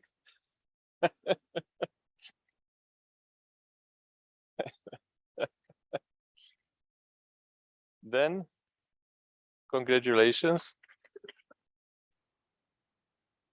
Then two persons that are not in Rome, Branimir Mitrovic from Serbia,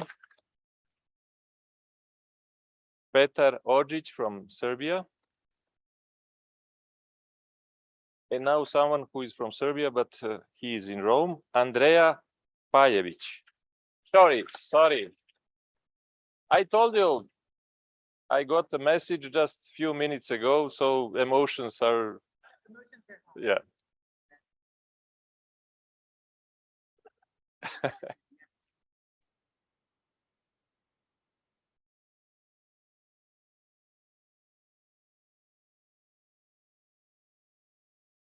Andrea, there is another reason. My son's name is Andrei. So, not in Rome, Maja Pekevska from Serbia. Here is Miodrag Perovic from Serbia. Congratulations.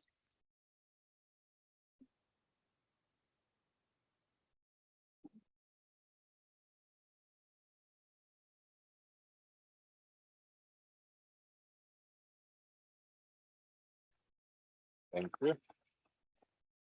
3 persons that are not in Rome: Aleksandar Petrovic, Bosnia and Herzegovina; Dragan Popovic from Serbia; Katerina Popovska, North Macedonia; and now person that is in Rome from Serbia, Natasha Pucelj.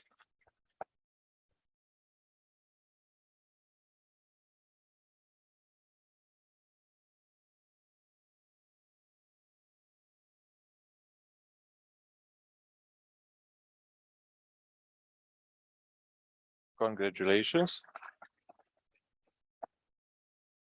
Not in Rome, Jano Puškar from Serbia, Vanja Radovic, and Aleksandar Stefanovic. And now 3 persons that are in Rome: Ivan Šoškić from Serbia. Okay, sorry. Jelena Tomić Đukić from Serbia.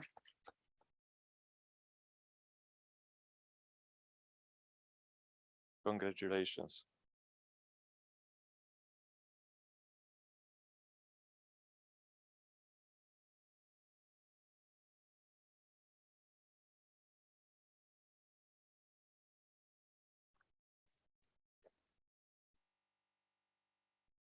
Anja Ujdur from North Macedonia.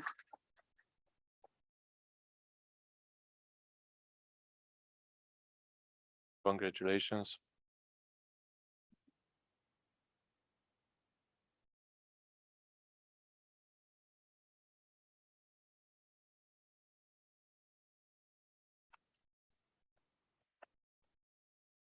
Two persons that are not in Rome: Valentina Vidovic from Serbia, Aleksandar Vignjevic from Serbia, and at the end, person that is here, Vesna Vukosav from Serbia. Congratulations.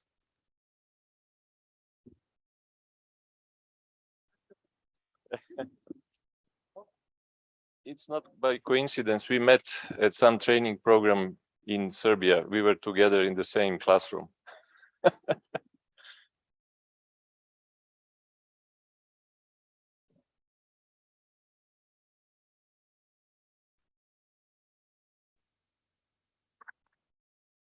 Thank you so much, all students. Belgrade edition. Thank you.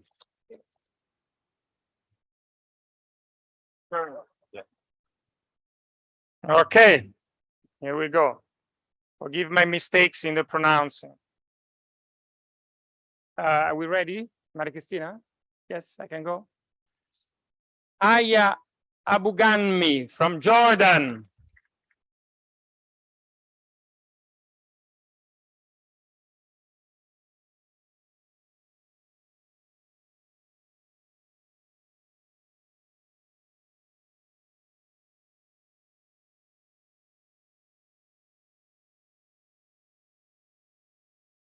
Brava.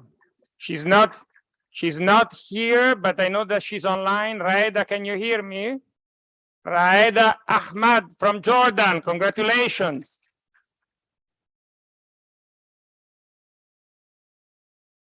Again from Jordan, Haya Al Ghazawi. She's here.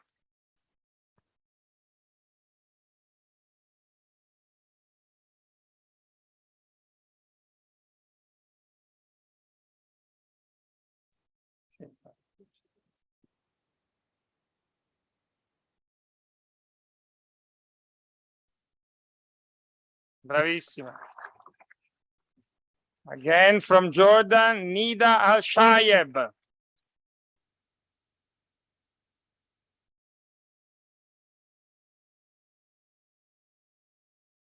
Then I don't upload her. So così. Assurdo, dai, su. Brava Nida.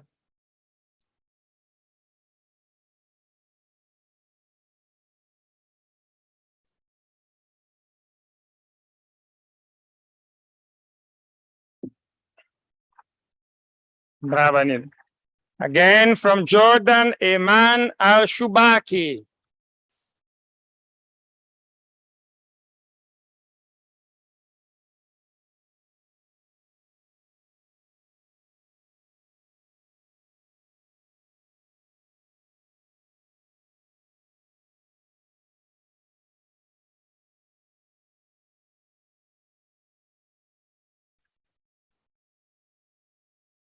I don't know if she's not in Rome. I don't know if she's online. Yara Al-Azraye from Jordan.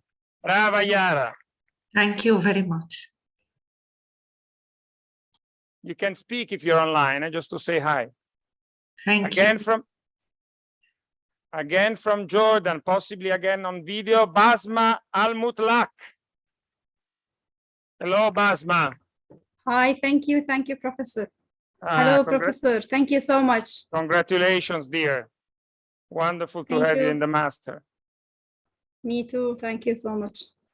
You heard that we had 48 countries, and this year we were honored to have a new country increase the number, and that was Mongolia. And we were blessed to have 2 Mongolian students, and we're honored to have them here today. From Mongolia, Zolzaya Batar.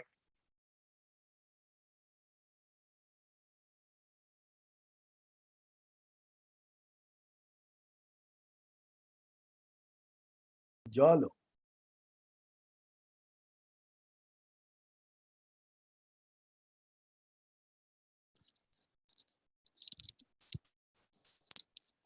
From Tunisia, Ons Bugatas.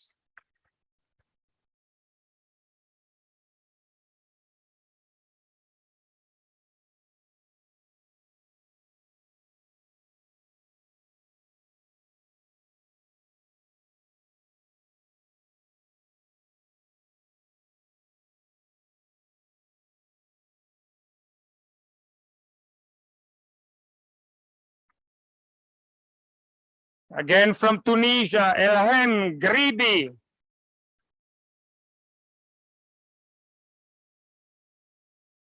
I haven't had.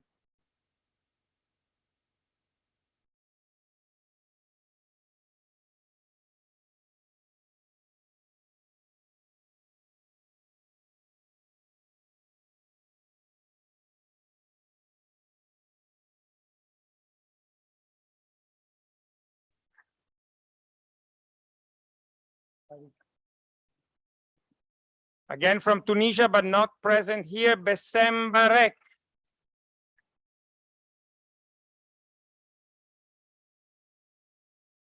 Again from Tunisia, Mounes Lema.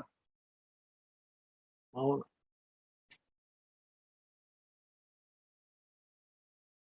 Yes, please do it. Yes. I'm gonna stop doing it. Please. Please do it. That's a different story.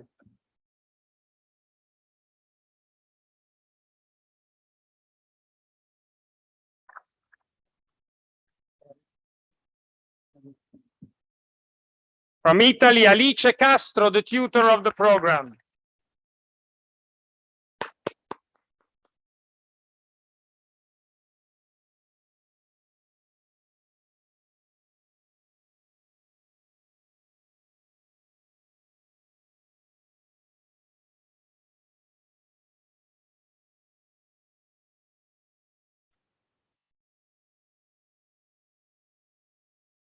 From Serbia, Milica Celic.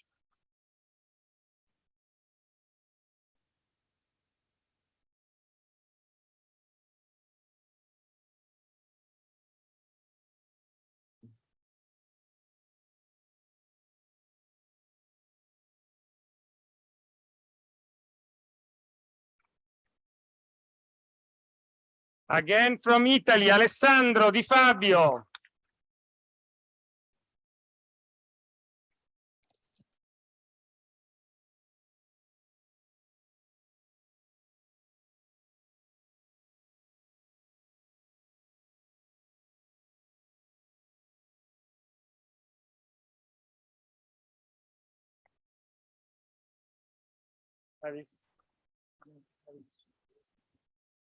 From Lebanon, Omar El Barraj.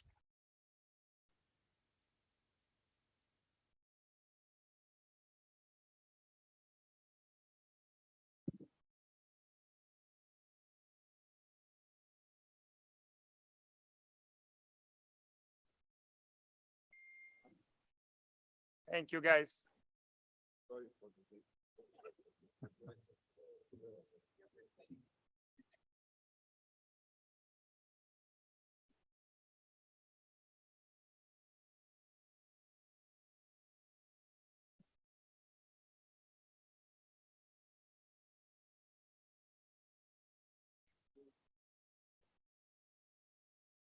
Again from Lebanon, Hala Abushi. No, the two of them together, yes. Hala, the two of you.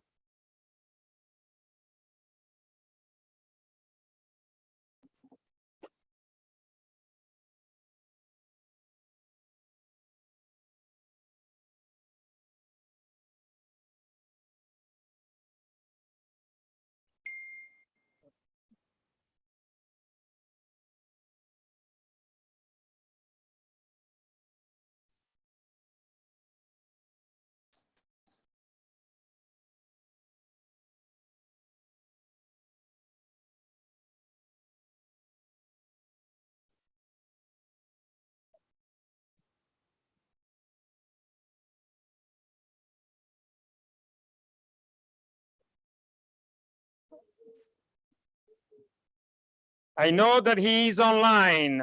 From Bangladesh, Nurul Islam. Yes, Professor. This is Nurul from Bangladesh. We miss you very much and we think of you a lot. I also miss you. I am so grateful and I am so proud of this this degree. So We are proud of you, Nurul. We are proud of you. Thank you. Thank you, Professor. Thank you all. Thank you. From Uzbekistan, Siroiddin Yuraev.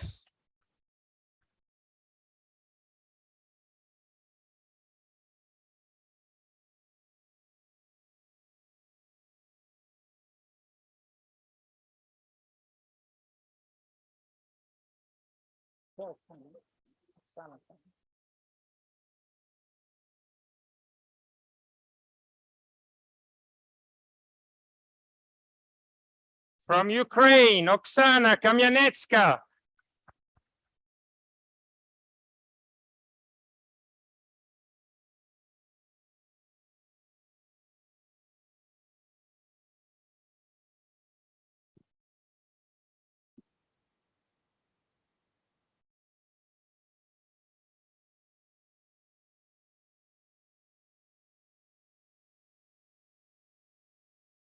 From Uzbekistan, Kumoyun Hairulayev.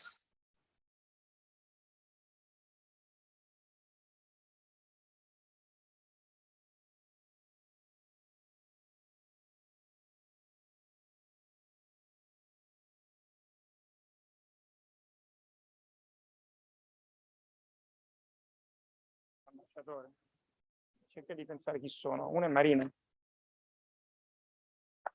From Kazakhstan, Marina Kim.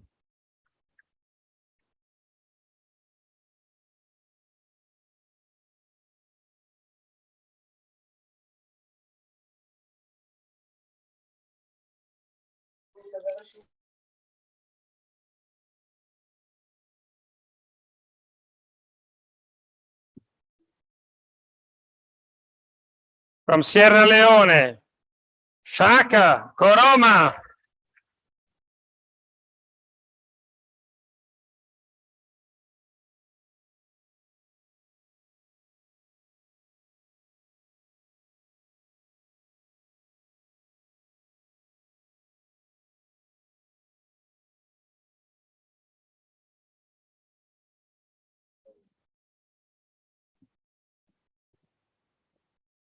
From Croatia, Ivana Kraševac.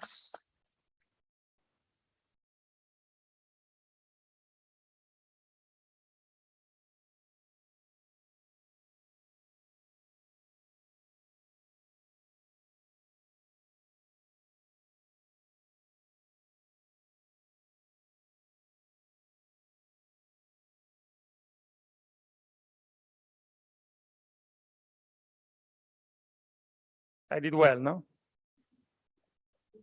I had a great trainer here, two great trainers. From Nigeria, Temitayo Lawol. I think he's not here, but I don't think he's online. Temitayo, are you online? I don't see you. From Zambia, Edward Masiye.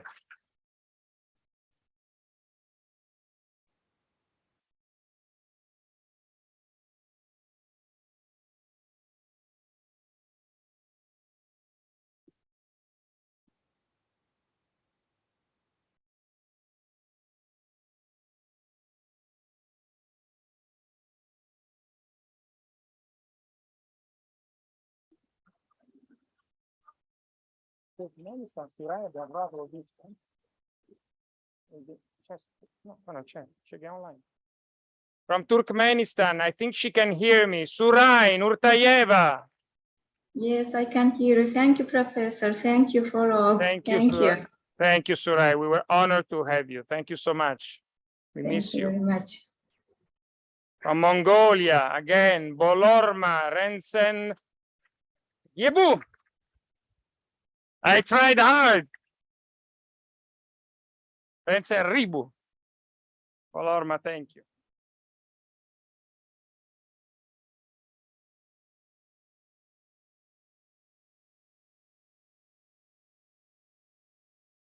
From Bosnia and Herzegovina, Drazenka Subasic.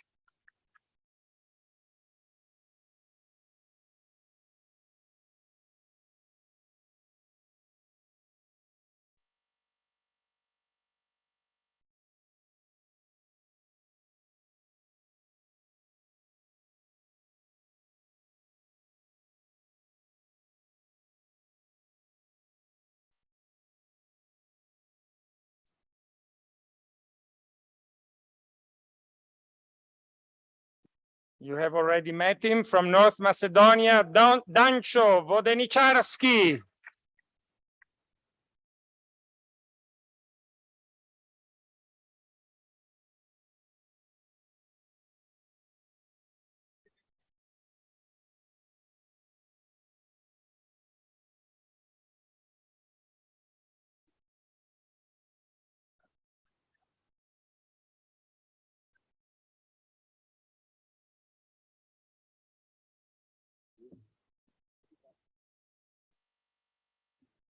Again from Jordan, Freda Yosef.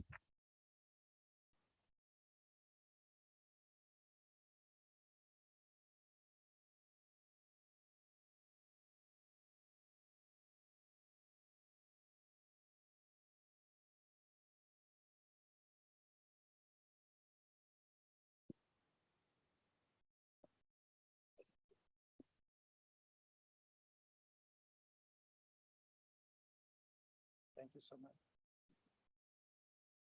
Last but not least, from Lebanon, Hadi Younes.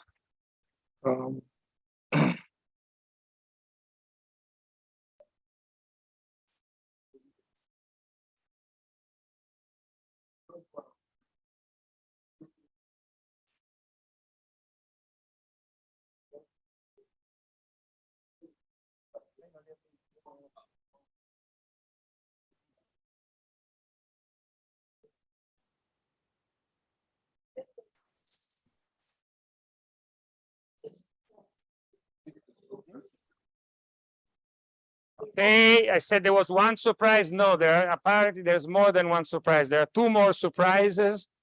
And it is also, I think, in the tradition of the masters. So let the video play, please. I think you can see it in the screen, Anadi.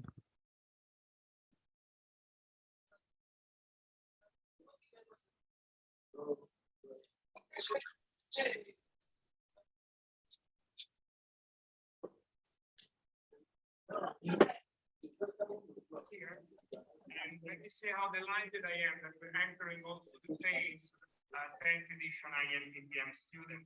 And so I am going to start by calling upon Aya Abu Ganmi.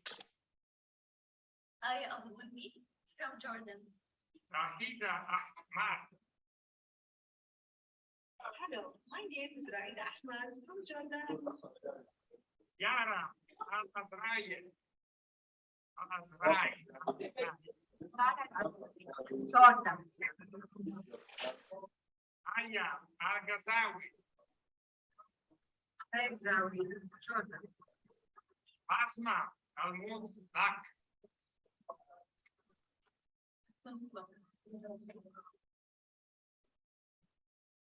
Nida Al-Shayeb.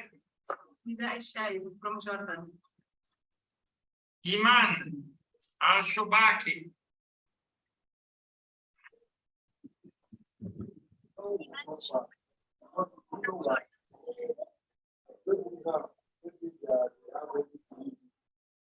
Tulzaya Bar Atar.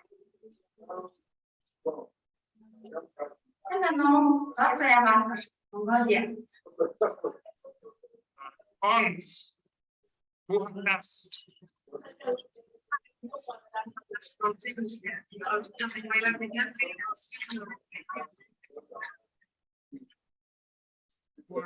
Our new president, I should say our tutor, Alice Castro.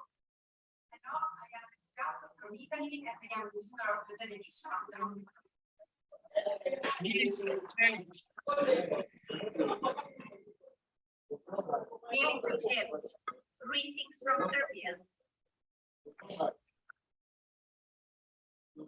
Alessandro Di Fabio. Alessandro Di Fabio, Quebec.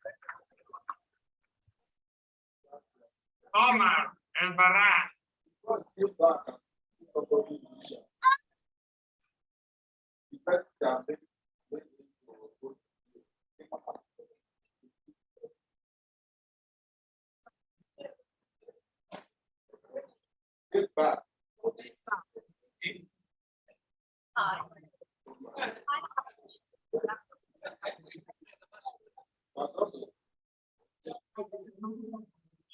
Rositi. Jurayev. Salam alaikum. Srojden Jurayev from Uzbekistan. Who are you? Erulay. Or Arabian less. Salam alaikum. Jurayev Charulay, Pakistan. Peter King.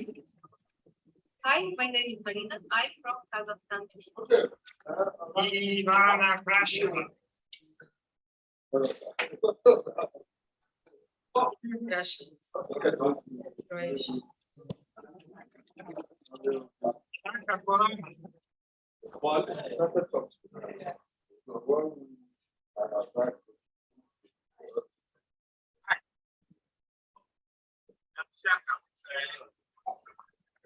Edward Asiel. Edward Asiel. Christian Mbarak. Ryan Murtayeva. My name is Ryan Murtayeva from Pakistan. I now call upon Polorma Rensen Rebu. Polorma Rensen Rebu, Mongolia. Munes Lema. Hello, I am Muna Slam from Tunisia. Rajenka Subacic. Rajenka Subacic, Bosnia and Herzegovina. Lawal Dimitraio. Hello, Nigeria. Sancho Vodeniczanski.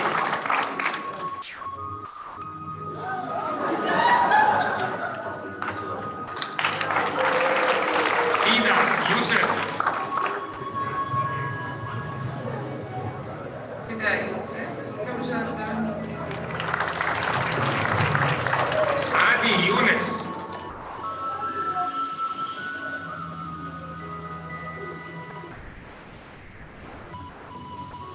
so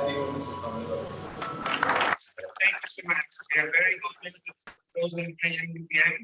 We feel stronger by the day having you here. Thank you all. Thank you everyone, and all the best for everyone.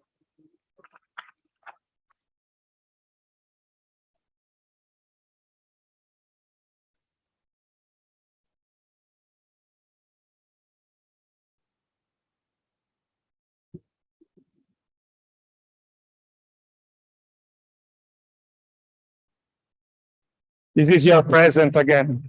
Too many presents. Wonderful presents. Thank you, guys. Wonderful.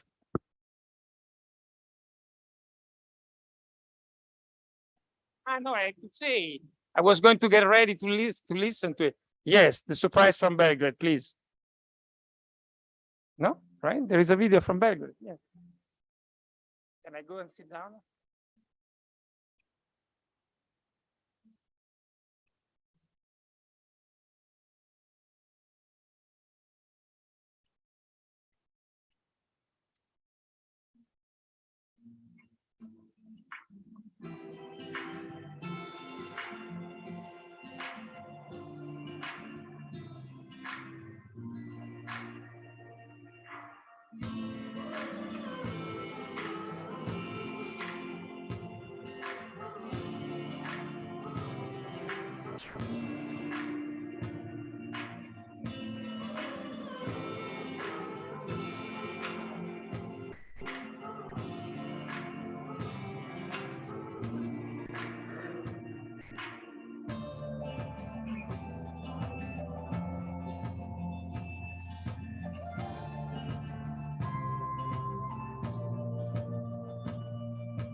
It's time to go. Yes.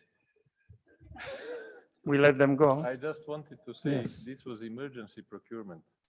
Yes, yes. Fantastic emergency procurement. Professor Pica, if you allow me, I would like Yes, to say please. something.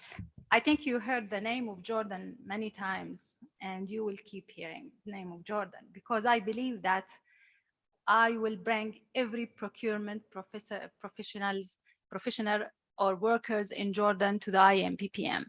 And I think this is the idea that you should go on from now, that you will be the ambassador of the IMPPM in your country.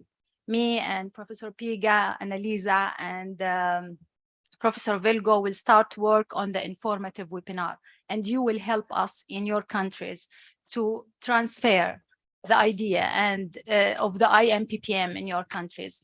And please give me the opportunity also to thank Professor Piga, Annalisa, Professor Bata, Professor Vilgo, Jack, Evgeny, and Marita, because they are always support us and attend all the events of the IMPPM Alumni Association. So with their support and being with us always, we have the power to proceed. Thank you all. Wish you all the best. Okay, I have one last thing to say. You see that door there? You see the door there?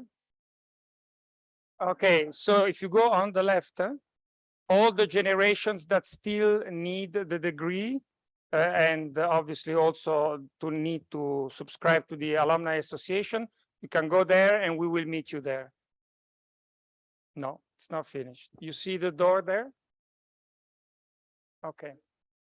This is what is waiting for you. Andrea said very well, you are brave. The word is yours. We hope to be still apart, of this wonderful journey of yours. There's no need to fear. You are brave. You are fantastic people. You have given us a lot, and we thank you again. We are honored that you have chosen University of Belgrade, University of Tor Vergata for your wonderful trip. Bye.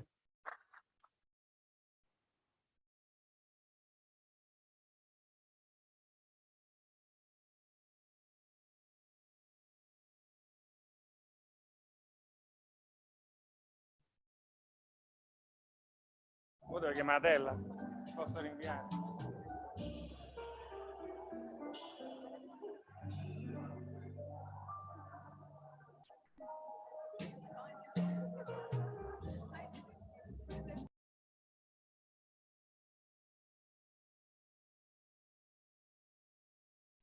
Hi, Soraya. You have get your photo.